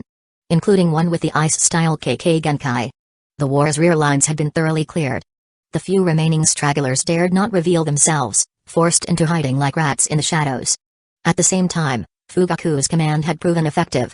Not only had he managed to pin down Hidden Mist Village's forces in the Land of Water, but Hidden Leaf Village's side had also begun to gain the upper hand in battle. The Uchiha clan's reputation as fearsome warriors had been reaffirmed. Among the ranks of the Mist Ninja, an unspoken rule had begun to spread: if your strength is not significantly superior, never engage an Uchiha in single combat. And so, once again, the title of the Uchiha, one of the two great clans that once stood equal to the Senju, echoed across the war-torn lands of the shinobi world. Chapter 35, The Camp in the Land of Water. After returning to the main camp in the Land of Water with his root members, Danzo quickly noticed a significant change in the attitudes of the other clans Jonin toward Fugaku Uchiha, the commander. Compared to 3 months ago, their respect had grown considerably. Such was the power of strength. Despite the various conflicts between clans within the village, a strong commander on the battlefield was someone everyone could acknowledge. Inside Fugaku Uchiha's tent, Elder Danzo. Fugaku tested the waters with polite inquiries. "You are the commander." "I am merely responsible for intelligence," Danzo stated plainly, making his stance clear. However, his attention was focused on the young man standing behind Fugaku. "Shizue Uchiha, is it? War truly is the cradle of geniuses." In just 3 months, the orphaned Shizue Uchiha had already risen to stand at Fugaku's side. Noticing Denzo's gaze, Shizue turned and offered a gentle smile. Danzo remained expressionless, giving a small nod before closing his eyes to rest. Yet, he couldn't help but feel a tinge of disappointment. There was no system prompt in his mind. Upon returning to the main camp, Danzo had no choice but to put his research activities on hold. After all, human experimentation was not tolerated in the ninja world. With his duties now limited to intelligence gathering for Fugaku, Danzo found himself unexpectedly idle. Even his root members were relegated to routine security tasks. This was a deliberate arrangement by Fugaku, either as a form of special treatment or simply to keep Danzo from interfering too much. Even in large-scale assaults, Fugaku kept Danzo stationed at the rear while personally leading the troops into battle. Over the past 2 months, Danzo had grown accustomed to this newfound leisure, spending most of his time secluded in his tent, developing new jutsu. Yet his root members remained active. Their masked figures seemed to possess an almost magnetic pull toward civilian-born ninja. It was common to see them teaching battlefield tactics, chakra control, and even basic jutsu to these lesser-trained shinobi. Bound by the root doctrine, they treated their comrades with an unusual sense of camaraderie, devoid of the typical coldness expected of shinobi. Like bonfires on a battlefield, their presence attracted those who were fearful and uncertain. Night fell, casting a tranquil silence over the camp, but a dim light still flickered inside Fugaku's tent. Danzo possesses Kage-level strength. Perhaps we could have him hold off one of their top fighters while we create a breakthrough, Fugaku proposed, his tone carrying a hint of inquiry. Fugaku, I don't know why that old fox Danzo has remained neutral, but he is certainly no friend of the Uchiha, the second elder replied, his voice laced with reprimand before he closed his eyes again. We must tread carefully. This war is our clan's opportunity. We must not end up like the Hyuga, the fourth elder added. Though he did not explicitly state his stance, it was clear he did not trust Danzo either. Fugaku sighed inwardly. While Hidden Leaf Village's army held the upper hand in this war, their elite forces were not overwhelmingly superior. Despite winning several key offensives, they had yet to completely crush the enemy.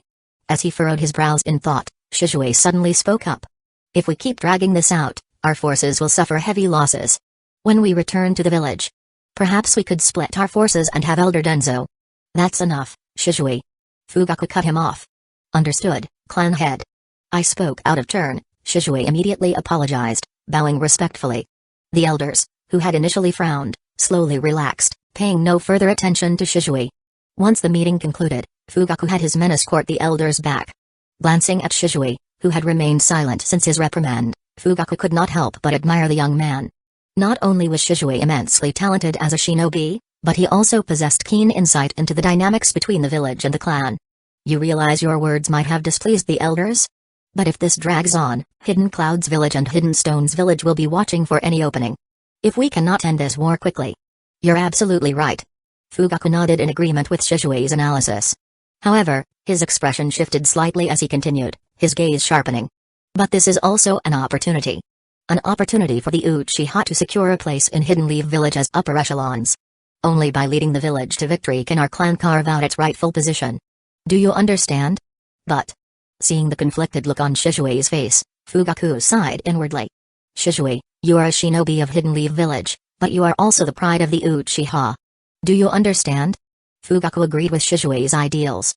However, his years as clan leader had made him keenly aware of the deep-seated prejudices on both sides. There was no room for reconciliation. The only path forward was for the Uchiha to seize their voice in the village, step by step. Patting Shishui on the shoulder, Fugaku looked at him as if he were seeing his younger self. Chapter 36, The Offensive. Ding. Please gain the recognition of a key figure in the storyline. Itachi Uchiha. After a long period of silence, the system finally reacted again when Danzo visited Fugaku's tent for discussions. To his surprise, the system considered the approval of 6-year-old Itachi Uchiha to be valid. But thinking about Itachi's deeds in the anime, Danzo quickly understood. This was a boy forced to mature early by the harshness of the world. Despite his young age, he had a firm will of his own. Around the camp, he was often seen doing whatever tasks he could manage.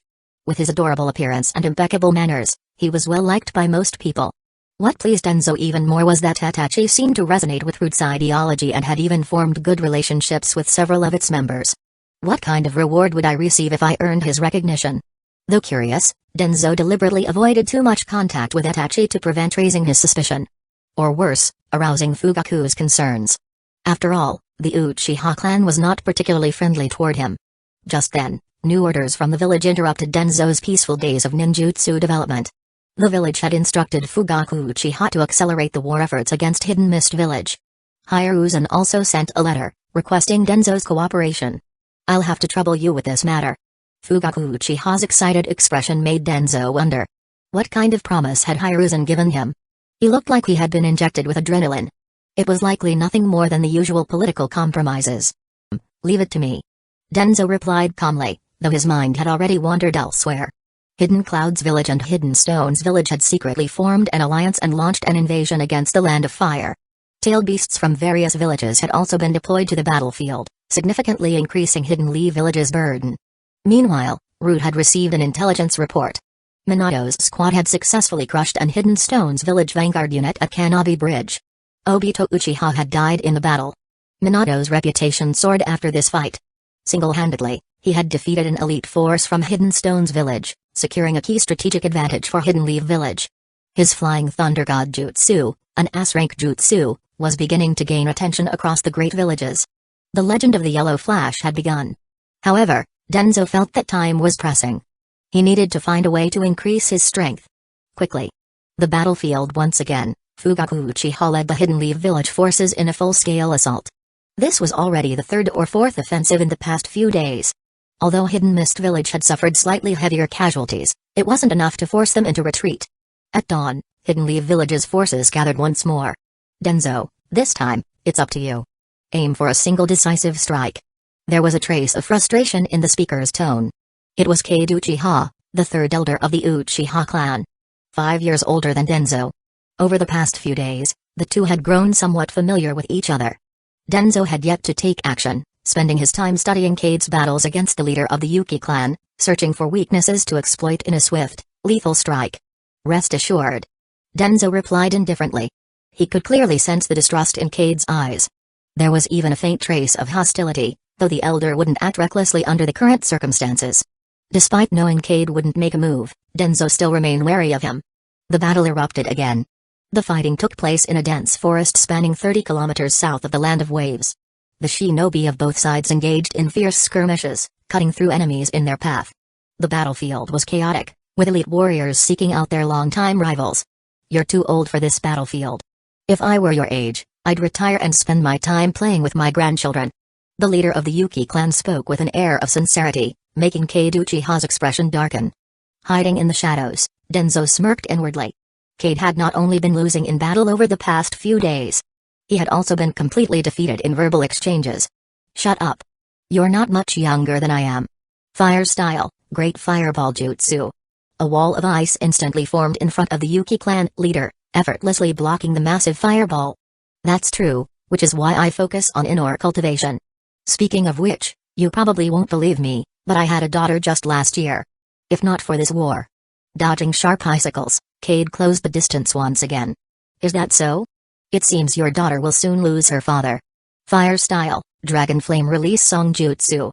Despite his age, the Yuki clan leader remained composed, his long white hair flowing elegantly as he dodged. Dressed in a pristine white kimono, he bore a striking resemblance to the Hyuga clan in temperament. Calm, refined, and exuding an air of nobility. With his elegant appearance, he looked more like a distinguished middle-aged man than a weary veteran. Standing in stark contrast to the weathered and battle-worn Cade. Though his fighting style seemed effortless, it was filled with hidden danger. Combined with the Yuki clan's ice style, his defenses were formidable. Even with his fully matured Sharingan, Cade struggled to find any openings. From Danzo's perspective, the man was as solid as a boulder. Calm, impenetrable, and nearly impossible to shake. Chapter 37, The Fourth Mizukage. The intense battle between two Kage-level shinobi created an unspoken agreement among the surrounding ninja. They instinctively distanced themselves from the battlefield. Hundreds of meters in every direction, the aftermath of their fight was evident, scorched trees from blazing flames and lingering patches of frost from icy techniques. The clash grew fiercer, with Cade Uchiha launching relentless attacks while the Yuki clan leader focused on defense. Forced back once again in close combat, Cade Uchiha took a deep breath, his expression grim. Inwardly, he cursed, "Damn that Danzo. Is he just going to watch me struggle? You're already near the end of your lifespan. No need to fight so recklessly. Hold back a little, and maybe you'll live a few years longer." Cade Uchiha, however, fought with the desperation of a madman, while the Yuki clan leader was beginning to feel the strain. Though he held a slight advantage in stamina and chakra, both were seasoned warriors. With Cade Uchiha's 3 Tomoe Sharingan enhancing his abilities, their overall capabilities were nearly evenly matched. Neither could easily gain the upper hand. Hidden in the shadows, Danzo observed the battle intently, his gaze sharp and wary. Ever since he earned Orochimaru's recognition and received his system rewards, his instincts for detecting danger had sharpened significantly. Every time an opportunity to strike appeared, an inexplicable sense of unease crept into his mind, preventing him from acting rashly. He chose to trust his intuition and continued to wait. The high-intensity battle was rapidly draining the stamina of both combatants, aligning perfectly with the original plan, to exhaust them and create an opening for Danzo to land a fatal blow. Just as Fugaku Uchiha had planned. Fire style, Fire Dragon Jutsu. Watching Cade Uchiha perform his jutsu below, Danzo's unease intensified. Something about this place felt increasingly dangerous. He decided it was time to leave. Just as he prepared to retreat silently, his expression suddenly stiffened. His hands clapped together in urgency. This is bad. Wind style. A powerful surge of wind erupted, expanding outward in all directions. The sheer force uprooted trees around Danzo, leaving the battlefield in complete disarray. Arg! A piercing scream rang out. As the swirling dust began to settle, a taunting voice echoed through the battlefield. What a pity. That old fox in the shadows is certainly cautious. But this time, it wasn't me who spooked him. If it weren't for you earlier, we wouldn't have had to drag this out for so long. Uakaku. 2 more Kage-level heads for my collection. When the dust finally cleared, Cade Uchiha's face was twisted in agony. His right hand clutched the mangled remains of his forearm. His hand and lower arm had been reduced to a bloody pulp. Had it not been for Danzo's unexpected interference, that attack would have struck him straight in the chest. Danzo, meanwhile, stood on high alert, his gaze locked onto the 7 swordsmen of the mist who had just arrived. If it were just them, he wouldn't have been this wary. But his focus remained fixed on the young man at the forefront. A boy wielding a weapon far too large for his stature, its blade still glistening with fresh blood. It was clear who had inflicted such grievous wounds on the Uchiha elder. Whoosh! Whoosh! Elder. 2 Uchiha Jonin emerged from hiding, immediately positioning themselves in front of Cade Uchiha. Their expressions turned grim as they scanned the 7 swordsmen. But when their gazes landed on one particular swordsman, a man wielding a massive, grotesque blade, casually lifting a severed head with stark white hair. Their faces drained of color. That head. The 4th elder. One of the Uchiha guards murmured in disbelief, instinctively taking a step back. The 4th elder, who had been battling the Kage clan's leader, had been beheaded. His lifeless eyes, now hollow sockets, had already been robbed of their Sharingan. Though his face had paled in death, there was no mistaking his identity. It was undeniably Uchiha's 4th elder. Cade Uchiha, still clutching his ruined arm, stared at the severed head, his pained expression fading into one of sheer horror. While the Uchiha were reeling from the shocking sight, Danzo felt a crushing weight settle on his chest. He had been marked. With the 7 swordsmen of the mist, the 4th Mizukage, and the Yuki clan leader all present, he was backed into a corner. Forcing himself to suppress his unease, he faced the grim reality before him. I never expected the fourth Mizukage himself to appear on the battlefield. Danzo's words sent a fresh wave of fear through the three Uchiha beside him. The boy who had just launched a deadly ambush. Was the Mizukage? Hidden Mist Village had always been shrouded in secrecy, and little intelligence about them was available. Even among the Uchiha, few knew much about their leadership. The Yuki clan leader stepped forward, bowing respectfully toward the young warrior. Mizukage-sama. Oh? So, this old man actually knows the Mizukage? Kushimaru Kuraiara sneered, his tone filled with schadenfreude. Fuki, looks like you haven't been doing your job properly. Yeah, maybe you should resign and come along with us. Bloodshed is the only real joy in life, after all, Munashi Jinpachi chimed in, though his eyes gleamed with undisguised mockery. Shut up, you two. Fuki Suikazen bellowed, glaring at them. This old man, like me, is in charge of intelligence. Knowing the Mizukage-sama's identity is no surprise. Then, turning back to the fourth Mizukage, he respectfully added, this man is an elder of Hidden Leaf Village, possessing Kage-level strength. He specializes in wind style and once fought the fourth Kazekage to a standstill. His mind holds a wealth of intelligence. If we claim his head. His voice trailed off, his gaze drifting back to Danzo. The other swordsmen's eyes gleamed with malice as they once again focused on their cornered prey. Danzo's heart sank. Hidden Mist Village had always been notorious for its brutal, survival of the fittest mentality. They didn't care about status or reputation. Only strength.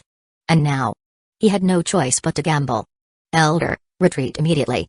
The Sharingan must not fall into enemy hands. Wind style, vacuum great sphere. Wind style, vacuum blade. Pouring his remaining chakra into his jutsu, Danzo unleashed a devastating onslaught. Far surpassing his earlier jutsu.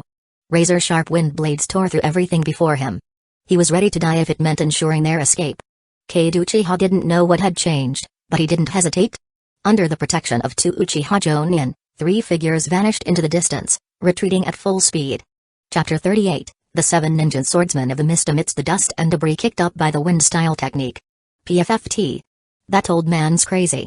Kuraiara Kushimaru spat out a mouthful of dirt as he pushed himself up from the ground, grumbling in irritation. A large-scale jutsu like that, when anticipated, hardly had any real effect on enemies. All it did was waste chakra needlessly.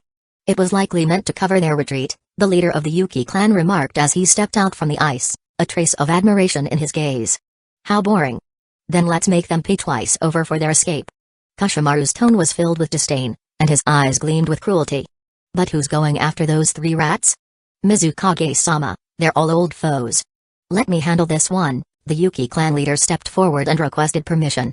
Against Kade Uchiha, who had already lost an arm, he was confident he could finish the job. You all stay here and take care of him. I'll go myself. Without waiting for a response, the fourth Mizukage vanished from sight. As the dust gradually settled, the ground had been torn up, leaving deep furrows. What was once a dense forest had been completely reduced to barren land, with nothing but exposed yellow earth stretching out for hundreds of meters. Danzo stood at the center, panting heavily. The rapid and intense chakra expenditure was pushing his limits. Despite the encirclement of the seven ninja swordsmen and the Yuki clan leader, he actually felt a sense of relief. Casting a brief glance in the direction where Kade Uchiha had escaped, he murmured, "Good luck, elder. My survival depends on you now." The moment the fourth Mizukage appeared, Danzo finally understood the source of the unease gnawing at him. His concealment had likely been seen through from the start. His instincts screamed that this man was incredibly dangerous. Then, seeing the severed Sharingan taken from the head of the fourth elder, and the way the Mizukage prioritized attacking Kade Uchiha's body, a theory formed in Danzo's mind. The fourth Mizukage seemed particularly interested in the Sharingan. Ever since the second Hokage took power, the Uchiha clan had rarely been allowed to leave the village, significantly reducing the chances of obtaining their eyes. The Mizukage's departure confirmed Danzo's gamble. Compared to him, the fourth Mizukage was far more interested in the Sharingan. However, his current predicament was still dire. Surrounding him, over 100 smooth ice mirrors had formed a dome, encasing everyone inside. The Yuki clan leader had already merged into the mirrors, his reflection appearing in every one of them. This was the signature technique of the Yuki clan. Now then, time to string you up. Kushimaru was the first to attack. His long sword, Nuibari, shot forward, aiming to pierce Danzo in a swift strike. Danzo dodged easily.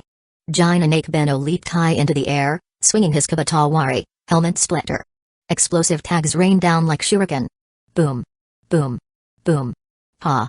Danzo barely landed from his previous dodge before being forced to block with a kunai coated in wind style. The impact sent him flying backward from the sheer force. Whoosh. His arm throbbed with pain from the tremendous force, but before he could recover. Clang. Clang. Clang. Forcing himself to endure, he deflected Nuibari's rapid thrusts with his kunai. Sensing the incoming blue energy sphere from behind, Danzo immediately recognized it as an attack from the wielder of Hiram Cry. Wind style, great breakthrough. Unleashing a powerful gust at the ground, he propelled himself forward with the wind's pressure.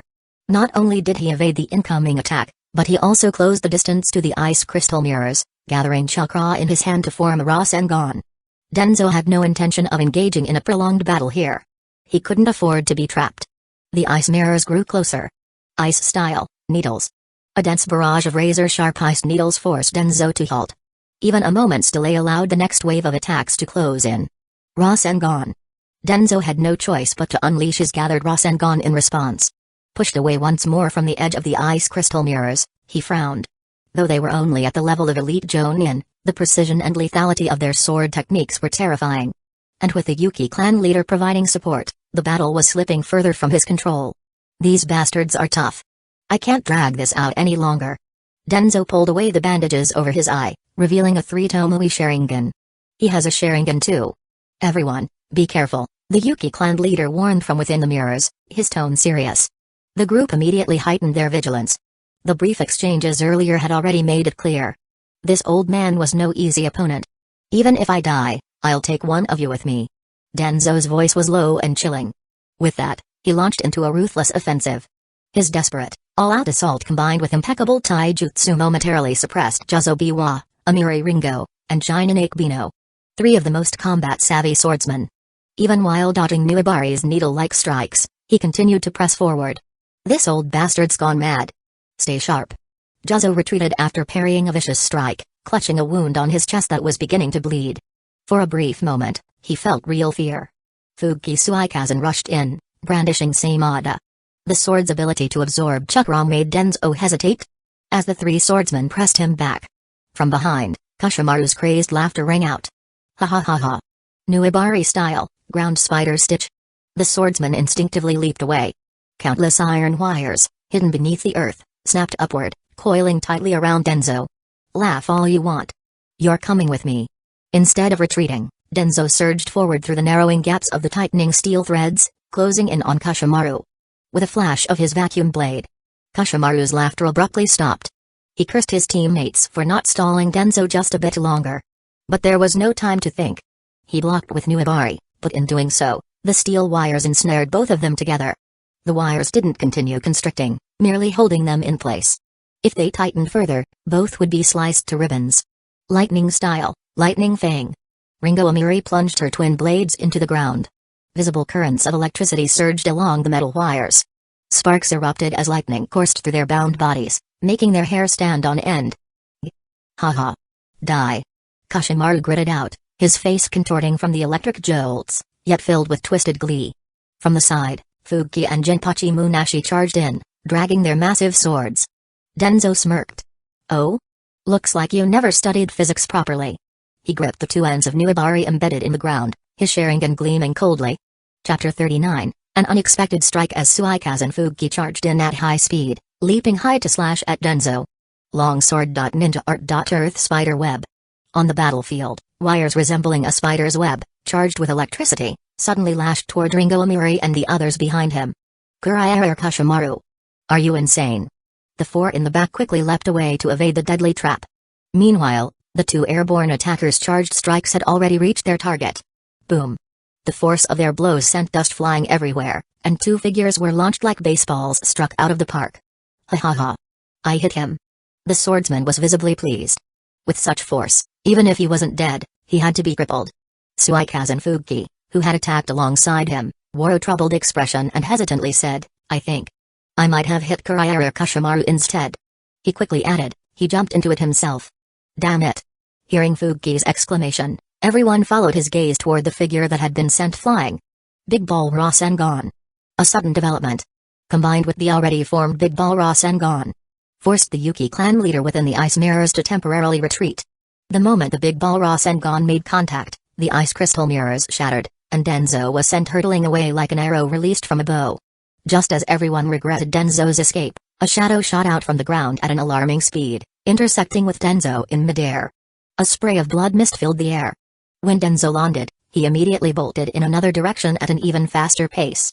The sudden turn of events left everyone momentarily stunned, their gazes locking onto the dark figure that had wounded Danzo. Kuraiara Kushimaru. A startled cry drew everyone's attention. Only then did they notice Kushimaru's limp body, having been struck into the remains of the shattered ice mirror, sliding down like a tattered rag. His body was contorted unnaturally, as though his bones had been removed. A long sword, Nuibari, was still embedded in him. He was undoubtedly dead. Suikazen Fuki, could it be that you took the opportunity to kill him just because he opposed you? Munashi Jinpachi asked with suspicion. Bullshit. When I struck him, he was already dead. Fuki had now regained his composure, recalling the moment he had cut into Kushimaru. That's indeed the case. Enough, we still have work to do, the Yuki clan leader affirmed from the side, then turned toward the mysterious intruder. Who are you? The stranger had a pale face divided in black and white, with a bizarre helmet resembling a pitcher plant, giving him an eerie appearance. I am a guard of the Mizukage. You may call me Zetsu. Danzo has been severely wounded by me and likely won't get far. I need to report this situation to the Mizukage, so I won't stay any longer. Without waiting for a response, his body slowly sank into the ground. The others remained wary, trying to sense his presence, but there was no trace left behind. If that sneak attack had been aimed at them instead. Lord. What should we do next? Among the 7 ninja swordsmen, the relatively mild-mannered Ringo Amiri, the only female, turned to the Yuki clan leader for instructions. Continue the pursuit. I must report this to the Mizukage. A mysterious figure capable of injuring a Kage-level opponent had appeared on the battlefield, which deeply unsettled the Yuki clan leader. Then he added, don't worry. Danzo has been seriously injured. His chakra reserves are nearly depleted. Capture him directly. Deep in the forest. In a distant forest, Danzo clutched his side as he moved swiftly through the trees, blood dripping down his leg, soaking into his pants and staining them dark red. A deep wound ran from his left abdomen downward. If not for his chakra tightly holding the wound together to prevent further tearing, his intestines would have spilled out from moving at such high speed. His left arm, which he had used to absorb impact, had its bone shattered. He couldn't exert any force with it at all. Cough. Black Zetsu. It was him. Blood trickled from the corner of his mouth. Moving quickly, Danzo hurriedly popped 2 specially made pills into his mouth, dulling the pain slightly. For the first time, he had come face to face with death. Always known for his cold and composed demeanor, Danzo now felt an overwhelming mix of hatred, fear, anger, and emotions he couldn't quite name. But he didn't flee toward the southern Hidden Leaf village camp. He ran west instead. With the 4th Mizukage on the battlefield, Hidden Leaf village had already lost. Heading south now would likely lead him straight into the ranks of the Mist Ninja, and he might even encounter the 4th Mizukage himself or the head of the Kaguya clan. After some distance, sensing movement ahead, Danzo tensed up instantly. Lord Danzo. 2 root operatives emerged in front of him. Recognizing his own men, Danzo finally let out a breath of relief. Move. There are pursuers behind me. Summoning jutsu. Get on. A wolf the size of a young bull materialized before them. As the 3 shinobi and the summoned beast moved at full speed, Danzo received a report from his men. The Hidden Leaf village forces had indeed been defeated. The 4th Mizukage's arrival had ignited the morale of the Mist Ninja. The head of the Kaguya clan led the Mist army and shattered Hidden Leaf village's main force. Fugaku Uchiha had already ordered a retreat. Under Yakushi Nanu's orders, most of the root members were assisting in the retreat. Only 10 elite Jonin remained, split into 5 squads of 2, searching for Danzo on the battlefield. Chapter 40, A Glimmer of Hope. 3 dark shadows sped through the dense forest, weaving between the trees. Suddenly, one of them hesitated. What's wrong? Danzo gritted his teeth, pressing a hand to his hastily bandaged wound while astride his mount, the dire wolf. Lord Danzo. The scouting hawk was shot down 3 kilometers behind us. There are 6 of them. Most likely 6 members of the 7 swordsmen of the mist. The intelligence transmitted through the secret technique provided more than enough information. So, they've caught up already? The leader of the Yuki clan isn't with them. That, at least, was good news. But in their current state, taking on 6 of the 7 swordsmen was impossible. And with Hidden Leaf village now in retreat, this battlefield had become a death trap. Just as these thoughts ran through his mind. Lord Danzo, go on ahead. We'll stay behind to buy you some time. Before Danzo could respond, The two shinobi beside him abruptly veered off in the opposite direction, sprinting toward their pursuers. You! Danzo watched as their figures vanished into the darkness behind him. The dire wolf carrying him let out a mournful whimper but did not slow down. It followed its master's command without hesitation. Danzo knew exactly what it meant for them to stay behind. He understood everything. The sacrifices, the inevitability of it all. But he hadn't expected to be caught in the middle of such a predicament. Nor had he expected to be the one benefiting from it. Yet, there was no joy in his heart. Only an unbearable heaviness. The dire wolf galloped through the forest, moving at a pace far beyond its usual speed. They had finally reached the edge of the battlefield. If they could cross into the land of fire, the danger would be greatly reduced. However, Danzo was well aware of the dire wolf's condition. Its stamina and chakra were rapidly depleting. He had no idea how much longer it could hold out. Snap! The sharp twang of breaking wire echoed beneath them. A tripwire trap. A perimeter alert trap. There are shinobi nearby. In this war-torn land, Danzo couldn't be sure if they were allies or enemies. Either way, it wasn't good news. He could only hope they had already evacuated this area. But luck was not on his side. Danzo immediately sensed 3 distinct chakra signatures ahead. Damn it, they haven't left? There. Geinin?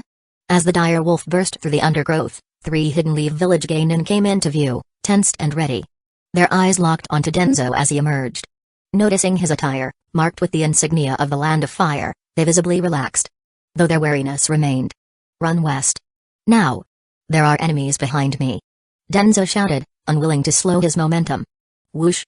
A massive, spinning executioner's blade hurtled through the air, embedding itself in the ground ahead, blocking their path.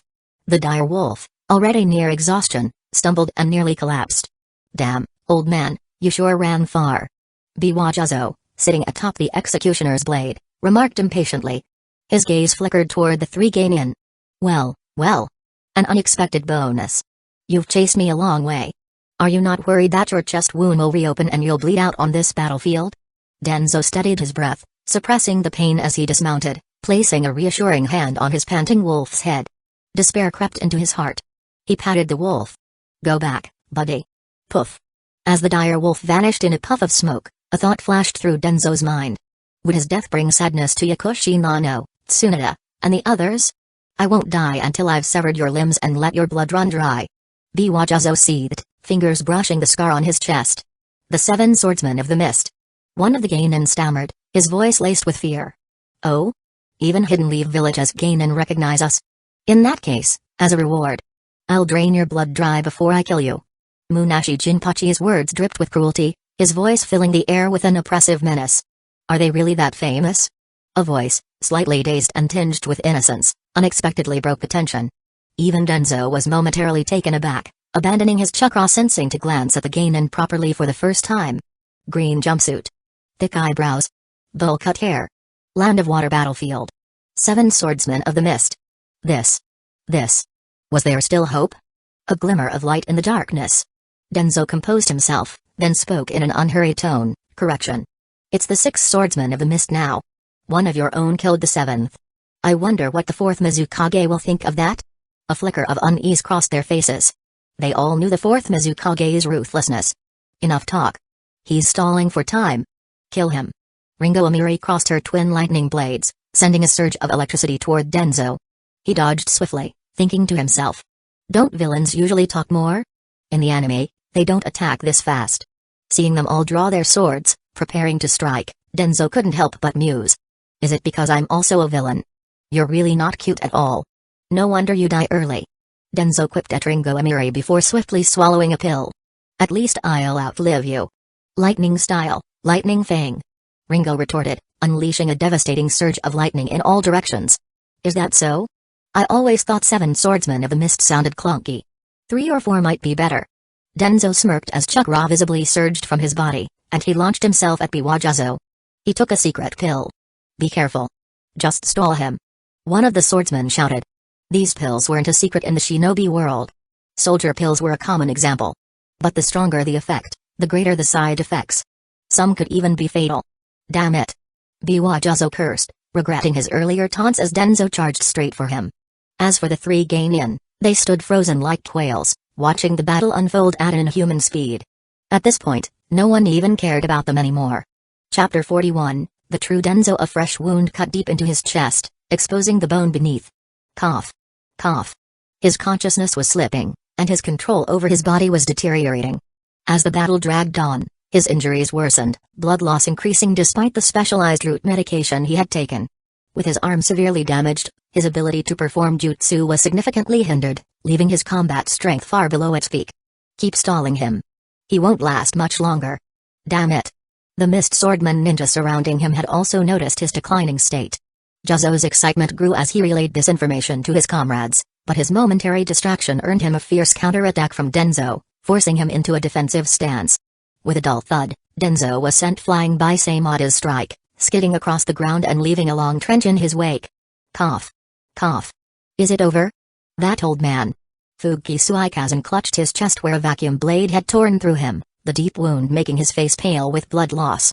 Even with their extreme caution, Danzo's desperate counterattacks had inflicted serious damage on them. Cough. Cough. Blood trickled from the corner of his lips as Danzo forced himself up, swaying unsteadily. His tattered clothing barely clung to his battered frame, covered in dirt and bloodstains, stripping away all traces of his usual composure and authority. A worried voice called out as three genin approached Danzo. His gaze landed on the wide-eyed, thick-browed guy. He couldn't hold on any longer. Would this create a butterfly effect? I can still buy you time. Cough. Run east. Whether you survive or not depends on your luck. The idea of genin escaping from the pursuit of Jonin was laughable. Everyone present knew that. If Danzo fell, it would be the beginning of their end. Their voices trembled with fear, despair, and helplessness. Even the usually oblivious guy could sense the vast difference in strength after witnessing the battle. Danzo had no time to comfort them. His body was growing weaker, his head spinning with dizziness. Summoning the last reserves of his chakra, he wiped his bloodied hand over his wound. Summoning jutsu. A massive Baku appeared on the battlefield, letting out a thunderous roar that sent shockwaves across the area, toppling trees in every direction. The 7 ninja swordsmen of the mist were caught in the powerful gust. Wind style, great breakthrough. Danzo unleashed a devastating blast of wind-infused chakra, the spiraling force cutting and tearing through everything in its path. With Baku's assistance, the attack barely reached the threshold of an A+ rank jutsu. Now! Run! Before he could finish his command, Danzo sensed a chakra signature rapidly closing in. Guy! Before the figure even arrived, a familiar, joyous voice rang out. A green blur landed on the battlefield. A man clad in the same garish green jumpsuit, his body surrounded by a fierce green chakra aura.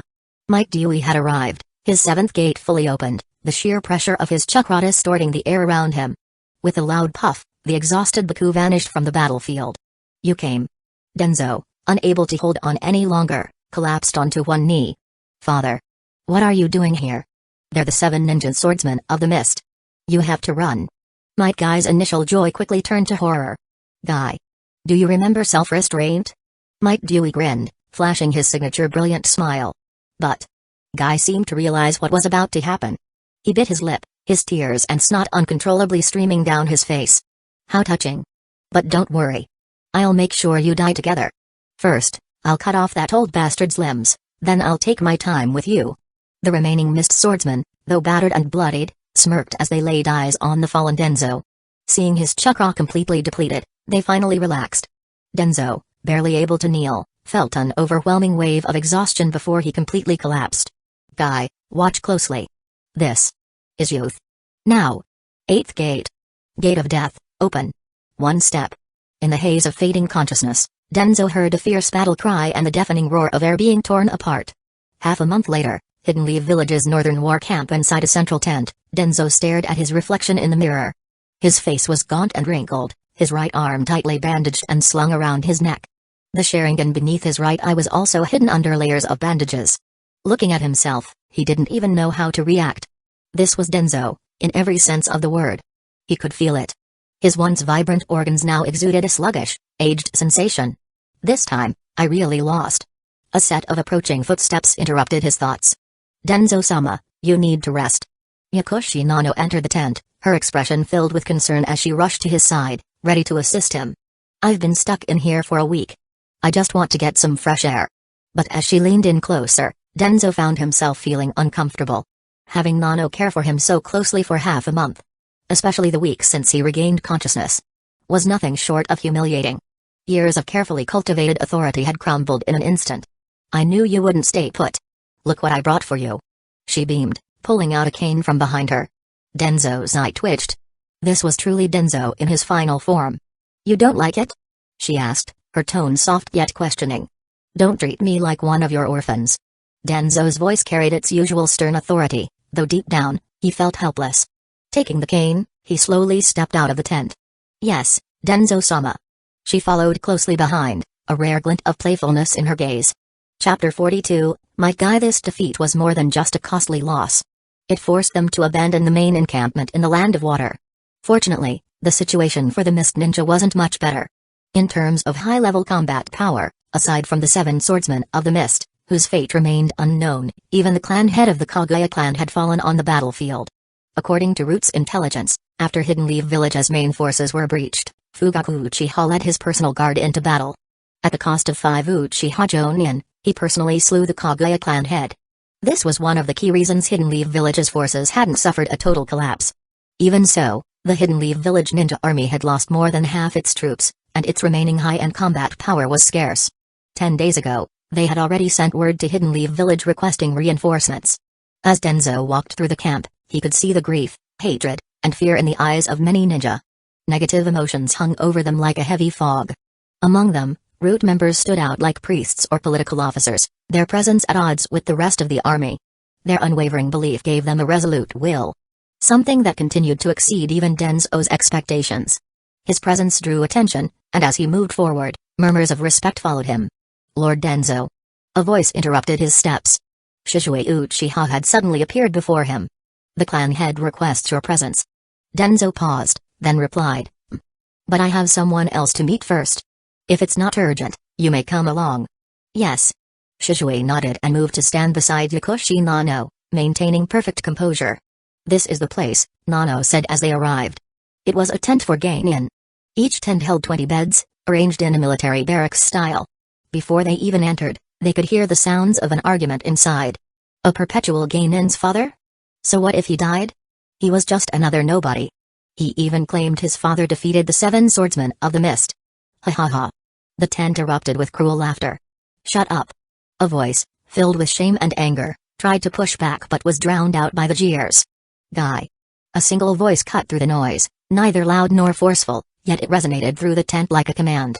A hush fell over the room. Shizue glanced at Danzo's back. Such delicate chakra control. He wasn't sure even he could replicate it at this level.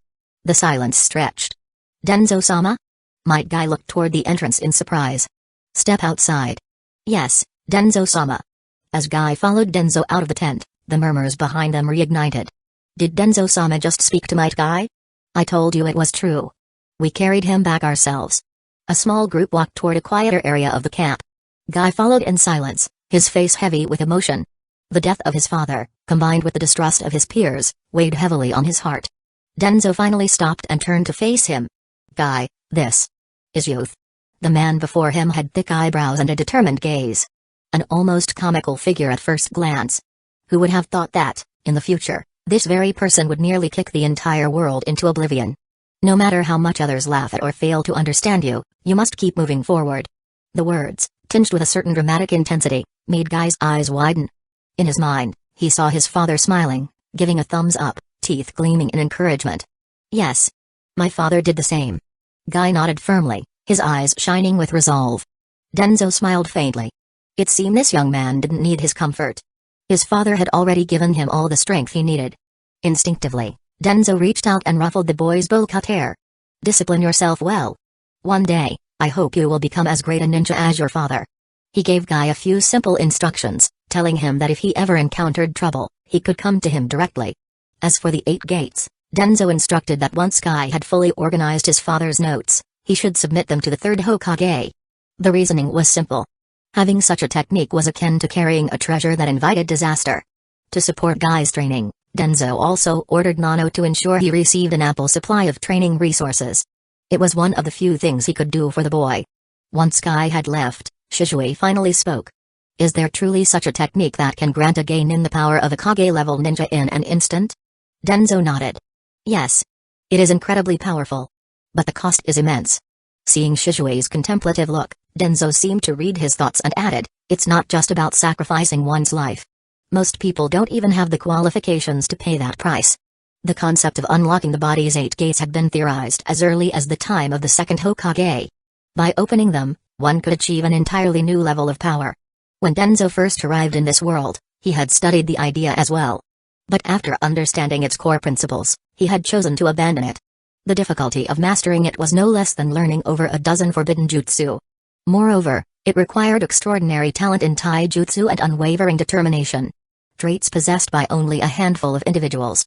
"Let's go," Danzo said at last. Fugaku is probably growing impatient.